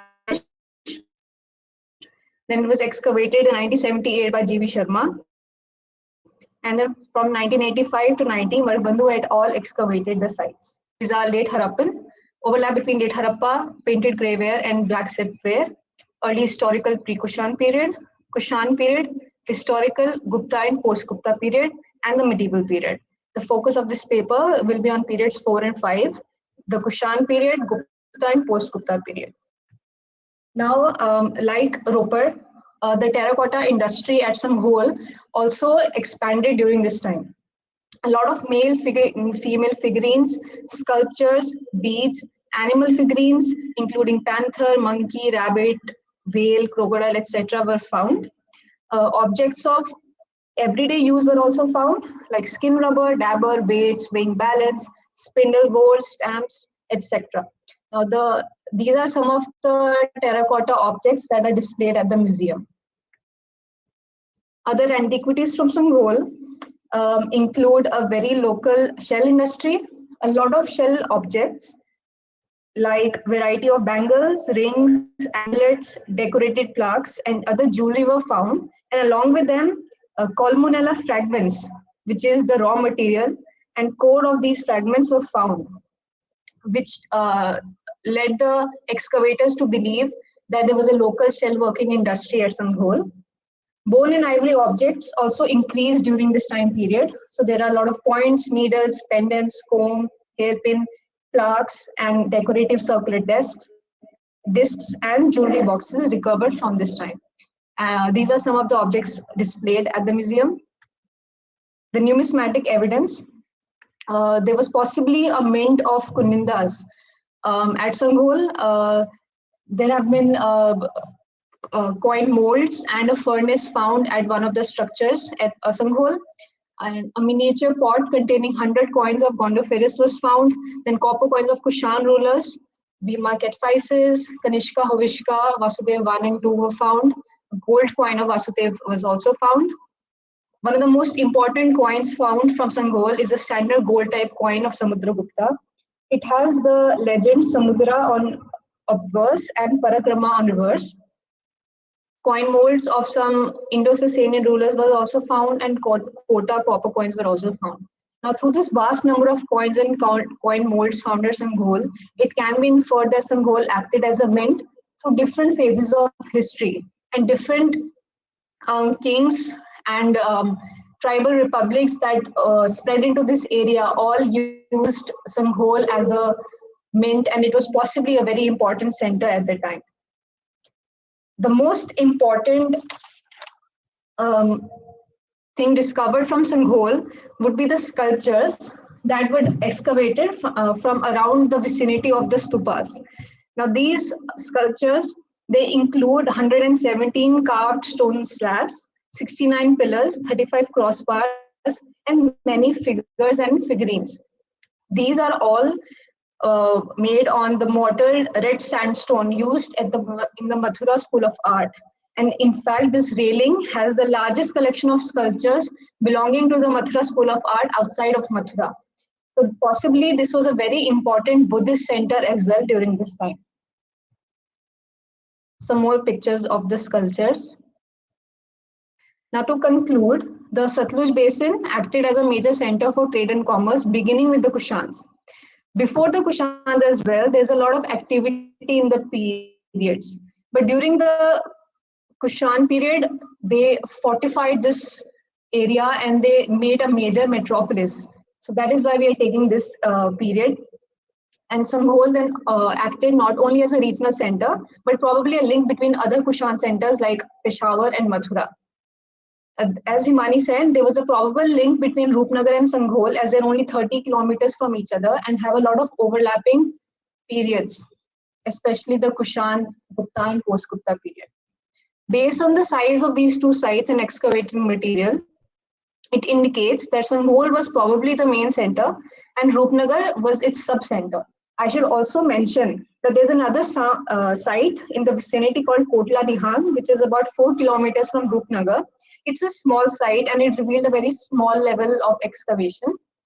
But there was a Kushan period found at that site as well, and that could have been a hinterland while these acted as an urban center. So possibly within the Satluj basin, there was a network of sites during the historical period. But recent visit to these two sites and museum revealed that these once very important areas have been left desolated today. These are some pictures from the sites. On the left is an information board near the stupa, where the board is all tattered and the information is only provided in one language. On the right are some of the structures that are left exposed on the Hathibara mound at Sanghol. This is the stupa at Sanghol, where the base of the stupa was excavated and then later conserved by the Archaeological Survey of India. But as you can see, there are very less people over there, and there are no. What is the problem? Hello? Hello, is there a problem?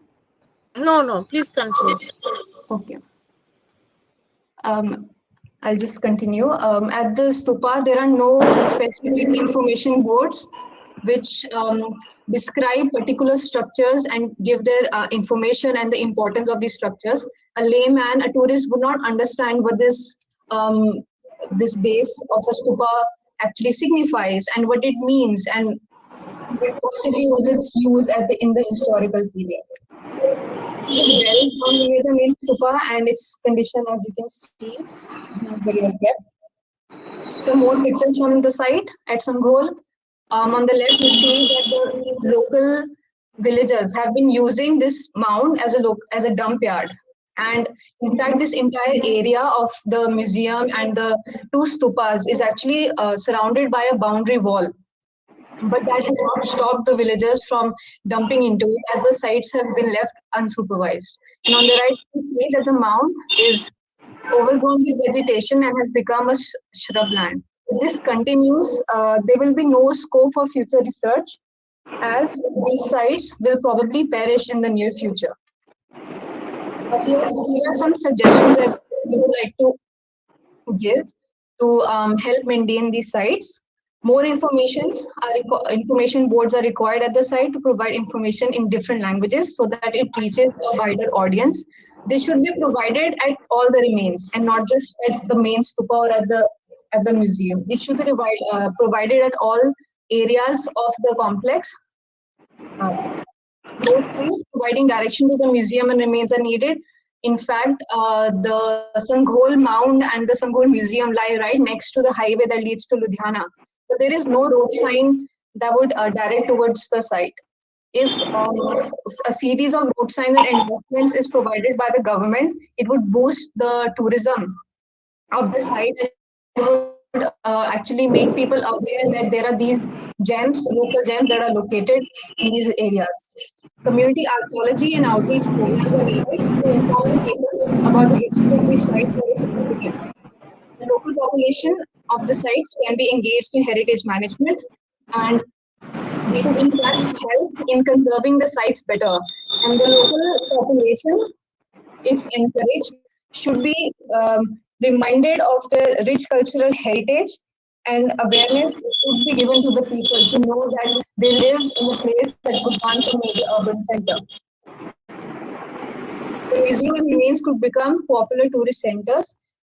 These two sites are actually within a 45-kilometer radius of Chandigarh, which is a major city. And so the potential of these sites is very high to become tourist centers. It just needs a little bit enthusiasm from the tourism departments of the government, and if they are maintained well, I think they can be a very educational experience for the tourists. The public needs to be reminded of their cultural heritage. It is a duty to protect our history and legacy. If Himani wants to add anything to that.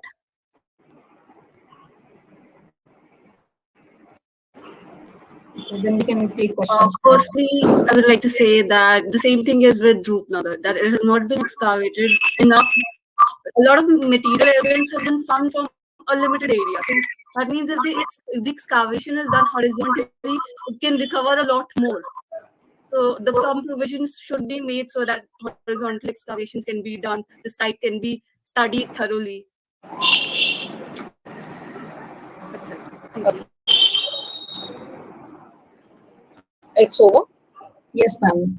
Okay, thank you so very much. It's really a very good paper, informative paper also. It's really bad in situations, especially that museum, Samhol Museum. Is there any questions? Professor Thakur?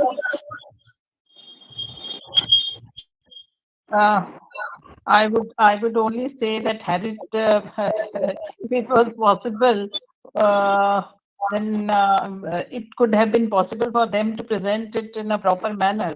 I think paper would have been appreciated more, but since it is online, so in online sometimes these glitches happen. But otherwise, two of these students went to the museum, around the museum, Kotla Nihal and Bara and all other things they were looking at. Yes. They had captured. And I said, okay, you write a short paper so that try to bring out things which are you feel that they are being neglected here. Yeah. So they could bring these points, and I'll tell them to further dwell upon these and add to them. Absolutely. Okay, that's a very important paper. And as you know, as you all know, these two sites are the key sites. Yes, ma'am. And having the continuous habitation. Yes. Yes, so definitely now for this session, it is very brief. You have briefly discussed all these things, but definitely we will give us a full paper in detail so that one can know the entire history and archaeological aspects of this site. So otherwise, it is a very interesting paper without a fish. And the sites are very interesting. Thank you. Thank you. Actually, both the sites are very potential. Yes, definitely. We know that. We know that. Yes. So that's why I'm telling you that these are the key sites. Yeah, definitely. Carry on. Okay. So, anyone else? No,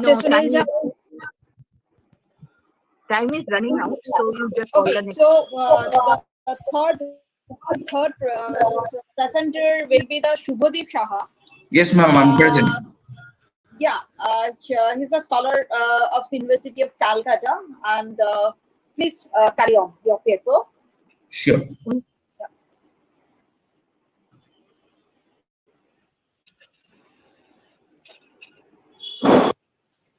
Which department? Which department? From which department? I'm from anthropology. Okay, so good evening to all respected teachers, scholars. Today I am presenting my presentation on a study on the relics found from two sites, Bethune College, Clive House, and its relation with the early historic habitation in Kolkata. I hope my screen is visible. Yes, it's visible. Yes. Okay, great. So it is my pleasure to take a part of this session. The cultural heritage is considered as a symbolic and behavioral expression of a group which passes from one generation to the next. It bears a long-term value for the nation and benefit for the public. Calcutta was the epitome of the colonial power, and this 150 years of colonization influenced Calcutta's cultural trait. The most effective colonial evidence is the architectural work, which became the reason for Kolkata to renowned as a colonial city. The rapid growth of the city in last few decades had led to the first disappearance of archaeological evidence. So it is our responsibility to preserve and protect our national heritage for our future generation. These are the background of the studies which helped me to complete this paper. The aim and objective of the project is the documentation of cultural relics which were uncovered by excavation in Clive House and Bethune College. The historical and cultural values of this site has been documented, the present condition of this site has been reported, and a focus given on the problem of preservation of this cultural heritage in urban context. I have collected the data from the secondary method and primary method. The secondary method included the literature review and the newspaper.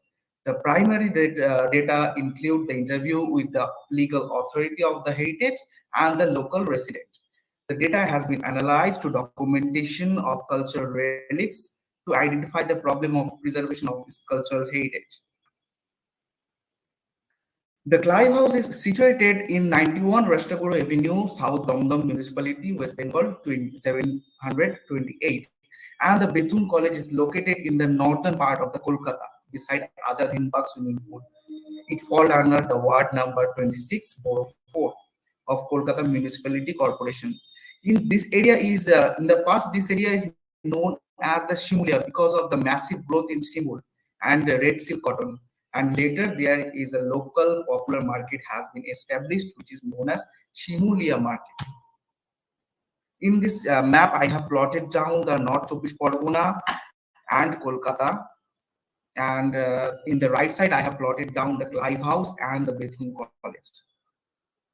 The Job Charnock landed in the city in the middle of 17th century, and after that he became the founder of city as he took control the three villages which is Govindapur, Sutanuti, and Kolikata. We have found the mention of Kolikata in the two Bengali literature, which is Manusha Mongol and Chandi Mongol, where the Chand Sadagar and Dhanapati passed the Kolkata and slain down their sheep in the bank of river. In Haini Akbari, there is a mention of Mahol Kolkata, situated in the Sorka Saptagram, and according to some belief that the Clive House is served the purpose of Gaur Hori's collectorate office.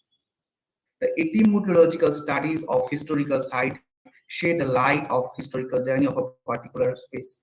O'Malley mentioned in his writing that the name of Damdam is a corruption of Persian word Damdama, which means a raised mouth. The local people also shared a myth that once upon a time Clive cleaned his gun and tested them. The Dhamdam music is established as the Damdam. Robert Clive came to India as a clerk of East India Company, and his contribution was he is the first who founded the British dominion in India. And according to some historian, that the Clive House was constructed in late Mughal period as a property of Nawab Ali-ud-Din. In later, his grandson Nawab Siraj Dowla took control of this house, and after Siraj defeat in 1756, a historical treaty between European and Bengal has been signed in this building. The Clive House is known as a Burakoti or the Grand House. In 1984, Robert Orme mentioned the name of the Clive House in his writing. He mentioned that in a dense foggy morning, 8 February 1757, while marching the camp from Nawab Sirajullah at Shialda, Clive crossed the Damdam road where he marked a building strangely constructed on a high mount.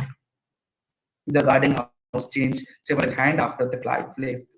The East India Company has auctioned off the house, and for some time the officer of Bengali artillery lived in the house for field practice.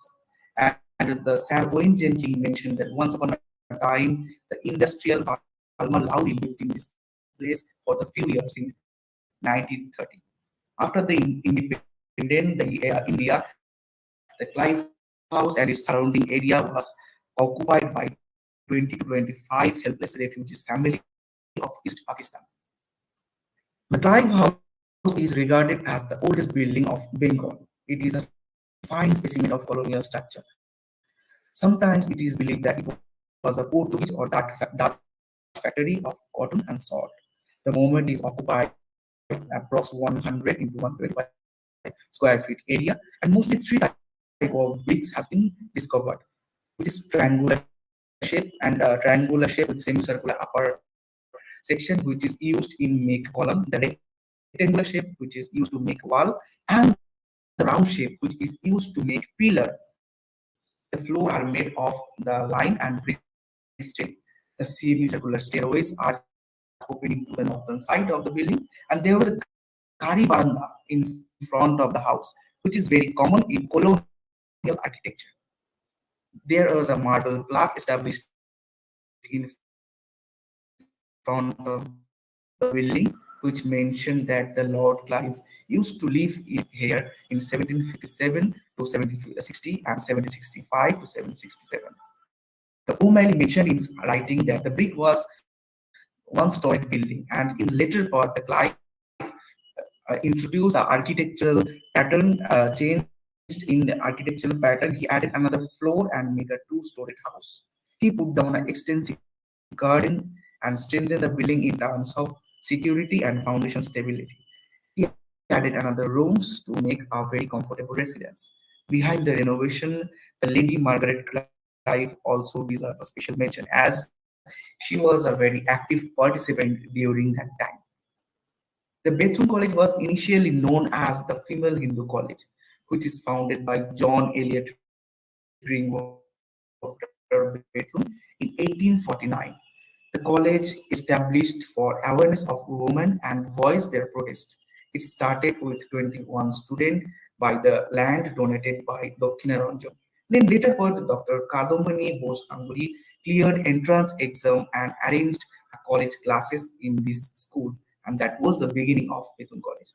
The historian Dilip Bishas said that the site Bethune College campus was surrounded by six archaeological sites, which are Mehanad in Hooghly, Chandraketugarh in North Chobbish Pargona, Harinarayanpur, and Deolpota in Boral, and in South Chobbish Pargona. In 2001, excavation conducted under the directorship of SB OTA and Bimal Bandyopadhyay. The 10 by 10 meter trench was dug up. They have excavated the seventh layer, and they have discovered two cultural period. The period 2, which is comprised of layer 1 and layer 2. The cultural time period is 2nd century BC to 12th century AD. The ceramic assemblage discovered redware, blackware, grayware, porcelain ware, and the in terracotta findings, plaque pendant includes net sinker, beads of semi-precious stone. The punchmark copper coin, which is issued by the East India Company, also found from this section. Few stone tools has been discovered, such as Quan pestle, which is suggested as a processing subsistence strategy. A remarkable horse head was unearthed with the ornamentation, and this dual horse head is the similar with the findings from Chandraketugarh, and a plaque of single horse rhinos also found. And apart from this, three human skeleton also discovered. And after the analyze, the ASI mentioned that the first and it is belong to the first or second century BC, which threw a light of the burial rites of the people of the region. The period 1 consists of layer 3 to 7, and the cultural time period is 16th century AD to modern time. The findings are blackware, redware, grayware, NBPW. The ceramic assemblage includes the ceramic assemblage are mostly polished and slipped, and few of them bearing the insist decoration like horizontal line and oblique stroke. The ASI also unearthed the toy cart, seal, lamp, pendant, bangle, etc. A Shunga cushion style plaque has been found where the prince sitting on an elephant with holding a bag of money. A terracotta seal also found with Kutila Brahmani script with the name of Chamakosha. Few terracotta figurines include the semi-divine Yakshinis also found, where a female statue holding two lotus stalks with wind fairy. And the popular which is a very popular in post-Gupta period, and a stone icon of Mohishasur Mordini also unearthed from this layer. The ASI mentioned that the relative time period is 9th to 10th century. The floral remains include the charred specimen, paddy, pulses, charred bamboo, etc. And the faunal remains include the bones of turtle, fish, goat horn, etc. The tortoise shell and fish scale indicate their inhabitants were non-vegetarian. The cultural period found from this site is post-Mauryan to the modern time, and the relative period is 3000 years old from the present time. The historian Dilip Biswas said in 1997, there was a section dug to build Uh, Hello? Sorry, Shubhadeep. Please try to short the presentation due to time. Sure. I'm nearly about to end. Okay. So the findings are female figure and beside the animal figure, and which is and the and the other few objects are in pot variety of Silam, Kinshed, Arden lamp, and Dolkar. The pottery includes the redware, darkware, greyware, and mostly are well fired, and the texture and they are bearing the lines and notches. The glass variety also excavated from this site, which the variety of the color varies from black, olive green to blue. The porcelain were also found, which belong to the late medieval period. These are the present condition of both of the present condition of the Clive House, where we can see that the building was filled with a heap of debris, and the ground the May ballroom is now roofless, and only 6 rounded pillar also identified. And we have also noticed that the local dwellers are using the one part of the house, and as a result, in which the site is destructed day by day. The front of the house is covered with the root of banyan tree and electric cable. I have asked the Ranjan Bose, which is 84 years old man, who shared a myth that the house was built in a single night, and which is still mystery, and how did the Herculean job was done in a single night. The Mr. Sanjay Sarkar, the present caretaker, said that the work has hampered by the existence of family. Government and municipality has issued a vacation notice, but the occupant claim rehabilitation with large amount of money. Due to vandalism, they have already lost the marble plaque of Clive House. And when I asked about the Sanjay about the restoration, they mentioned that after the restoration of the building, we will turn the building into a museum where the items were discovered under the mound will be displayed. And few days ago in social media, I have asked about the question to know about the Clive House and the Bethune College. There are a few comments I have received anonymously, and which is I have highlighted in this section, where one mentioned that disappointed to see such neglected of heritage historical building almost completely enraged, hopelessly calling for a restoration. And the ASI started restoration work, which indicate by the iron fencing. They set up a local office just right side the building. The deep-rooted tree has been removed. However, the local people said that the work has been suspended for a long time. The government has published the protected law and order where they mentioned that in 100 meter would be regarded as a protected area, and the 200 meter excluding extending all direction will be regarded as the prohibited area. However, we have found that the Clive House, where the neighbors are using the protected area deliberately, and government has not taken any action. From the from my present studies, we come to the discussion that the historically the Damdam and Kolkata region are the associated with the habitation of Sunda Kusan, Gupta, Islamic, and British ruler. The excavated relics and their characteristics are similar with the findings of Chandraketu, which is a well-known early historic site of West Bengal. The terracotta specimen of Sunga period suggested that the Calcutta was highly developed civic life. It was a prosperous business center with skilled craftsmen. The unique architecture of medieval Bengal, and which is suitable for the permanent settlement. All these findings signify that the greater Calcutta was not flourished during the last 200 years. It has a more glorious history of ancient civilization. Yes, I started the renovation work, but it is hard to imagine the beauty of the building. Hence, the Clive House deserves a lot of attention from Archaeological Survey of India. From the case study analysis, it can be said that only few people are aware this piece of history. So, through regular mention in various platforms like this, I hope we one day we will keep our heritage protected and spread our glorious history to everyone.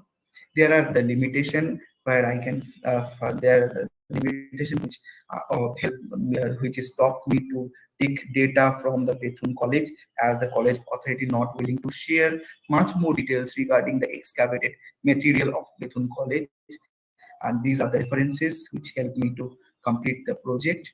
And I will have indebted to acknowledge everyone. First, I would like to acknowledge my supervisor, Dr. Devashish Kumar Mondol, for guiding me to complete this project. I would like to thank Dr. Shubho Majumdar for giving me the permission to access the archaeological protected site, and the head of the Department of University of Calcutta. I'm thankful to the local authority and local inhabitant for giving me the ample information regarding the present condition of the site. I would like to thank today's chairperson, Dr. Bonani Bhattacharya, and my all heartiest gratitude goes to the Professor Durga Basu, the founder of Society of Heritage and Archaeological Management, for allowing me to present this paper in today's seminar. Thank you. Okay, thank you. Next, Bonani, next paper. Unmute. Bonani, unmute. Sorry. Our next speaker is Dr. Shamtara Josh.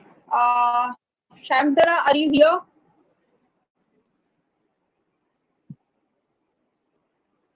Shamtara, are you here?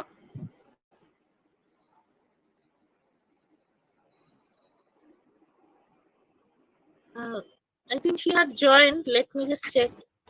Okay. Okay.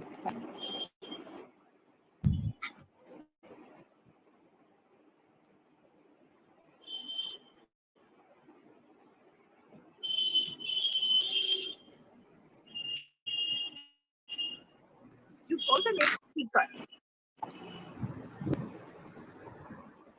Then we have to close this session and move on to the next session. I think so. So thank you to all the speakers in this session, and we can carry out our next session. And I think that is the last session of this first test program. Right. Thank you so much, Bonanindi. Now we move on to the last academic session.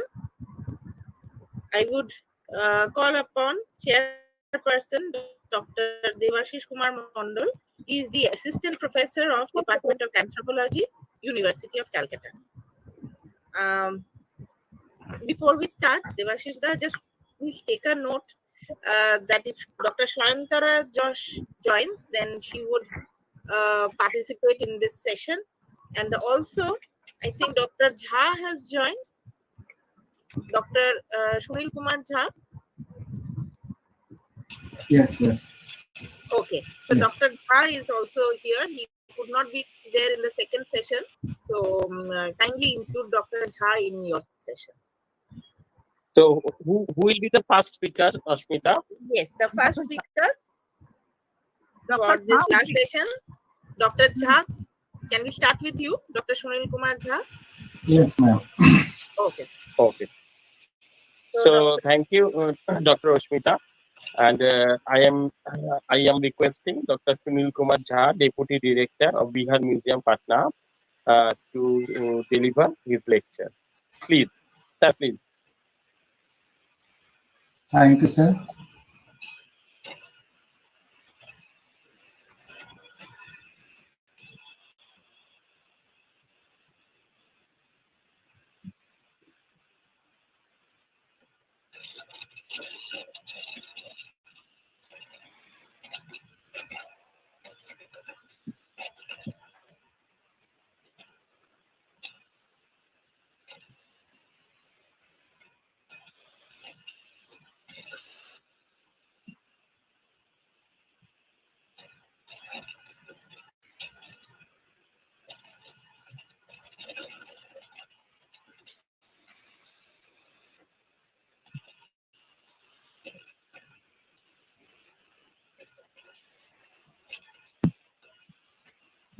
Sir, I am audible?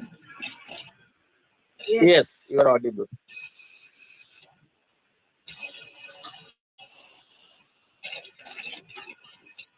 Thank you for giving me opportunity.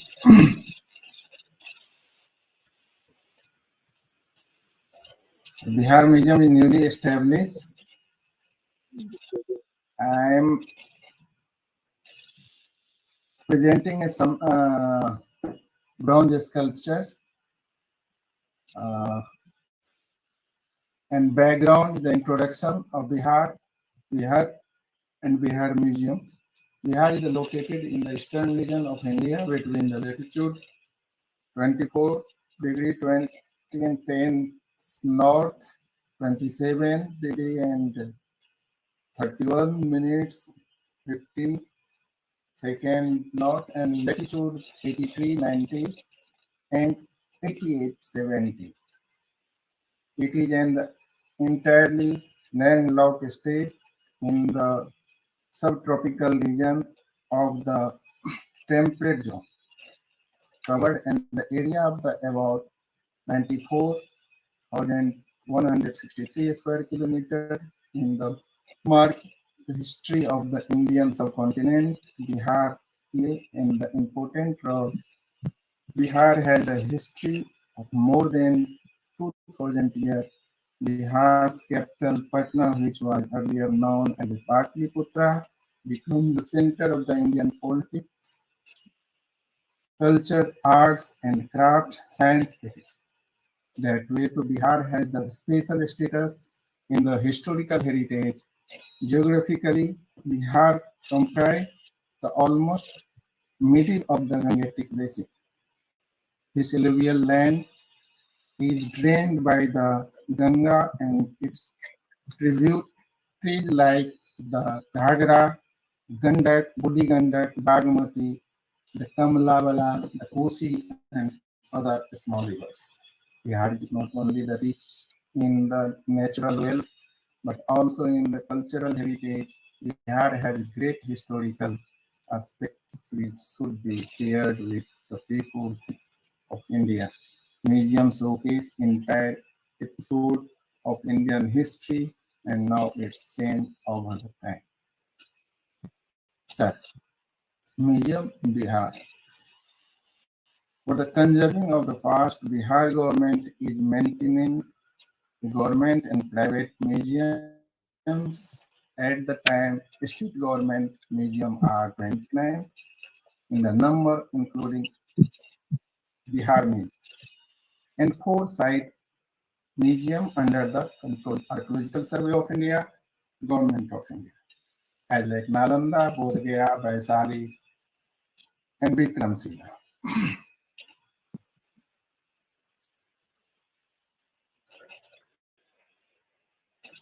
Nalanda Museum under ASI and Patna Museum both are earliest museum in this region, established in 1970.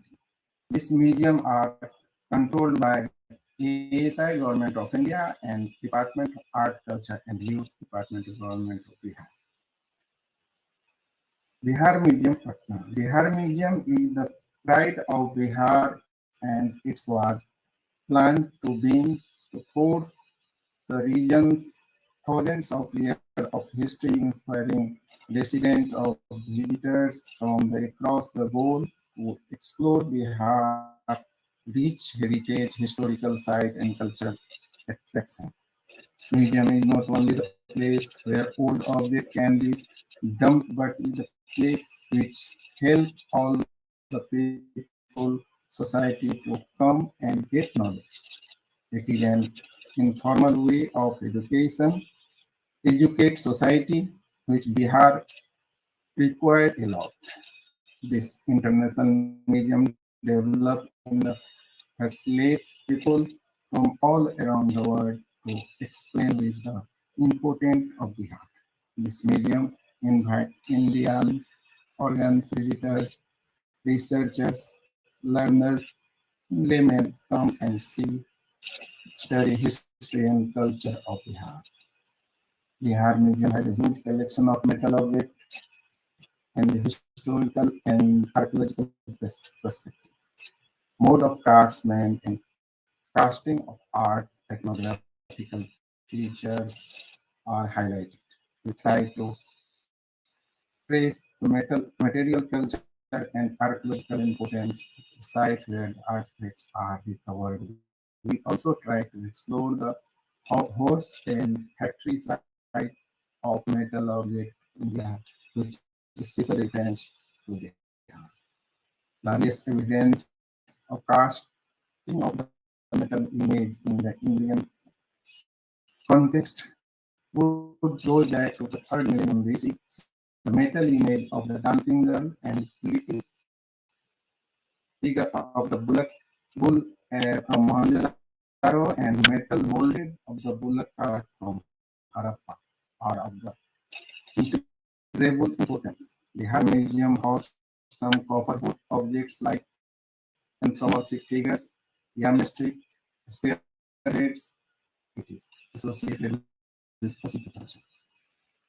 The developed art from a metal image being the Bihar during the Mauryan period in the context of two wood plaque and one Lorian Langar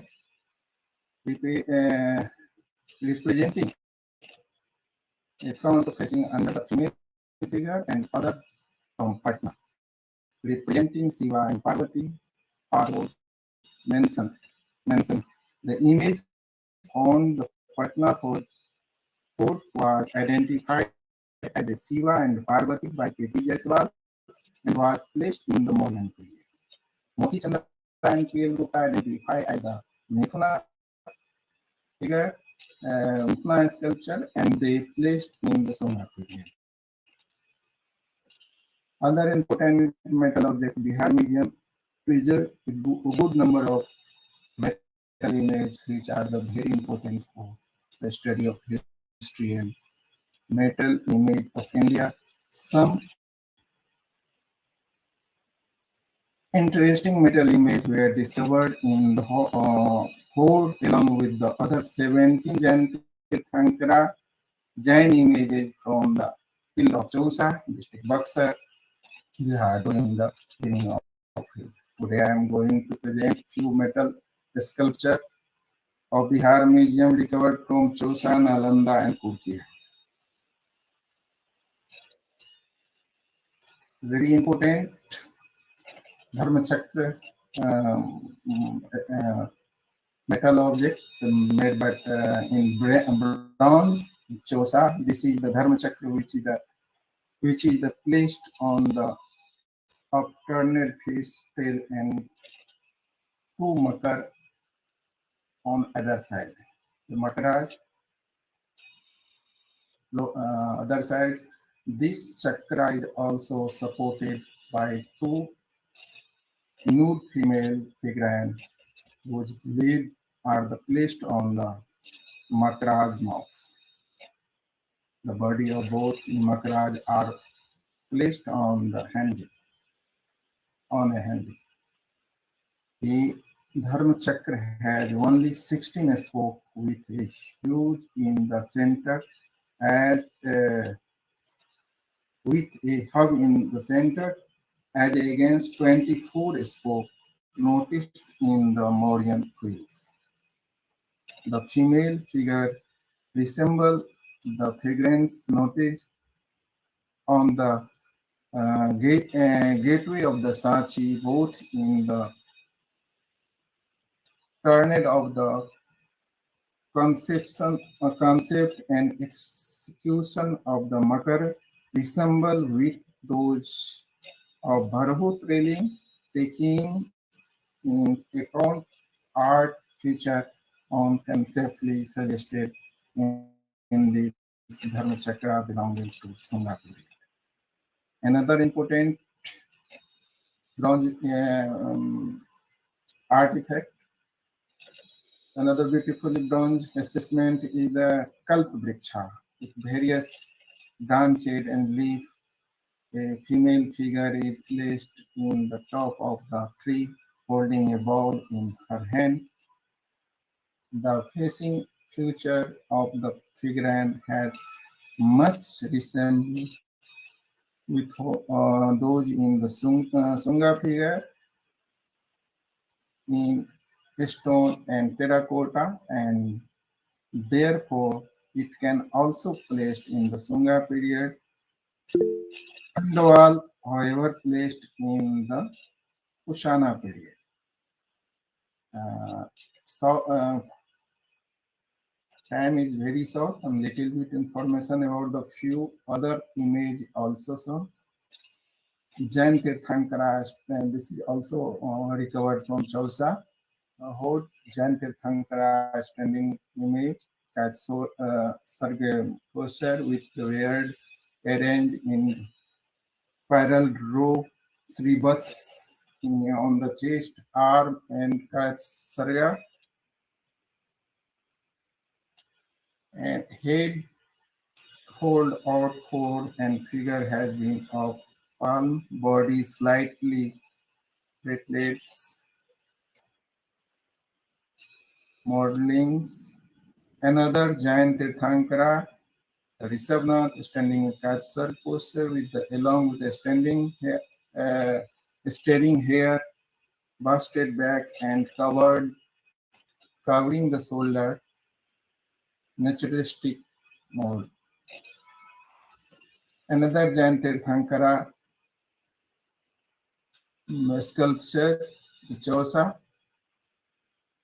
Chandra Prabha, seated in the Dhyan Mudra, brown beard, Sri Chakra.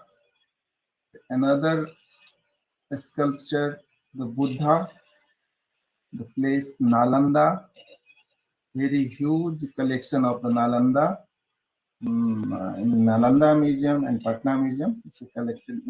This is presently housed in our museum, Patna. Prajna Padmita is also one sculpture, a Devi sculpture. The beautifully carved and cast. Another Avalokiteshvara seated in lotus.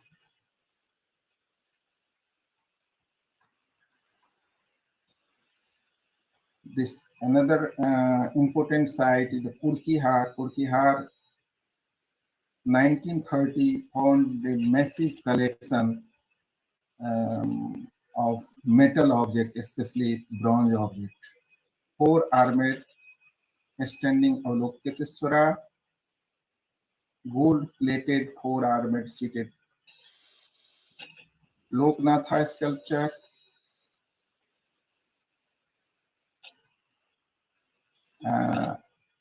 another is the Balaram, the same serpentine hood, also visible, and very beautifully carved image made by bronze. Buddha, another sculpture, highly decorated sculptures. Buddha, with Bhumi Spars Mudra, seated on Bhumi Spars Mudra, and another sculpture with standing on Abhay Mudra.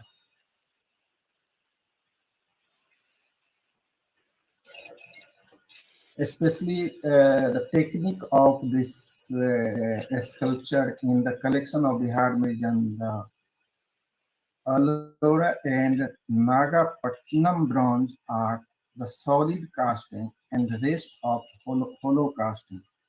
These images were cast in shear-poured process and lost wax method process. It is method is wax mold which serve as the core of operation which lost or drainage or before an actual casting took place. The subject was first molded in wax, then coating with clay. Next, the wax was melted out, leaving a mold behind into which liquid metal was poured, poured air to cast the solid image. our paper conclusion. Most of these metal objects are in bronze, technically known as the Silpakara, as Ashtadhatu, an alloy of 8 metal core which N.K.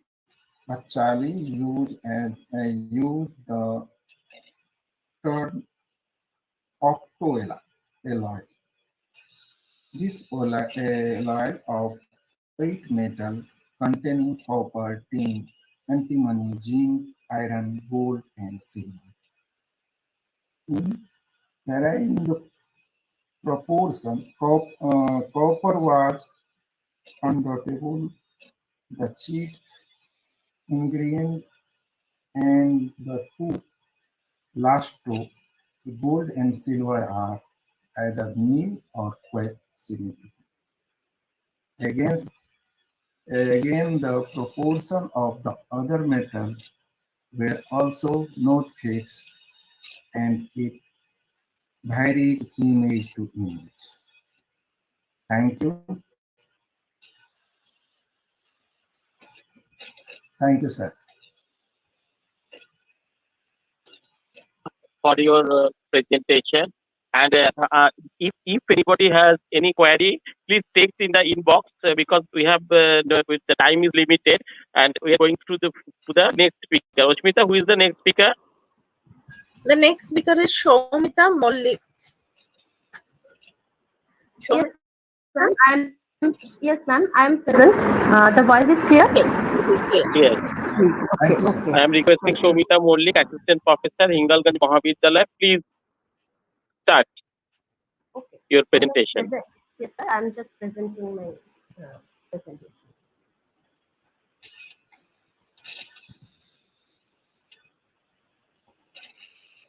Is it visible, sir? Yes, visible. Okay. Good evening to all of you. Myself, Shomita Mollik, Assistant Professor in the Department of History, Hingalganj Mahavidyalaya. I'm really thankful to all the members of the Society for Heritage Archaeology and Management for giving this wonderful opportunity to share my thoughts in front of you. Actually, the broader theme of this seminar presentation is urbanization. But the urbanization and urbanity is very interrelated to each other. Urbanity can be viewed from the urban daily life and the practice. From the urban daily life, I have selected the wine drinking. And for this reconstruction, I have selected few early Indian texts and visuals. That is why today's title of my presentation is Wine Drinking and Urban Life, Glimpses from Early Indian Texts and the Visuals. We know that wine drinking is an age-old practice as well as one of the ways of recreation. Among other recreation, it has much negative impact on consumers as well as society. Though in the very beginning, wine as a special drink for gods and the common people have been mentioned. Shoma, Sura, and Madhu, three are the most common words to denote wine. Wine drinking is a part of festive amusement, and it was a separate and important festivals like others, and it was a very important precious gift. As we know, the rising wine saint for a Bindushar from Antiochus or of Syria. And not only in our ancient literature, but also the visual depiction is a good source of knowledge on the culture of a wine drinking in our Indian subcontinent. It reflects the urban elite life of the people of the town. Among other visual depiction, urban daily life in wine drinking is the most common in a cultural depiction of a Buddhist monument. We get many depictions of the couples where they are enjoying drinks in a pleasure garden or balcony in the pillar of Mathura and Sanghol. It helps us to understand the culture of the pleasure in early India. Normally, many questions have been raised, for example, despite having too much injunction on wine drinking, why the drinking scenes has been found, especially in the Buddhist stupa site? Is there any connection with the urbanity? In this paper, our main intention is to find the answer to the questions. From the Rig Veda, we know that wine drinking as a part of a social life has been mentioned. Drinking wine seems to be very common as we know that the Surama and the Vishuchika, the words, as a disease caused by the overindulgence of the wine. And this tradition being continued as Charaka's chapter number 25 is completely on the overindulgence treatment of on the overindulgence of having wine. But sometimes the not only the terminology and the manufacturing process, but also the approach towards wine drinking differs from the text to text. Like drinking wine is prohibited for women and three upper burners. So gender and burner were determining factor for a wine drinking. Mono prohibited wine for a women, but we have a number of depictions where from the visuals where women having wine and sitting in an intoxicated boat. So it is a very simplified thought if you say that wine drinking is perceived always as a lowly activity, or in a same tone in a society as it has different shades of social acceptance. These differences denote our changing social thoughts.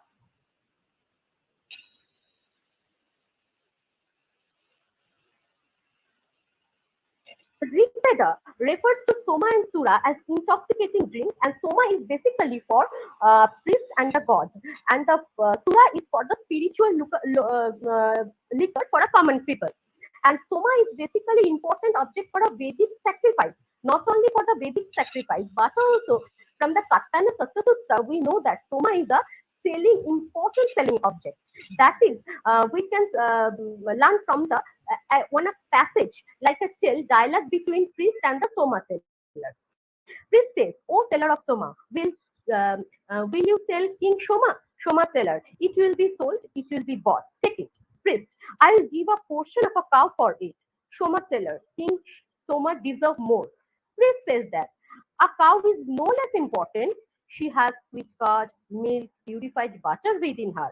Seller of Shoma, "No, sir." Priest, "Well then, take 8% of the cow." Seller of Shoma, "No, sir. The king Shoma deserve more." Priest, "Well then, take 1/4 of the cow." Seller of Shoma, "No, indeed, a better price is required." Priest, "All right, brother, take the whole of the cow." King Shoma is sold. From the above dialogue, it is easily understandable that Shoma was not only important and precious, but also the value is the same as the cattle wealth.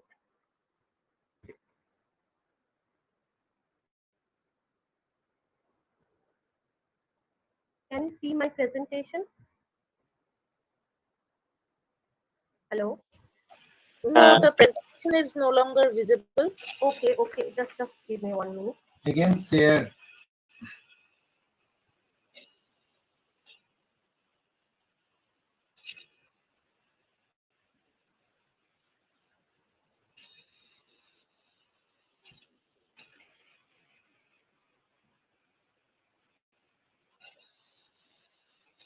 It's not visible. No?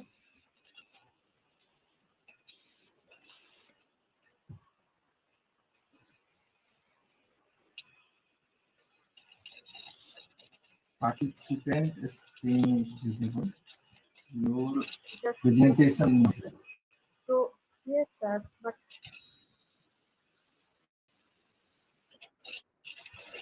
Yes.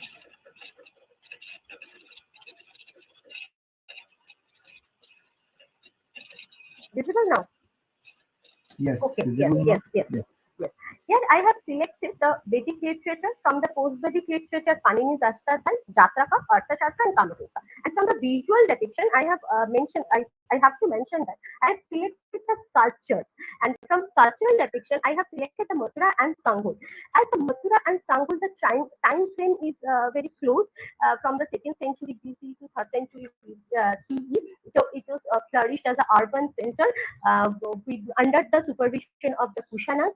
Both are the Buddhist artistic centers, and the other similarities we can see here from the geographical location of Sanghul and Mathura. Both are connected to Uttarapatha trade route, both geographically located very close to each other. Sanghul is in Punjab, Mathura is in Ganga Jamuna Doab, and the other similarity in this is very much common. That is the similarity, the thematic similarity in the cultural depiction and the stone materials, that is Sikri sandstones, and the artistic skills also the same. So from this, basically the similarity, and we get the wine drinking scenes, the most of the important wine drinking scenes from the Mathura and Sanghul. Now, from the Vedic literature to if you look at the Ashtadhyayi of Panini, another terminology Panini introduced, like Shundika, Shongika, Ashtika, Ashuti, Madhya, Aura, Moira, and the Kapishana. Kapishana is a wine imported from the Kapisha. Kapisha is an ancient Kabul Kandahar region. So both are the special wine. In the Patanjali, the another terminology introduced, that is prashanna, the spirituous liquor made of a rice, and the seller of the sura is called the Shundara, and who the font it was called the Shonda. Not only in the Patanjali, Ramayana, we learned that drinking was common in Ayodhya. And the same inference can be deducted from the remark of Bharata on the absence of the aroma of Varuni. Varuni is one kind of a drink, one kind of a wine. After the death of the Dasharata, Cheetah herself enjoyed Maurya variety of a wine. In case of Mahabharata, we know that Ashwamedha sacrifice of the Yudhishthira has been compared to the sea of the liquor. So, from Vedic literature to the Mahakabha, we get number of different kind of a terminology to denote wine, and the wine manufacturing process also in a very limited way. But if you look at the Jataka, Jataka is very important here because, and I have privileged Jataka among the other textual references, and Jatakas are full of information of daily habits and customs and the beliefs of the people. And here, the wine drinking not only is a part of a sacrifice, it's a part of a festive amusement and one of the ways of recreation, like singing, dancing, and etc. More than 500 Jatakas, I have selected the three main Jatakas, like Kumbha Jataka, Panya Jataka, and Surapanya Jataka. Kumbha Jataka, here we know from that the tale of the fascinating tale of how wine was discovered and trained on a strong drinks on an animal. That is very important. And why the Surapanya Jataka is important? From here, we know that the drinking is a separate festival, and the moral of the story is more important. The Buddha shall not promote wine drinking for their disciples. That is so important. And the Panya Jataka is more important. Why? We find that the king of Kashi prohibited the sale of strong drinks even in the time of a drinking festival. Seller of a wine, manufacturer of a wine requested to king, but king disagreed and said that having wine people used to do some quarreling, and this decision is taken only for the benefit of the people. So there is so much of an injunction on the wine drinking. In the context of the prohibition of the drinking, we may turn to the Arthashastra. Arthashastra approaches wine consumption is a distinctive way. We find some useful information regarding wine consumption that is well organized in Arthashastra. Public drinking, wine production, sale were all the subject to state regulation. For instance, Kautilya state that the location of a wine production, procurement, sale should be set. For those who produce, buy, and sell in other locations, Kautilya said 6,000 panas as a fine. Only 4 guests should be allowed for the manufacturer and sale as the alcohol during the holidays, event, and the fair. And to oversee the all issues relating to the consumption of wine, Kautilya appointed the Shuraksha, controller of the spirituous liquor. And we have the as a donor, as an occupational group, wine manufacturer, as another kind of occupational group, as a donor from the Mathura donative inscriptions. The question is that these kinds of injunction and the prohibition of the overindulgence in the wine drinking for a general people and complete prohibition for a Buddhist monk have been found in Jataka. So why the Bacillinian scene has been found, especially in Buddhist super site. In this connection, Harry Falk's studies of winemaking and its association of Buddhist monastery is very significant. In his studies mainly based on wine drinking scenes for architectural depiction of a Buddhist monastery and toilet trays. Harry Falk says that and have raised the question: if Buddhist monk had no use for wine, why they produced it by keeping bowl for the filtered wine in their own custody? The possible hypothesis of the Falk is that the monks participated in the popular wine making festival and they functioned as the organizer of the festival.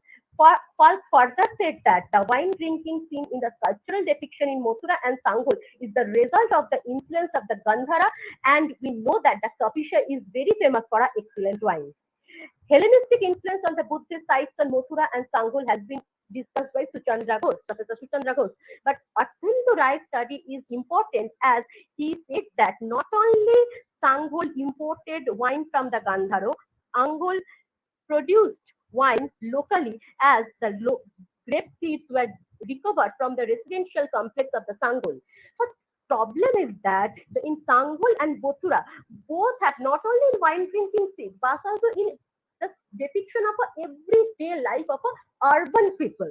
That is so important. So maybe the reason is that Sangol is Mathura geographically located in a trade route. With the connection of a trading route, urbanity is reflected in both sides. As a result of this, the daily activity of the urban citizen are selected as the theme of a sculptural depiction of a Buddhist monument. Now, the question is that who was the decider of the theme of the sculptural depiction of a Buddhist monument? Either the patron or the authority. Maybe the patron or authority sometimes the same. Sandron Gill said that this kind of a Buddhist monastery connected with the trading route always act as a shelter of the traders and the merchant, and they are the lay worshippers. They are the main donors. So basically, their opinion is played a very important role. They have selected the urban daily life depiction for the cultural depiction of a Buddhist monastery. And normally, in the lay worshipper, for the lay worshipper, this kind of a cultural depiction, this kind of a material cultural depiction is more attractive than the spiritual depiction. So here, for the sculptural depiction of the Mathura and Sangol, remind us the narration of the Nagaraka's life of Kamsutra. And Jataka were actually representing the life of the heart of the Ganga Valley that is more orthodox. But Jataka gives us advice. But sculptural depiction bears the notion of a daily life. In the case of Mathura and Sangol, urban influence matters the most. We can see that in Mathura, in Indian Museum, now it is preserved. A man is sitting in an intoxicating mood, a couple sitting in a balcony and having wine and enjoying wine. In Sangol, the women is having wine, the maid is holding wine pot. And Nagarjunikonda also, we can see that kind of a wine drinking scene. Now, here we get the notion about from the visual depiction of the cultural depiction, we get the notion of the Panagashti. Where the Panagashti is important in a Kamasutra. Kamasutra depicts all the urban activity of urban people. Here, the wine drinking was an important aspect of the Goshti culture. Historian Jenin Aber says that it is organized club. Goshti is an intellectual come elite social gathering, resembles very much in a modern club. It is held in a definite people meet in an evening to amuse themselves with music, drinking, and various discourses.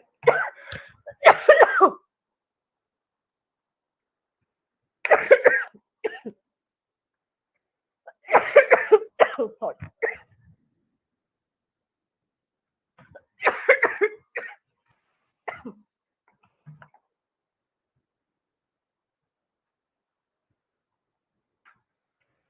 Sorry. You take a water. Yes, yes.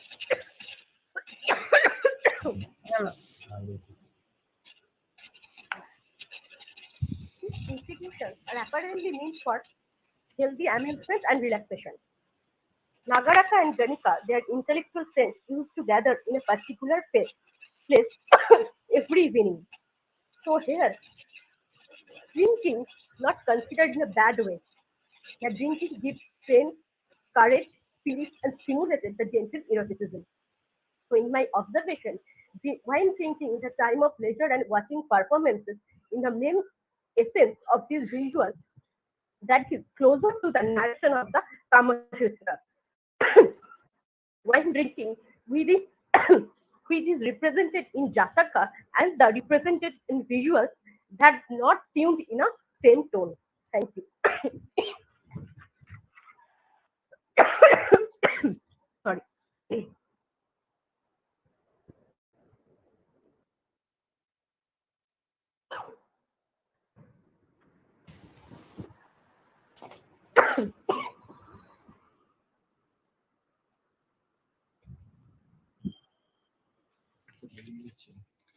Okay, so we move on to our next presenter.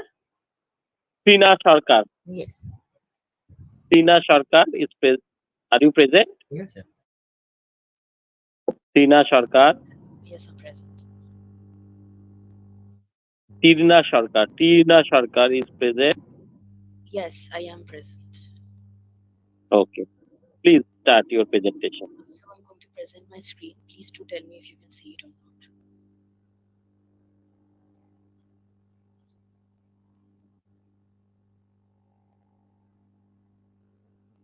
Are you able to see it?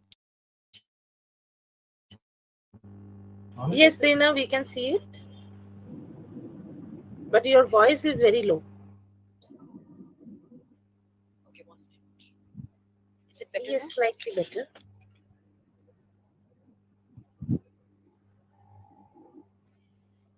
Okay.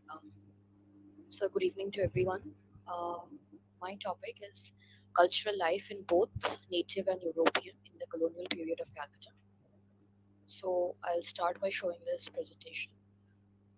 The story and growth of Calcutta in the 18th and 19th centuries is primarily concerned with the influx of people from different castes and occupations who moved to the countryside, who moved from the countryside to the city because they hoped they would find better employment possibilities under the British administration. The integration of such people has been steady since the foundation of Calcutta by Job Charnock. The new urban proletaire was not industrial entrepreneurs or harbingers of a new age, but in fact they were desperate fortune hunters in the form of clever speculators and middlemen who were often recognized as traders. And the shades and poshaks had established themselves in the Shutanoti region. In the present, it's called as Borobajar in the 17th century. Moving on to the famous traders of colonial Calcutta. The Calcutta Council wrote to the court in 1710 that the people of the new town are mostly poor, but the rich live at home. Some families in this class were Maharaja Nabokrish, the founder of Shah Rajput, and served as Lord Diwan. And Nabokrishnau was also a luck farmer of hearts, bazaars, and carts in Calcutta and zamindars. The next we have Ramchand Rais, who was the founder of Andul Raj family, who created a fortune under Governor Vatsitarth, to whom he served as private diwan. Torup Narayan Thakur was the founder of the Tagore family and made his fortune under Mr. Wheeler as his diwan. Dwarkanath Tagore, a contemporary and friend to Ram Mohan Roy, also earned his huge fortune through Diwani and trade. Moving on to the different laws that signified a new beginning for Calcutta. The traditional authority gave way to modern leadership, and the traditional responses were also replaced with modern responses.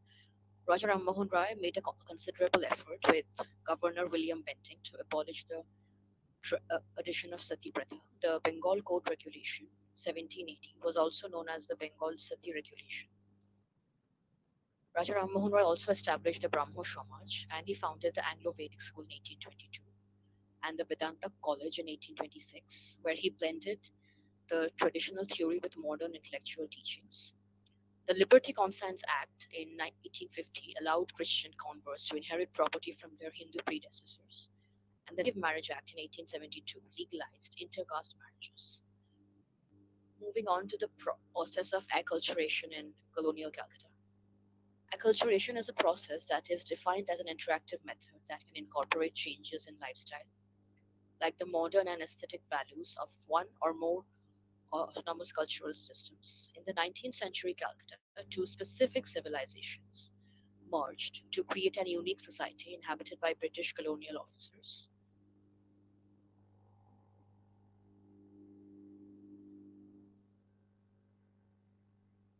And the Bengali Bhadralok. The two that collided are the technologically superior Western society and the non Western society. Moving on to how colonialism interacted with each other. On both the sides, the players were products of 18th century world of rationalism, classicism, and pragmatism.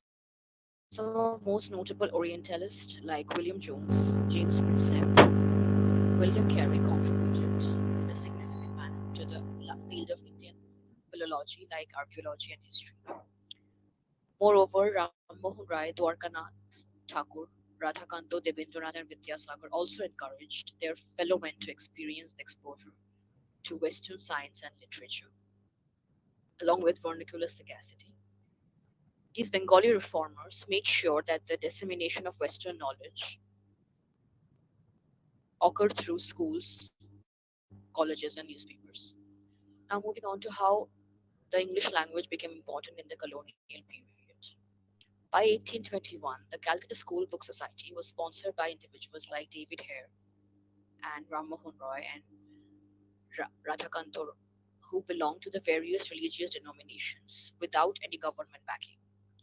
The Calcutta Book Society produced 14,392 books in English language. An interesting fact that was noticed was the decrease in demand for books in Sanskrit, Arabic, and Persian language, and the rise in demand for books in English. In 1835, the society had sold 31,864 books that were written in English. In 1830, it was claimed that almost 200 people in Calcutta could write English as naturally as their mother tongue. One reason for the superiority of the English language was that the primary commercial stations were either English or Portuguese or Persian. It was Halhed who encouraged the British officers to gain knowledge of the Bengali language for their duties.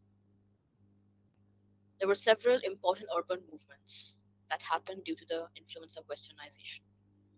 Bengali urbanites were more easily and effectively exposed to various elements of social change, such as westernization and their rural counterparts. And this is one of the reasons the Bengali urbanites saw the gap between the different classes and how they were marginalized by the traditional people.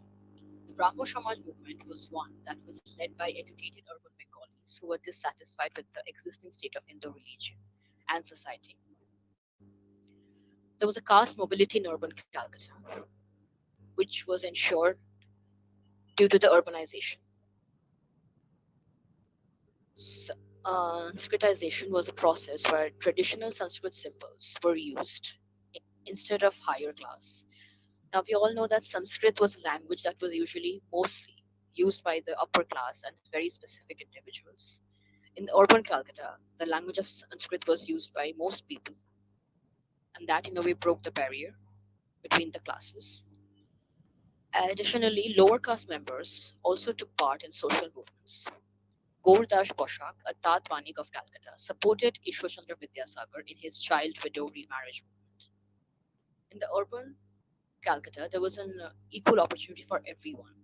Urban Bengalis interacted with different castes and often attended open educational institutions where they were exposed to both Western and traditional ideas. This opportunity for the urban Bengalis and the people from the different castes is similar to the American dream concept, where it's a belief that anyone, regardless of what caste you're born into, can achieve success in a society where upward mobility is possible for everyone. Moreover, several lower caste people were also moving to Calcutta from the rural areas to access fortunes and various kinds of opportunities. Now we see some of the most well known colonial structures in the present time in Calcutta. Moving on, this is a particular structure which I photographed in the Chandni Chowk region, which was at one time known as the dispensary of the colonial era, which this building severely needs conservation. These are the references that I used, and thank you so much for giving me this opportunity. And yes, I have finished my Thank presentation. you. Thank you. Thank you, Tina Dushar, for your presentation. And our next presenter is Tamal Goswami, who is a freelance archaeologist. Please, Tamal, are you here?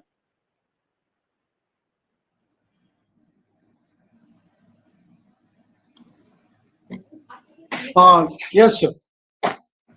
Please start. Good evening. I am Tamal Goswami, freelance archaeologist. Here presenting my paper on the history of Boxer Fort. First of all, I thank Society of Heritage, Archaeology and Management for giving me this opportunity to present my paper. Buxa Fort is in Buxa Duar, which was once a flourishing subdivisional headquarters of Paschim Duars during British India times. Buxa Duar had a Sadar Bazar, parade ground, Hilkhana, railway station, cemetery ground, areas of British habitats, and a fort along with 3 outposts in the neighboring hills. A composite example of colonial urbanization in this remote area. The Buxa Fort, which is more popular as a detention camp from 1931 to 1947 for freedom fighters during Indian freedom movement, rather than a British frontier fort in India 1865 to 1931. Thus, the history of Buxa Fort revolves around India's struggle for independence only. The history of the Buxa Fort is associated deeply with the Dukpas, who are the inhabitants of the Buxa Hills. Before January 1865, prior to the days when British occupied Buxa Fort,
tourism in Bhutan. Apart from this, during the time of survey 3-4, I met many Buddhist monks roaming and did their religious discussion themselves in the Dalai Lama stay in Buxa. But that also did not draw any attention to me for the Tibetan Buddhism. Because as being a Tibetan refugee shelter,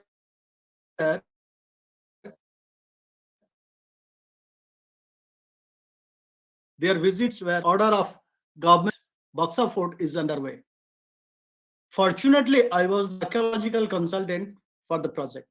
During this time, November 2021, my eyes got fixed and flattened. On clearing the stone, the number 350 inscribed on it become visible. Strange. Who do this in a tennis court? Why should this number of inscribed on this number be inscribed on a stone rather than write on a paper or chin plate? The finding, while clearing the area of Mizong inside the Buxa fort, number of ladies urinal become uncovered. So where they are women as part of the British Army or women prisoners among the freedom fighters. However, in old blueprints of Buxa Fort, that part is marked as the ration shed. The third surprise was a mud mound just outside the Bhutanese fort,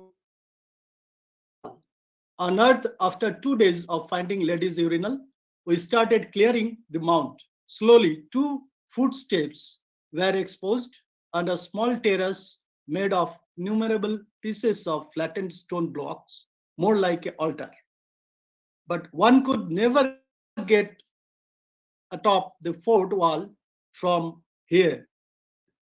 So why is this mound? We could not find any link between the history of Buxa Fort and these 3 findings. So in a way, we were compelled to fix our eyes to the period of Tibetan refugees in Buxa Fort. And then exploring on exploring the Tibetan literature through the website, no clues were found. But while I placed the photographs under Google Lens, to my surprise, I found a picture of Geshe Lamsang, who was standing while holding a similar stone inscribed number 568. This is to keep in mind that Geshe Lamsang was inhabited in this Baksa Lama ashram during the Tibetan refugee shelters. In other words, those inscribed stones were used to mark the identity of Tibetan monks of Baksa Fort in 1959 or 60 for record. This one incident forced me to pay my attention from Baksa Fort to Baksha Lama Ashram. In 1959, August, the Baksa Lama Ashrama was officially set up.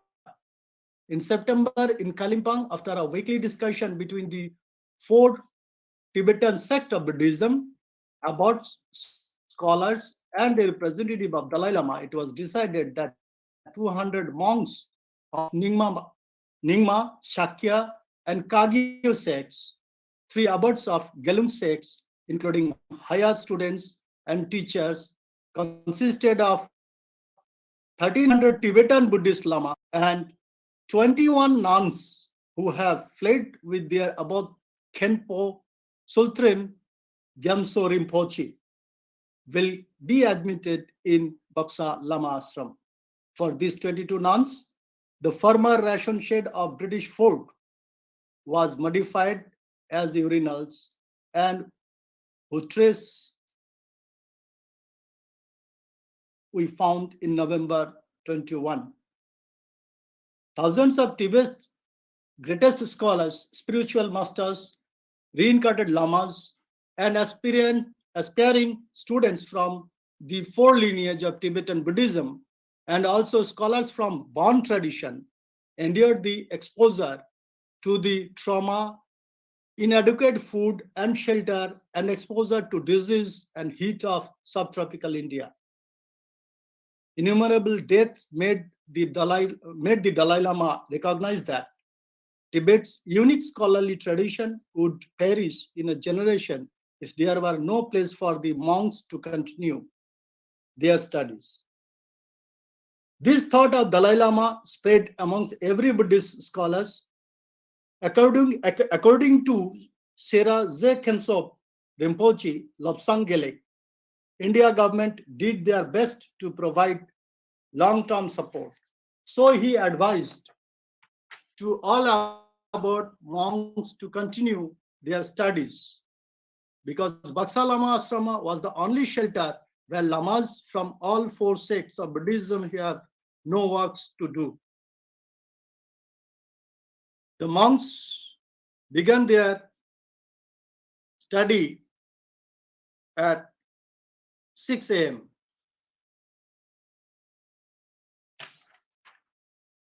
Baksa was a single institution encompassing all the monastic lineage of Buddhism.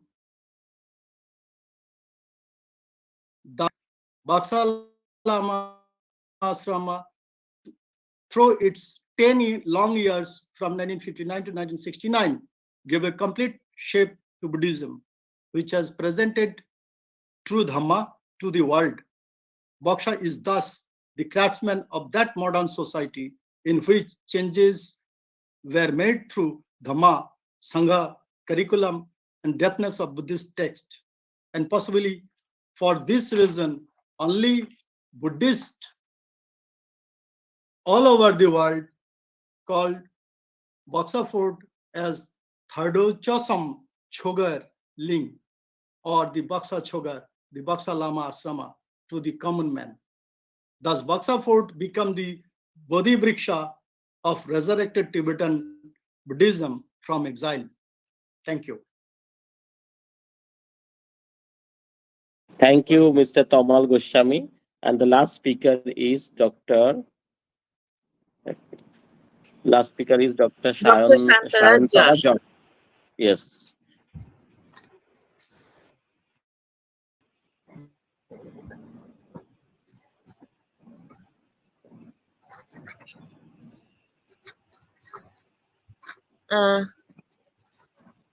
Shantaradi, can you hear me?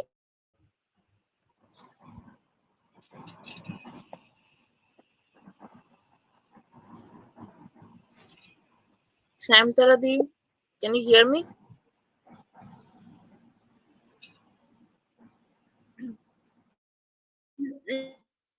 Yes, I can hear. Okay. I Okay. can hear you, Smita. Madam, Okay. So, please start your presentation. Can you hear? yes, we can hear Yes. you. Very short time as we are at the end of the conference. Shantaradi, please start your presentation. Thank you. Thank you.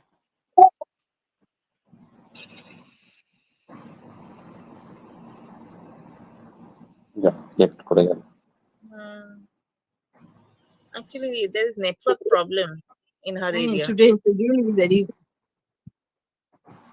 Bad network connection. bad Let me network. just. No, actually, she can do one thing. That is,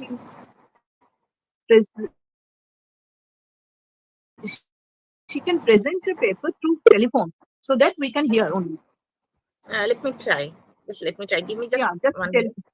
Yeah, you just call her and through telephone, just she presents her.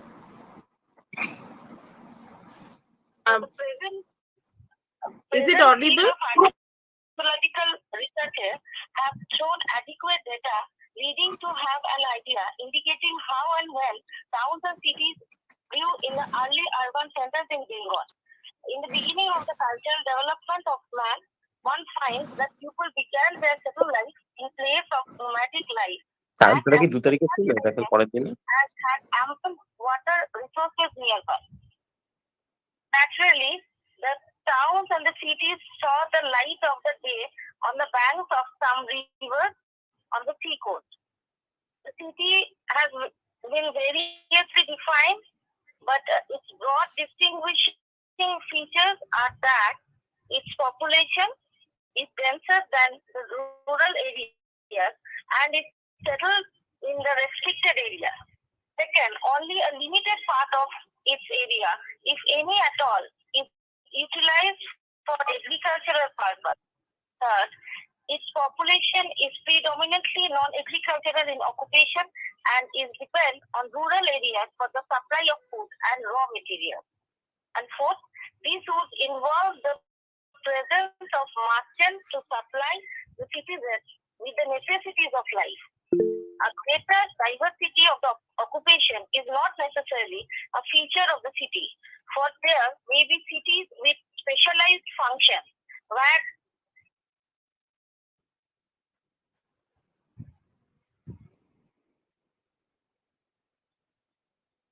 Hello. Hello. Hello.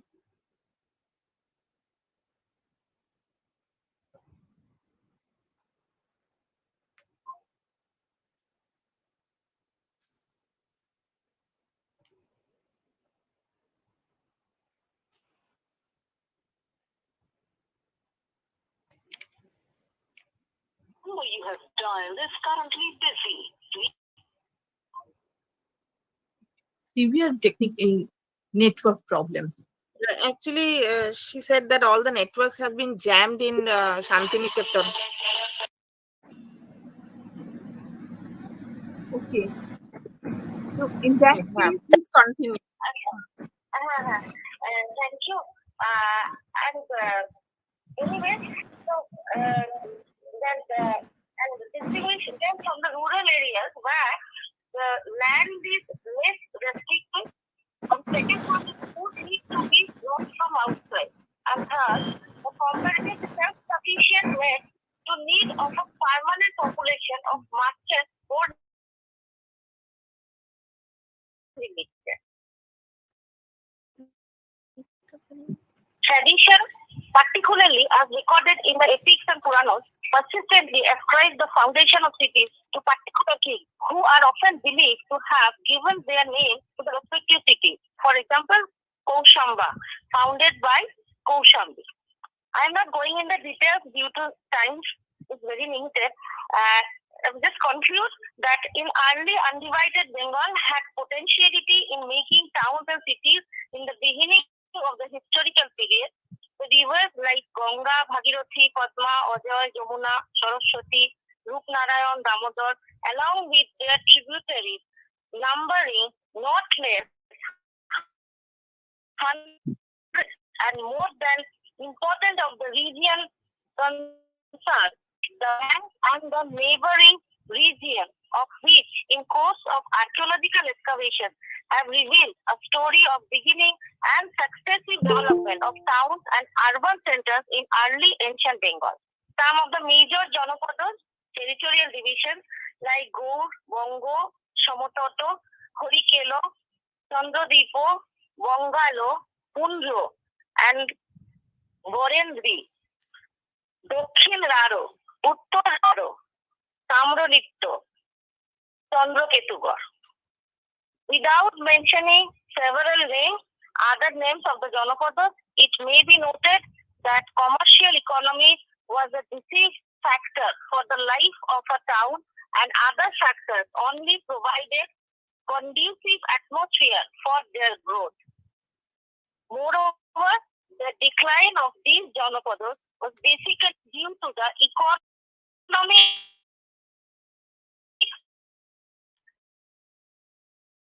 fact which not only undermined their importance but also reduced their credibility and economy to such an extent that their protection from the natural calamities did not occupy any crucial position for the community at large. Thank you. Thank you, Durgadi. Thank you, respected chairperson. Thank you. Thanks to you for your short presentation in time. And is there any query? I told to inbox, but I did not find any message from anyone, any query. Just I have one query to Dr. Sunil Kumar Jha. Actually, I am working on the archaeometallurgy section for the last 15 years. What I have seen that have this Ashtadhatu, are these the metallurgical analysis of those stone objects or taken from the any other textbooks? Is there any metallurgical analysis? Earlier, some experiment, metallurgy study, and at present, the earlier reference of that. At present, not any testing during in Bihar Museum. Earlier, all artifacts housed in Patna Museum. Okay. Okay, and what I have seen the statues, actually it is not possible to made it by the lost trust process because the statues are very height is very high, and so it is not possible. I thought these were made by the sand casting method, This is the later origin method technology of metal casting. Actually, this huge structure is not possible by lost works process of metal casting. I thought we have to re-examine and research for these stone for these metal objects later. And so thanks to all of presenters. And in this session, there are 5 presenters. Dr. Sunil Kumar Jha, the Deputy Director of Bihar Museum, Patna. He described the metal objects in which are restored and which are preserved in their museum. And then the second presenter was Amit Shobh, the Assistant Professor of Hingalganj Mahavidyalaya, and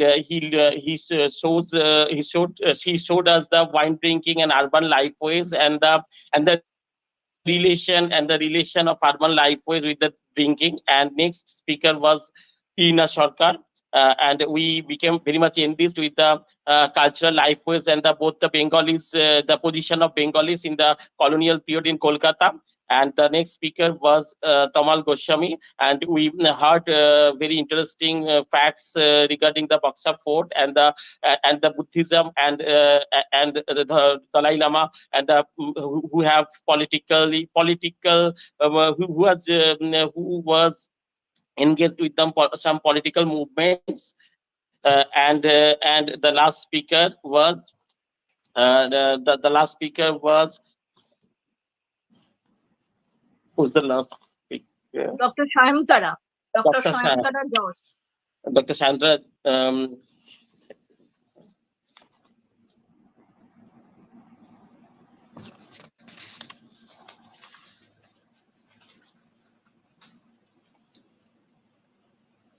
Dr. Shyam Tarajas, Assistant Professor of the History, Bolpur College. Due to some technical issues, he faced some problems presentation, but the concluding remarks made by her is very much important for the development of urban centers in early Bengal, mostly in the Dokindar, Uttardar, Tamralipta and Chandraketiganj. So thanks to all of you, and I am concluding the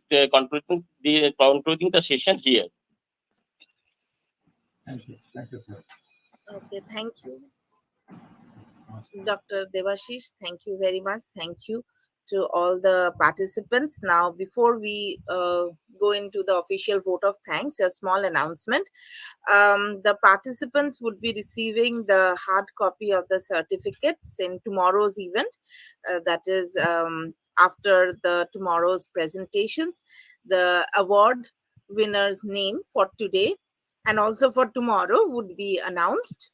That is Professor Amita Rai Memorial Award for Young Scholars. And along with that, those who have participated will receive the hard copy of their certificates tomorrow. Now, I'll invite our secretary, Mr. Anushtup Chatterjee, to officially give away the vote of thanks.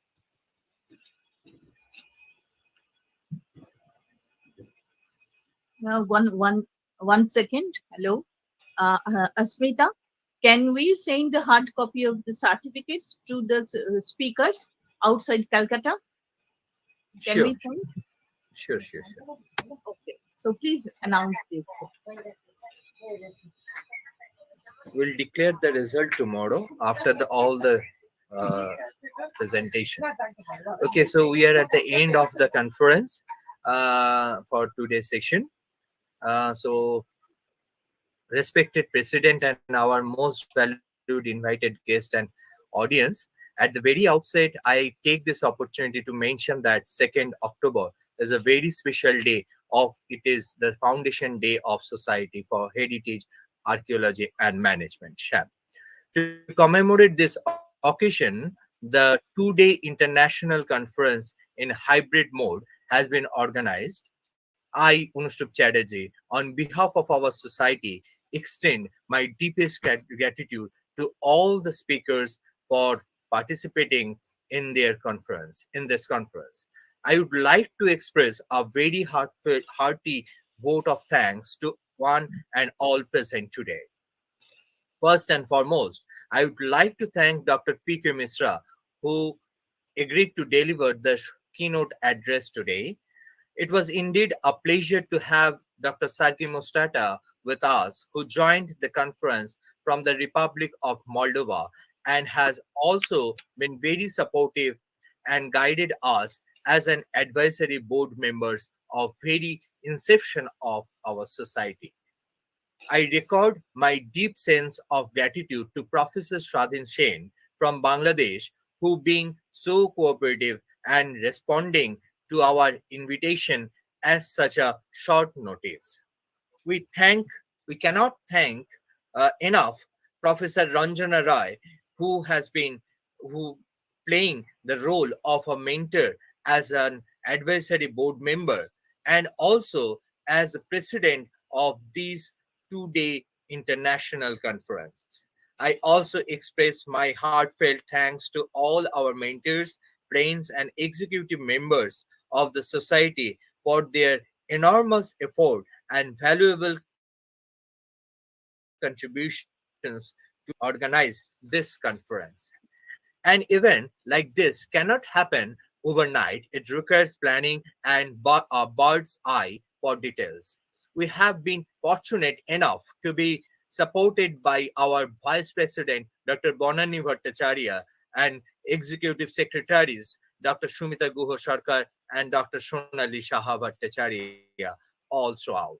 I would also like to thank Mrs. Ushmita Basu Chatterjee, Treasurer of our society, who has been working hand in hand to make this event a success. Last but not the least, I would also like to convey my sincere gratitude to Professor Dr. Durga Basu for being the constant guiding force. I hope you all will join us tomorrow in the offline conference and make the second day of the conference a great event too. Thank you very much. Thanks to all of you and good night.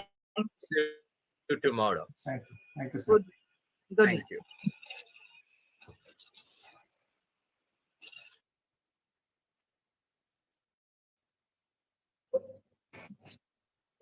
Thank you. Thank you. Thank And you. good night, everybody. Good night. Good Tomorrow night. we will meet there. Bye Sure. bye. Yes. Good After night. a hard work from 2 o'clock in the afternoon till Cross uh, fingers. Yeah. yes, yes, It's strenuous. yes. Yeah, Yeah. it's too strenuous. Okay, good Mm. night. Okay. Good night, everyone. Okay, good Good night. night. Good night. Bye. We'll meet tomorrow again. See you tomorrow. See you tomorrow. See you tomorrow.